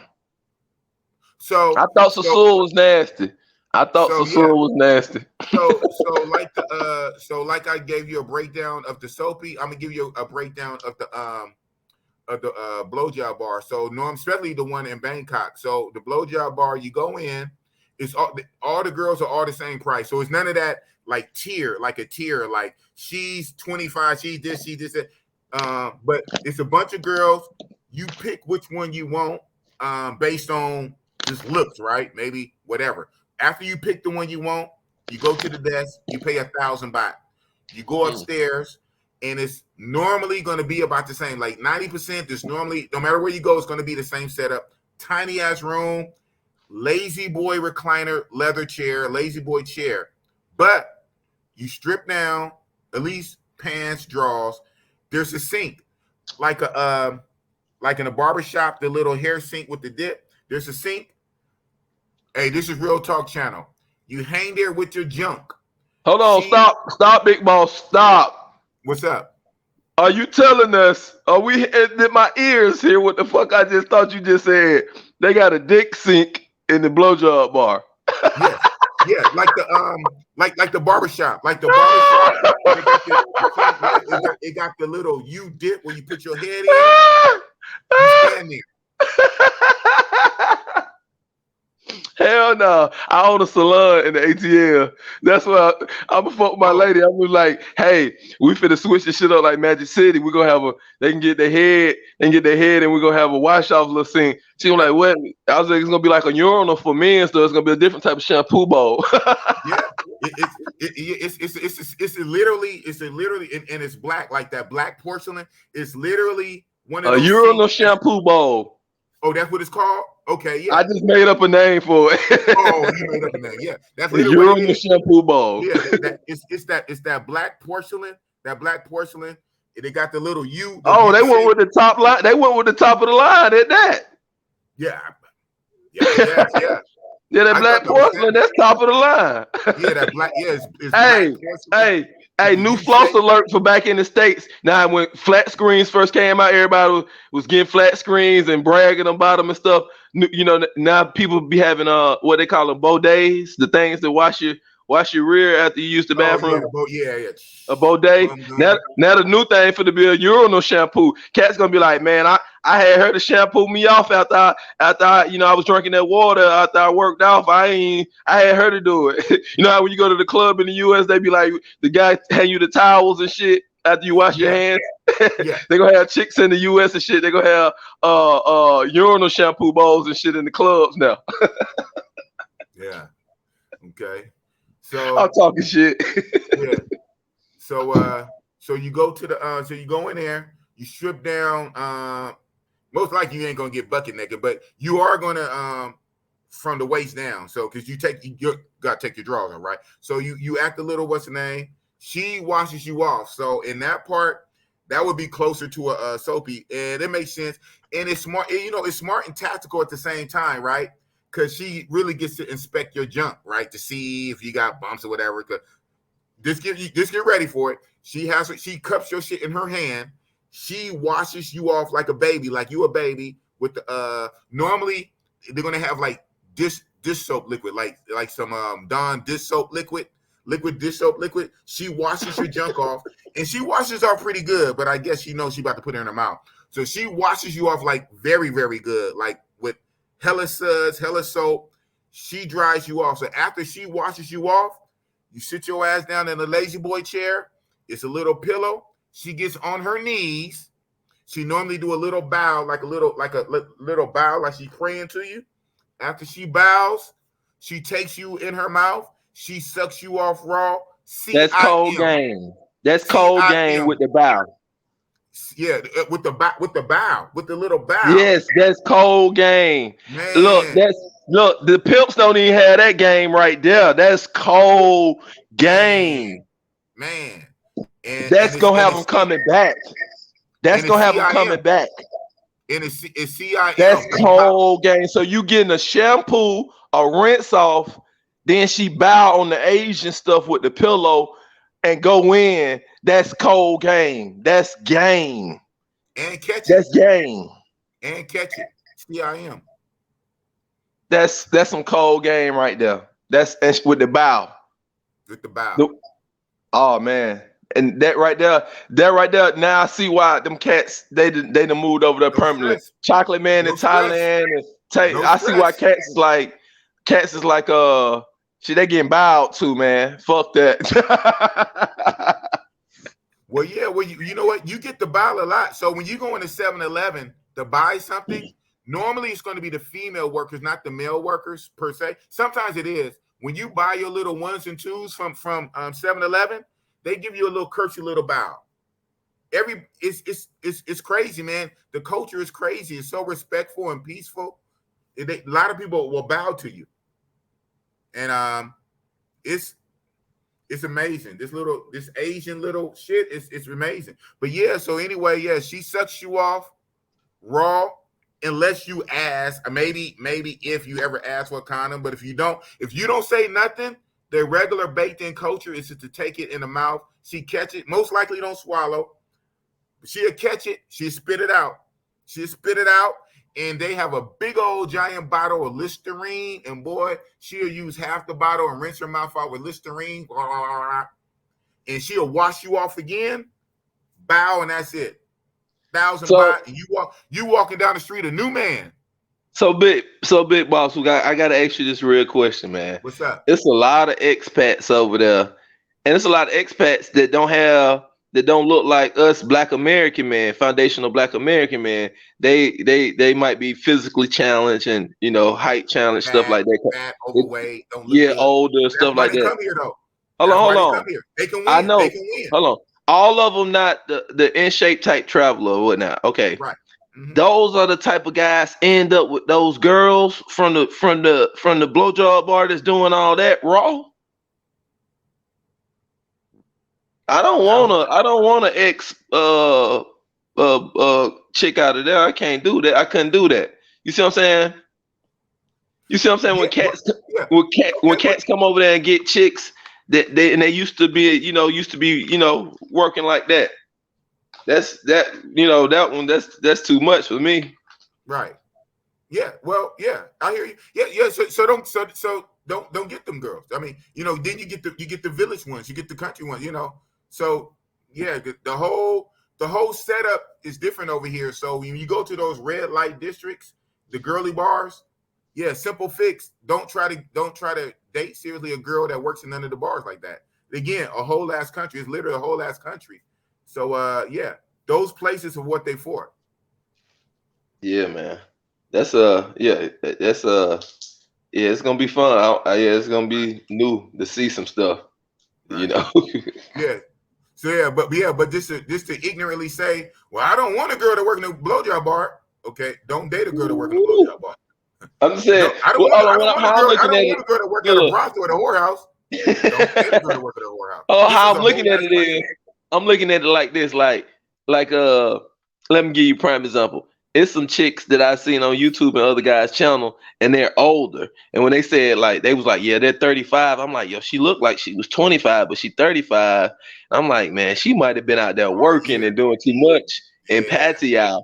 And then to hear you say what's going on in these bars and unprotected, it made me look at an older Thai chick, even if she fly fine, it made me be like, no. Yeah, well, it depends what kind of job she got. So if she had like a professional job, she was probably always professional. But if she kind of don't got like a real kind of job, then she probably was doing that. So yeah, it depends. So yeah, and that's why I was looking at that from that aspect. I was like, I can't be out there booed up with none that's like they can't tell me she was working a professional job, what you was doing 5-10 years ago. If you 30 or something like that, I need to know because. Like I said earlier, probably before you came on the stream, all of Thailand is not like Pattaya. When I put the thing like the States, Pattaya is like our Las Vegas. And as you know, right? Where else have you been there? Not like Las Vegas. Las Vegas is Las Vegas, like its own little island. That's how Pattaya is. So you wouldn't necessarily want to go to Las Vegas to find a wife. Now you might take your wife to Las Vegas to marry. When you go to Las Vegas, you go to Las Vegas to party. You don't go to Las Vegas to find a wife. So the same rule applies. Don't come to the middle of a red light district in Pattaya and try to find you a wife in the middle of Pattaya. This is a whole ass country. So especially if you're going to be here for 6 months, you'll be here for a year, you're going to be an expat, you're going to move around the country. You can see what the whole country has to offer. I'm being real, man. We all trying to do what Richard Mack did. We all trying to go do that Richard Mack thing. That's what I'm being real. Yeah, I'm trying to get one. He didn't find her in Pattaya though. He didn't find her in Pattaya. Oh, he did. You just got to move about. You just got to move about and network and meet people. And like you say, as you start meeting people, especially in other in sports and what you get into, business, as you start meeting people and networking, like with guys and business partners, then they'll turn you on to other chicks, friends of the family and whatever, this and that. So then you start meeting the good girls, the nice girls with the job. So it depends how you do it. Yeah, but I tell guys all the time, don't go into the middle of soy 6 trying to find a wife. So yeah. Thank you for the info, man. You enlightened a lot about the travels. And man, traveling is the highest form of education. And that's why a lot of people try to shame it. Because see, traveling is not like going to college or going to the military. Especially when you're traveling far, and it's obstacles, it's financial obstacles in the way and a lot of different things. So it's the highest form of education. That makes a lot of sense. Yeah. And if you piggyback on that, if you make it to the plantation analogy in slavery, it was illegal for blacks to learn how to what? Read. Boom. And because you want to keep them ignorant, you want to keep them on the plantation, you want to keep them suppressed, you want to keep them low level, low vibration. So nowadays, as black men are getting passports and being liberated from the plantation of the matrix, they want to put us back on the plantation. They don't want us to learn how to read. They don't want our eyes to be open. They don't want us unplugged from the matrix. They want to put us back in the matrix and make us back to sleep, right? They don't want us to expand our options. They want us to only know what they want us to know. And what they show on TV. They all skinny. It's all dangerous. It's all that. So if you make the same analogy, they want to put us back on the plantation. They want to keep us ignorant. They don't want us to know. They don't want our eyes to be open. Same analogy. Highest form of education, and they want us ignorant. And that's real talk. With yoga, and busted up Bossellini. I'm out. Yeah, I'm about to shut this down in a minute, man. So any last words? You say I'm out. I guess that's it. Hold on. Are you saying I thought you were talking about looking through the chat. Are you talking about me? Oh, okay. I'm about to shut it down. Any last words? Man, I with the danger of the drugging and what's going on in Colombia, staying away from there for a minute. What is that happened in DR with Russ, and then he Telemate Dreams just revealed on his live, I think tonight or last night, that the lawyer called and kind of was giving him threatening messages. The lawyer that he was trying to sue told him he needed to leave, and he was waiting to reveal that once he actually got out the country, because messing with the lawyers. And then that's why when he went to go get the guy prosecuted, they say, well, you got to pay money. And he just revealed. See, we didn't know at the time. He didn't got the call from the lawyer who played him on the money. And remember, he was trying to get other lawyers to sue him. When they gave him that, like in the U.S., a lawyer send you a letter like, hey, we about to go in on you. You need the A, B, C, and D. And they told him he need to leave the country. So I didn't know it was serious like that when you got lawyers down in the Dominican Republic coming at you. So with all those different things going on, I'm like, I'm just going to fall back. And then the other guy they just found, murdered and stuff. I'm like, I'm going to fall back from down there because all of it's too tired dealing with chicas and stuff like that, and the energy of the people. And y'all in the country where the guard hair looks like our hair. And the people are peaceful. So y'all, you get giving great insight on that. So thanks again, and sharing your birthday and your birthday trip with everybody. You know what I'm saying? And we're growing and learning from it. If you don't know, brothers are learning from your experiences. No matter you delivered in your Oak Town, Big Boss way, it is still high level intellect and high level experience. Like I said, this is the highest form of knowledge, of education, and you're giving it to us, and you're going boots on the ground, and you're giving it to us uncut, like the brothers back that's in the inner cities that can't go. People watching this in New York, LA, Miami, Oakland, Dallas, ATL, Chicago, all throughout, saying, man, one day I want to be able to go to Thailand. It's this brother 4th and 5th trip to Thailand. Man, let me see what, and they living through your stories. They living through your cell phone, your camera. So this is bigger than what you think. And I know you knowing it now because people making videos about you, people seeing you in the airport, people seeing you out in Thailand, so your name is getting more out there in the algorithm because you're giving us educational information through experience. So appreciate it again, brother. I take it, bro. I take it. I appreciate it, man. So yeah, up, man. And shout out to you, man, for having that discipline to come here. You know what? No disrespect to you, bro, but I still believe it when I see it, man. You can say all of that. Oh man, I thought I was about to get off your channel. I thought I was gone, but now it look like I got something else to say now, man. The best laid plans of mice and men. Oh man, now I gotta get into the real. I gotta get into the real. I might even have to cut the camera on for a second, man. Ain't no get into it. See straight up, Big Boss. What I'm doing though, I'm flexing it. I'm flexing, and I'm flexing and low key shitting on y'all by coming over there going monk mode and working out. That's what I'm really doing. You know, that's what I'm really doing. I'm flexing hard. You know, I'm showing. I'm showing the man between the mice. I peeped that already, but you know what I say? It sounds good. It sounds good, man. I know you're not in the gym like that. Russ took a little shot like that too. Talking about when I believe it. Once you get over here and go down and sort 6, whatever.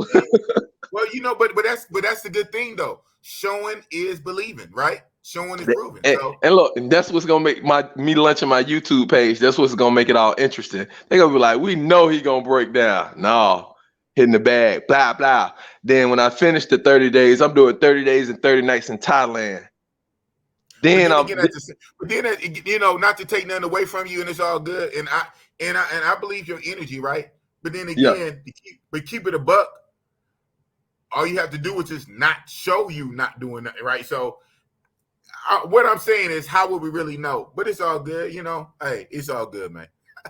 It's all good. Cause like say, you can veer off. You can veer off the beaten path and just don't record it. We would never know. And unless you have a camera follow you around 24/7, and somebody's coming with me. That's what I'm kind of doing. Right. No, but it's not that deep. It's not that serious. You say you're gonna do it. It's all good. Look, the way I'm gonna be in the gym, and then the second week I'm gonna go to 2 days Muay Thai and Jiu-Jitsu. Where I'm gonna be in the gym, you'll be able to tell. Energy for nothing else. Yeah, exactly. You're gonna be able to. Hey, how much energy does it take to go to a blowjob bar in between going to the gym? And nobody would never know because this is the surprise, Big Boss. It is what it is. Hold on. This is the surprise. This is the surprise. See, down at Tiger Muay Thai, they had a beat down barbecues. So people that's coming over there training on the different levels, they do the fights on the Saturday nights or whatnot down at Tiger Muay Thai.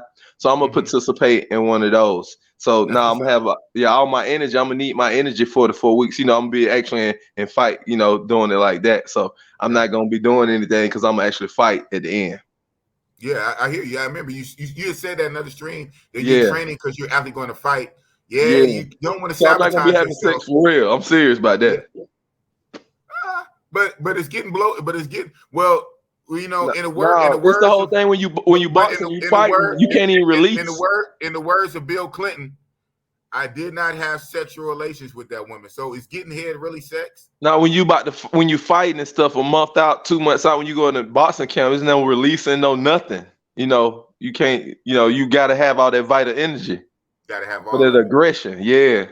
Semen retention. Exactly. So Muhammad Ali, Mike Tyson, Mayweather, you can talk to all the greats about that. That's the whole thing. Once you go to fight camp, all that's a wrap. Right. I feel you, man. Good luck to you, man. So we'll see what's up, and if I'm slipping, I know Big Boss gonna do a report. Oh, we caught Yoga slipping. We caught him at Club Kink. Oh man. If you go to Kink, you're gonna slip. Don't go to Kink. It's like that. It's really like that.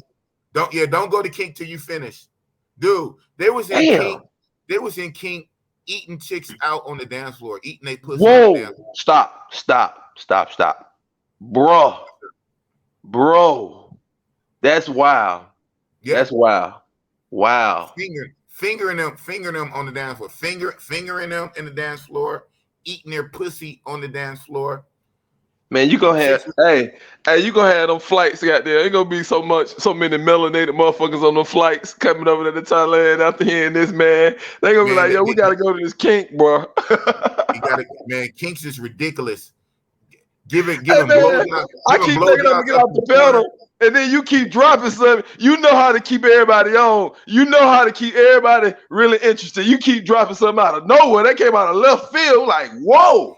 Well, I said this earlier in the stream before the general came. When the general came on, I fell back because I didn't want to say it at the same time he was on the stream. You didn't want to incriminate. You didn't want to incriminate. But I said it before he came on the stream, and now I'm saying it afterwards.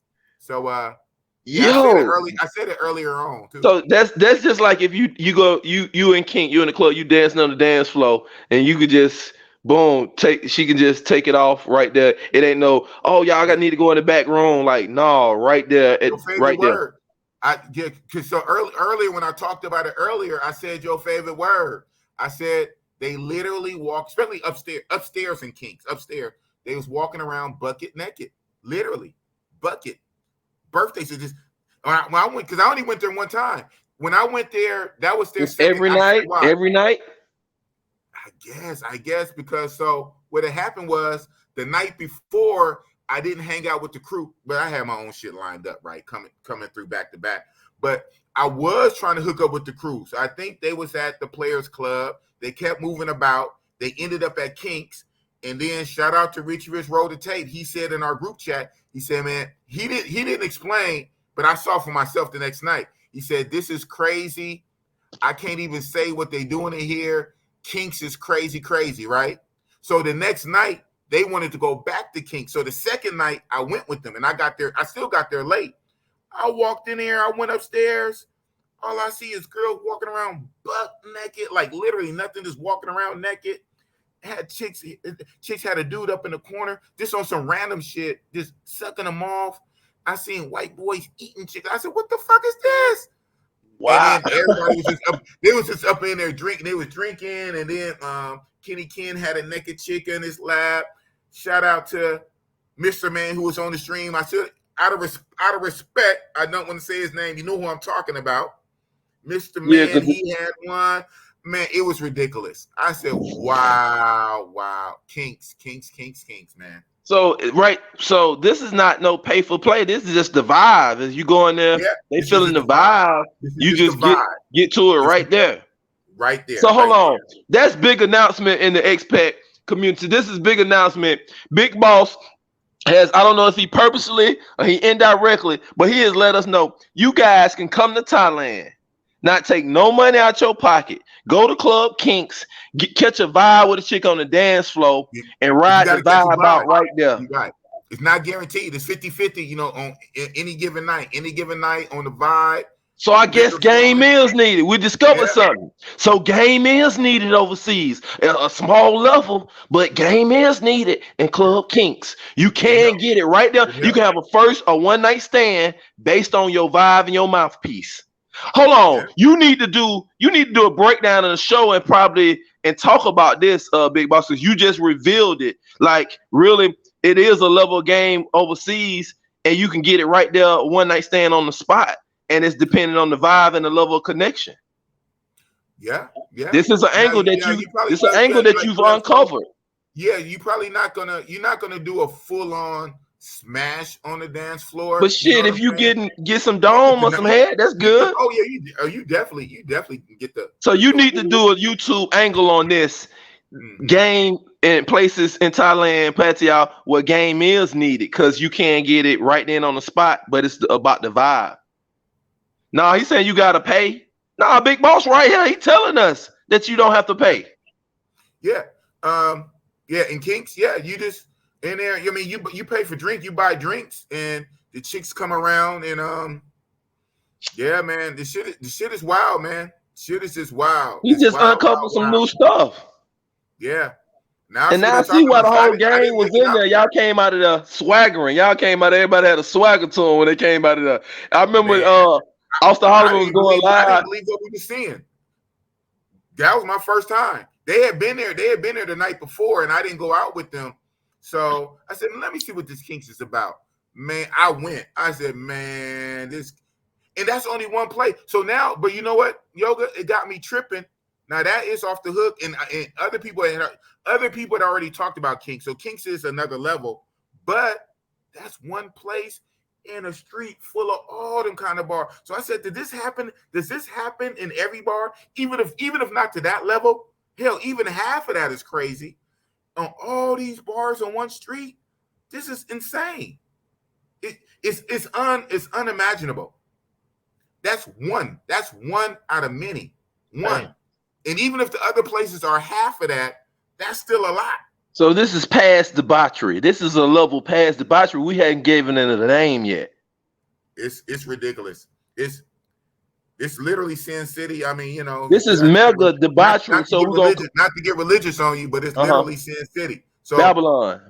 Yeah, Babylon. Las Vegas ain't got nothing on Patia, man. So this is mega debauchery. So we're gonna call it mockery. It's mega debauchery. Mockery. Yeah, put the M on it.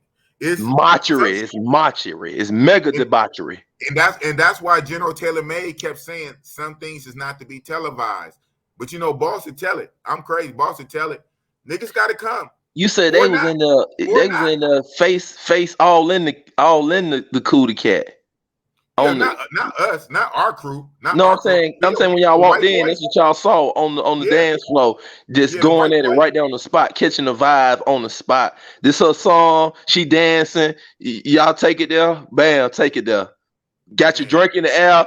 Hey, folks walking in the door, you still doing your thing, like the club, like the regular club going on. It was. I mean, I'm like, what is this, man? This is only one spot. So it got me to thinking, how many other spots is like this? So you hadn't went into all them other bars like that. Y'all kind of just walked on. You don't got that was enough. That was enough. You was like, I'm about to go to the house. Yeah, well, no, we left there and then we just went to 808, which was also turned up. You know, but that's a hip hop club. So now, we all are they thick out there? Are they thick? We all mobbed in a bot bus. We went to the weed. Yeah, I saw that. We went to the weed spot dispensary. Some guys picked up some weed. I'm not going to say which one, but some of the guys picked up some weed, and then we went to 808. Now, were they mostly thick, more brown, melanated Thai women in 808? Yeah. Okay, if I say in Kinks, no. Kinks, they wasn't melanated. Kinks, they was. So if anything, that might be the little trade-off for the Kinks, because in Kinks, most of them was the itty bitty square cheeks, real pretty. Yeah, square cheeks, and some had little baby cakes. Some did have baby cakes though. You had a lot of baby cakes. Some was square. Some was straight pancake. Some was square cheeks. No, it's square cheeks. It's officially square cheeks. Yeah. But that's what you say that too, and I say what I say too. You don't tell me what to say on my channel. So I'm fucking with you. Some was baby cakes. Some was flat pancakes. Some was your square cheeks. You had all in between. Some had a little shape to them, but it was mostly that, right? But no. So when you go to 808 hip hop, when you go to the hip hop clubs, that's where the melanated or even if they ain't melanated, you ain't gonna find a lot of melanated. I mean, brown, tan for them. Yeah, you're still not gonna find a lot of that. But you will find some that are thick though. Yeah, you will find some that are thick, but yeah, you're not gonna find a lot of melanated and tan Thai chicks. There are a few, but you're not gonna Africans find a lot out there. I hear them saying Africans are scattered out there. Yes, they are, especially in Bangkok. There's more Africans in Bangkok, but there are a few Africans here in Pattaya. I know they got body. Oh man, they built like stallions. They out here. But you got everything out here. You got Russians out here. You got you got Indian, red dye Indian chicks, Arab. Well, a lot of them are in Bangkok, and because again, Bangkok is the international. Bangkok is like their New York. Hold on, Bangkok Arab chicks are out there working. Oh yeah, you got working girl with the whole little. Yeah, they'll get killed if they go back to their homeland. Shit, they out here. They working out here. Damn. More game. Big Boss giving us more game. See, they in the U.S. popping off all that at the gas station, and they out there in guard working, boots on the in guard, ground, in in guard. guard. You did that's real. A-Rad chicks with the little With with the the do-rag accent, on with the working. accent. You got the red dot Indian chicks out here. You got African chicks. You got European chicks out here working, especially in Bangkok. New And you're game, right. fellas. And New game, fellas. New Tony Smith game. is right. The Russians tend to be more expensive. If you're dealing with the pay for play, the Russians tend to be more expensive, more pricey than the pay for play side. You know, unless you can pull one off game. You know, but then again, you're gonna pull. She pretty much gotta not be a working girl, really. It's hold on. Let's hold on. It's so many levels, man. It's so Big many levels. Boss, you just brought a whole nother chapter into this. These What's male up? groupies, they angle it how they come at you, and brothers that's traveling, black men that's traveling, they angle about these poor women. But we need to bring up this thing about, hold on, it's women coming from the first world and the second world coming over here working, and in heavily religious cultures coming over here busting it open. Because they want to. You know what? It ain't all even about the Thai women. And they talking about the poor Thai women. Now you got Russian, European, white women coming over here, Muslim women coming over here. And then they praying 5 times a day. African women, Polish women coming over here to work. To work. They spent their own money to come over here to work. This is what they want to do. Well, you know what?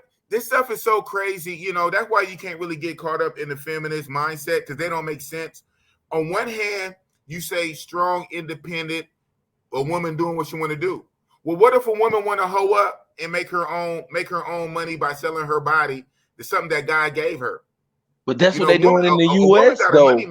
A woman got a money maker. So what if her own self, with her own volition, and she might even have a college degree, right? But she chooses for 4-5 years of her young life. Get on the plane. To sell her body, to make a lot of money, to go travel to to sell Dubai. her body. That's her choice. So now she don't got a choice.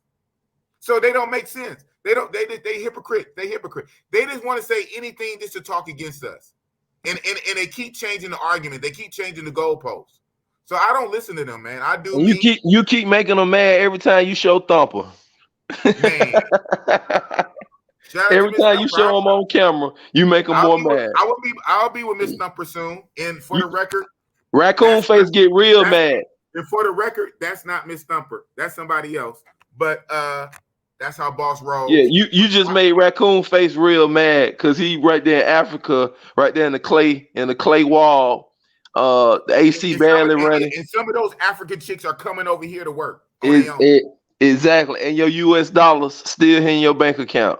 See, that's what it really is about. You had a financial freedom to do it. See, you're not slave to the time. You can get up, jump on a plane, go anywhere around the world, and have it your way.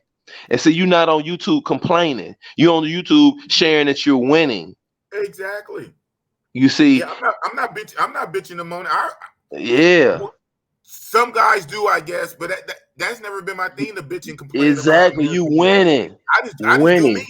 I do me. Now here's the thing. Half the time though, if the shoe fit, holla. You know what I'm saying? There you go. If guilty conscience. Now you feel away. You know what I'm saying? So even if I'm not complaining about Matrix chicks, I'm talking about me and what I'm doing. You got a solution for it. Yeah, but guess what? A guilty conscience and hit dog holler. Indirectly, no, I didn't say nothing about you. I'm talking about what I'm doing. Mm-hmm. Yeah, but the way you say it is like you know what's indirectly happening? This is what's indirectly happening, Big Boss. Your value and your status is being raised amongst the women that they complain about, because that's the crowd that he's gathering. He's gathering crowds of hyenas and baby mamas and stuff like that, and they can't leave their financial status. They can't up and leave and change their environment like you're doing. And so he's giving sermons, being a male cheerleader about you, and then so it's raising your status in their eyes, because they're like, well, who? Okay, whoa, that's Ling Ling. Okay, that's Ching Ling. Wow, that's Thumper. That's whoa. Oh, he's been over there for. Oh, this is his birthday. Okay, yeah, they booking free birthday dates at the club where they let all the ladies in free. You and in Thailand and clear blue waters on the whole continent. So it's a big difference out here. So Yeah. so Raccoon Face, we know you watching because of the time frame of where you at now, and this is the way you trying to get a little YouTube check. But the brothers are creative. So and right now they feeding you, so you got to be humble because you're eating off of them. You eating off of the moves that they making and the information they're sharing, and you eating off of it. Now you eating shit, but you eating and you digesting it, and it's bringing the independence. You see what I'm saying? It's just enough nutrition in it because these brothers are so high level with the moves and their experience. It's still enough nutrition for you to eat it and then get half of the nutrition. So that's what's going on. Yeah, Scraps that's from the what's going table. on. There you go. Scrap, That's what's going on. scraps So from the table. Big Boss doing it so live and so player, so boss that you can eat. You eating shit like that and still getting a little nutrition in your bloodstream. But what's going on is Well, you getting thin. He getting thin. The raccoon, the even though black marks around his eyes, his face is getting blacker and blacker, and you get more. Big Boss, you get your skin getting more clear. suntan and the sun on you and all that, and his face, them black raccoon marks around his eyes are getting deeper and deeper. Hey man, he deserves all that.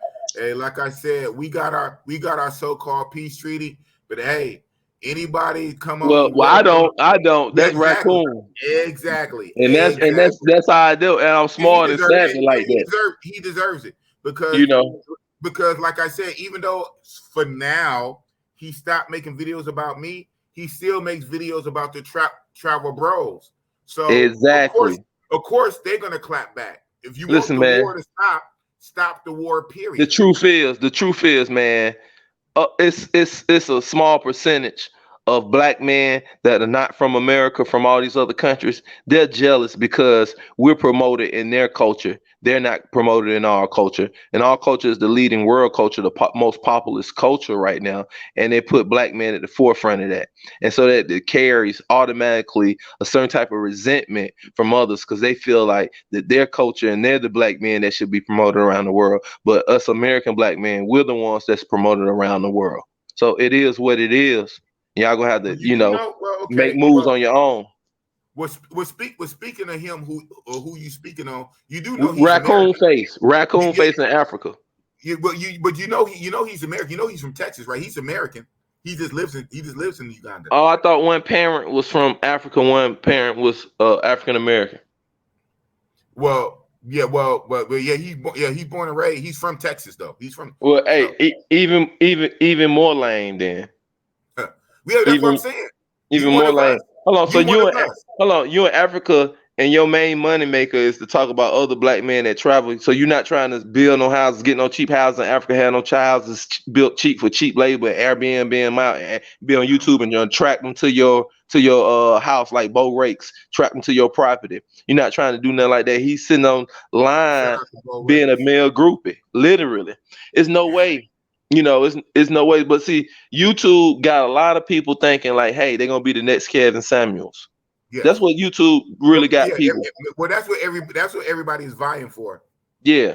So and we really seeing the creativity level of certain people. So it's all different types of levels, and there's money to be made at each level. It But is. it's but It's a you risk something. You risk something in the way that you go after it. And also what you do is you big up the person. You know what I'm saying? It's official, man. When you got haters on this level. That's when you're official and you making the right moves. And the history and study show and this marketing, and since this internet came out, that when people go like that, they only make the target that they going at give the target more attention. And that's what you're getting. You seeing your numbers increase. You seeing your subscribers increase. It is what it is because when they come to check on you after he doing 8 hour lives about you and other brothers, they go and see. They say, "Oh, this brother really in Thailand," and that's what keep them looking at your page because you really there, and they want to learn also. You showing receipts. right? That's all what it is. You know what I'm saying? And you feel me? And the guy's buck broken. That's what the guy's broken. You know, and and and uh and it's funny. Like I said, imitation is the best form of flattery. The best form of it. Yeah, man. These guys All right, not winning. man. All right. Well, that's hell of a last word. So I'm gonna let you get your rest before your All right. flight. I'm out. Good luck. I'll see you in a little bit. Yes, sir. All right. Peace. Yoga, man. You see the profile pic. You see Yeah, man. he's ready for Ambak kickboxing. Peace. Peace. That's what's up. That is what's up. Yeah, man. Yeah, man. So it is what it is, man. Like I said, I have the so-called truce for right now. You want to call it that. Peace treaty, truce, armistice. He said he won't make no videos against me if I don't make videos against him. So yeah. But obviously there's a lot of bad blood. He's still making diss videos against Travel Bros. So even if he doesn't make none against me, Big Boss, he's still making them against other Travel Bros. So of course they're gonna clap back. So it is what it is. And like I said before earlier in the stream, I have a video already done. Well, I could add some more edits to it, but basically 90% done, or ready to go, loaded. And if he breaks the treaty first, I'm just gonna release it and then follow up with others. So it is what it is for right now. Yoga. Shout out to Yoga in the building. Chopped it up with Bossy-Boss. You see his little his profile pic with the boxing gloves on. He says he's coming out to Thailand. He leaves tomorrow, I believe. I mean, he'll get here a day after. He's going to come to Thailand, and for about a straight month, he's going to be in monk mode and just train for his fighting. He's going to train for a straight month and be on strict discipline. So shout out to Yoga. That's what's up, man. Shout out to Richie Mac Zoom to Thailand and pulled up. Shout out to General Taylor Made Dreams. Shout out to Richie Rich Road to Tape. Shout out to Brand Jor around the world. Shout out to all the people who pulled up in the stream to rock with Bossy-Boss here on a Sunday afternoon. And I know it's Saturday night for you guys, probably now Sunday morning. Yeah, so yeah. So I know in California, it is after midnight, it's 12:24. I know on the East Coast, it's like 3 in the morning. You guys still rocking with Bossy-Boss. But here, it's 2 in the afternoon, right? 2 in the afternoon. I'm going to get so-and-so up and start my day and see what it do. So thank you guys for coming out, rocking with the boss, Alini. Here in Thailand, I'm still here for little more than a week. I'm still here more than a week. And like I said, next week, I will be going out to a village. I forget the name. She told me the name. I forget the name of the village, but I'm going to get a lot of footage. So look for that. When I'm out there, I most likely will go live at least once or twice when I'm out there to show y'all live. But as far as edited videos, don't look for any edited videos for a couple weeks or after I get back, man. All right, now I am collecting footage. But I'm not going to put it together in a video till after I get back, man. That's real talk. I ain't doing all that shit while I'm on vacation. Especially a short vacation, right? Like if I was a full-time YouTuber and I'm just out here to the neck, I'm out here for like 3 months and 6 months. Yeah, then it is what it is. Then that's my job, right? It's my job. It's literally my job to make YouTube videos to put up.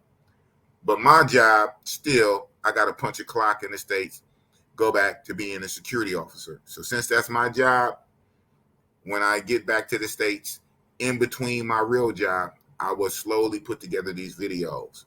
But you guys can help by sharing and suggesting me and helping Bossy-Boss grow. And maybe one day when the channel gets big enough and I'm full-time YouTube, then I can be on location and spit out videos on location.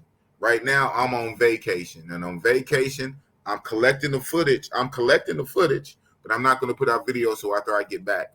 It is what it is. But anyway, thank you guys for rocking out with the live stream.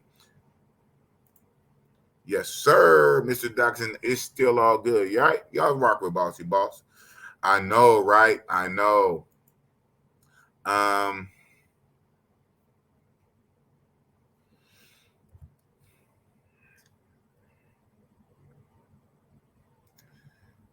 right. We about to head out.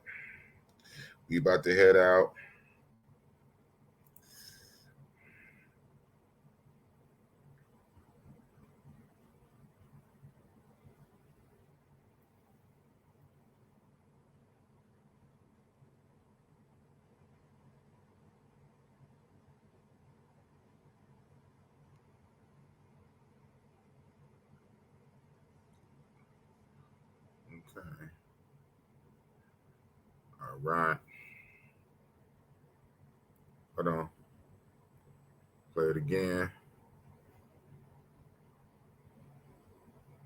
Yeah, buddy.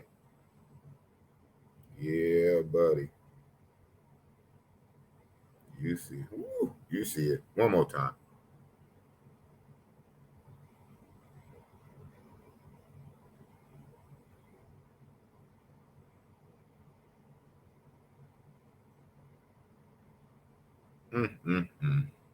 Hips don't quit.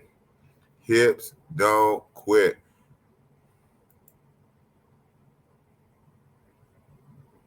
You see them hips?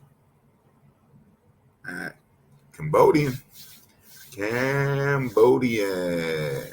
I got to go to Cambodia, man. I got to go to the source, man. Hell, I still got to go to Vietnam. Hell, I got to go to Philippines. Damn. Travel life, man. Travel life. Right? I got to hit I got to hit up Africa. Got to hit the different countries in the continent of Africa. See what countries. Obviously, Egypt for the pyramids. Want to hit up Kenya, Nairobi, South Africa. So that's at least 3 countries in Africa, right? Do my Africa chitlin circuit. Out here, obviously, I did Thailand a couple times. I want to hit up Vietnam. I definitely want to hit up Cambodia. And I still need to hit the Philippines, right? So many places to go, man. I mean, when does it stop? And we're going to go out one more time.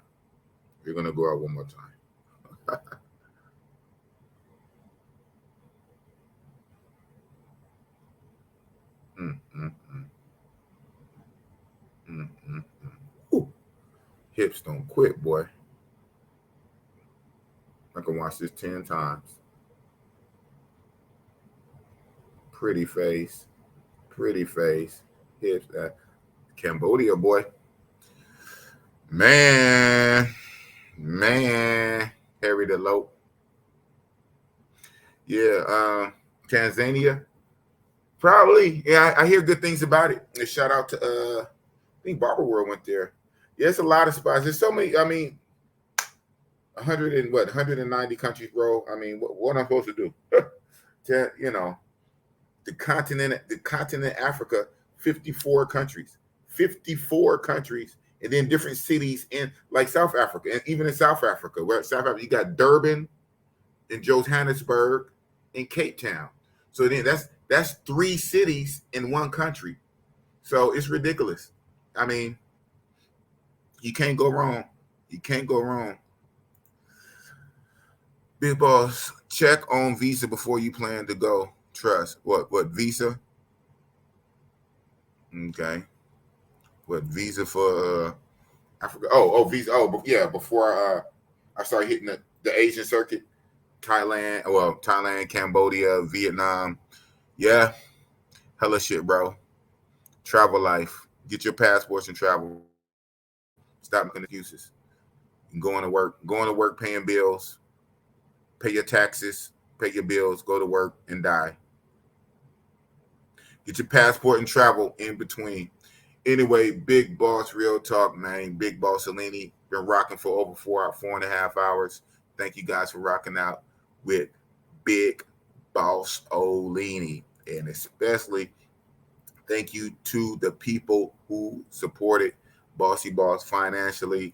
It is my birthday, so on top of that, so thank you for the people who donated for my birthday. It is what it is. Big Boss Real Talk in Pattaya, Thailand. And that's Real Talk with the Boss.